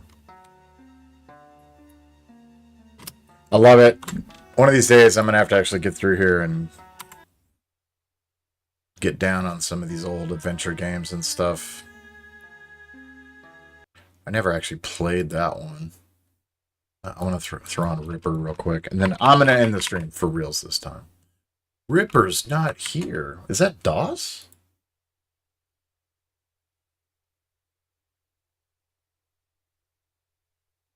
MS-DOS and Macintosh. Wild, dude. Okay.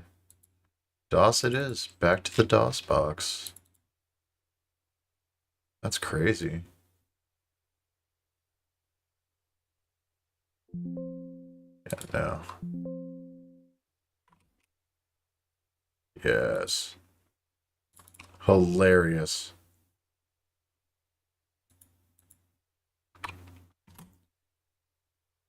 Yeah, man. These CD games, dude. They kept hiring like crazy actors to be in these games. And a lot of them were just missed clones. Really?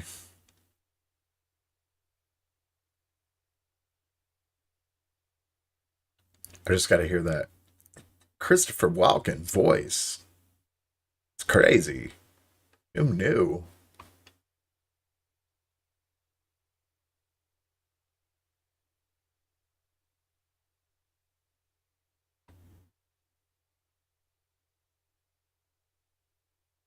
This had 2 discs? What? That's kind of nuts.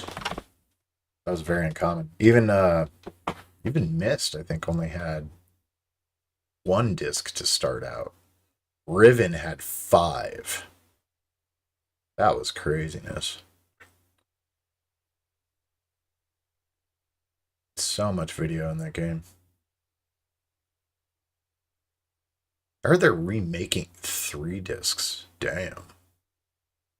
We're getting it done over here. Do you know what your father did with that watch? He couldn't walk it for a week. So, I explained it to a buddy of mine. I was like, dude, if you're gonna learn like the voice of Christopher Walken, you have to like learn a monologue, get his mannerisms, and then try to learn them, and then maybe over time,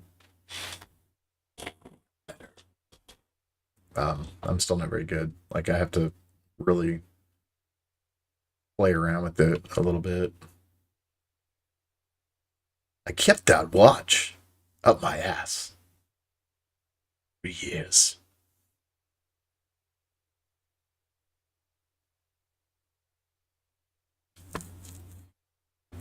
And now, it's yours.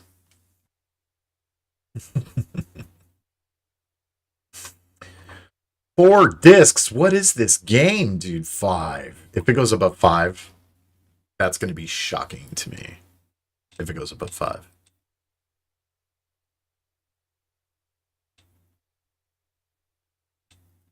It wouldn't surprise me, though, dude. Like, these freaking games were just, like...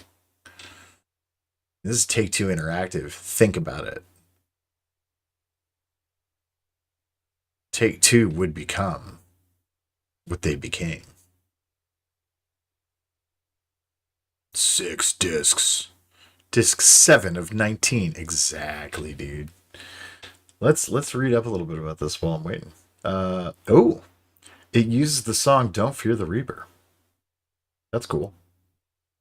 Home ports for the Saturn and PlayStation were announced, but they did not ship. Probably because it would have friggin'... Oh my lord, it would have been so many discs. It's the year 2040. And Christopher Walken. Oh, there we go. Don't Fear the Ripper. Ah, yes. Yes, good point. Good point.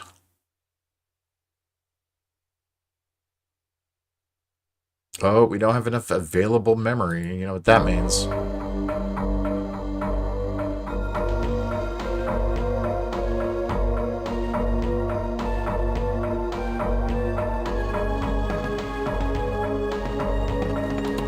I'm skipping that.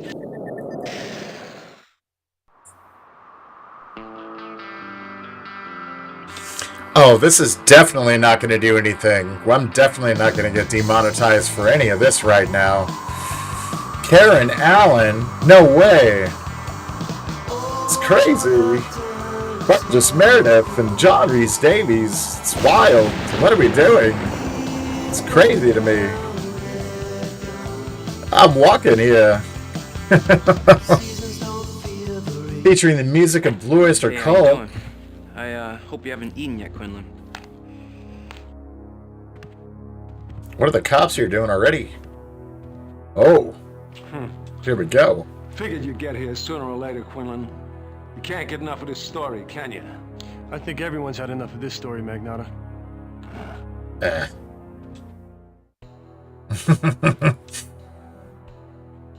You know what the opposite of Christopher Reeve is, right? Christopher Walken. Don't go taking any souvenirs, Quinlan.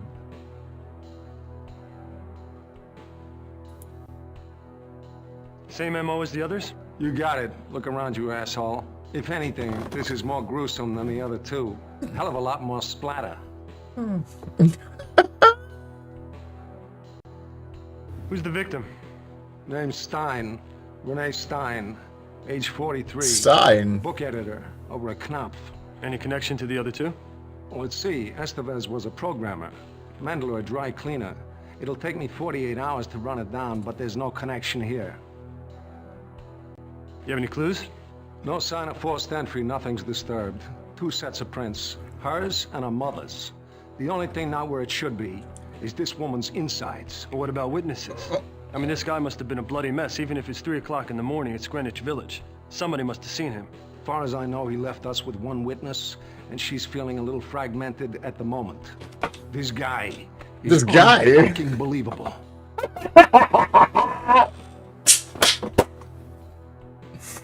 This guy is unfucking believable. It's crazy. Why is her computer on, Magnata? Well, looks like she was in a public library node. Well, let me ask you a question. You got any mail lately? Maybe a little something from your pen pal? He writes after the fact, not before. You should know that, Magnata. I wouldn't hold out on you. Of course not. You've been very good about sharing what you know with me and several million other people. I should have busted you when you ran that first letter without letting us know about it. Okay, I lied. All right, visiting hour's over. There's nothing here you haven't seen at the other murder sites except a few extra gallons of body fluids. You shouldn't be touching anything, should you, Magnata? Body fluids. I guess this case has me rattled. What a dick. Who's the asshole now? Oof. It's crazy. The blood. It's the bean juice. Human bean juice. What do you do? In the year 2040? What the fuck is going on with you, bud? Oh, here we go. Old Carl Stasiak. We gotta stop meeting like this. Carl! Sorry, Quinlan. What'd you say? Yeah, I'm good. We were here for the walking, and now I'm walking out the door. I'm not walking. I'm running. Alright, guys, I gotta end it. It's way late. It's like 10:40. I'm so tired already. It was a rough day. Not a rough day, a rough week. And I got off a little bit early, which is nice. And now I'm gonna get off really early. And by that, I mean I will fall asleep in the next 20 minutes. And I'm very excited for it. Good times. I had fun with the Battlestar Galacticas. That was a good game. It's definitely FTL.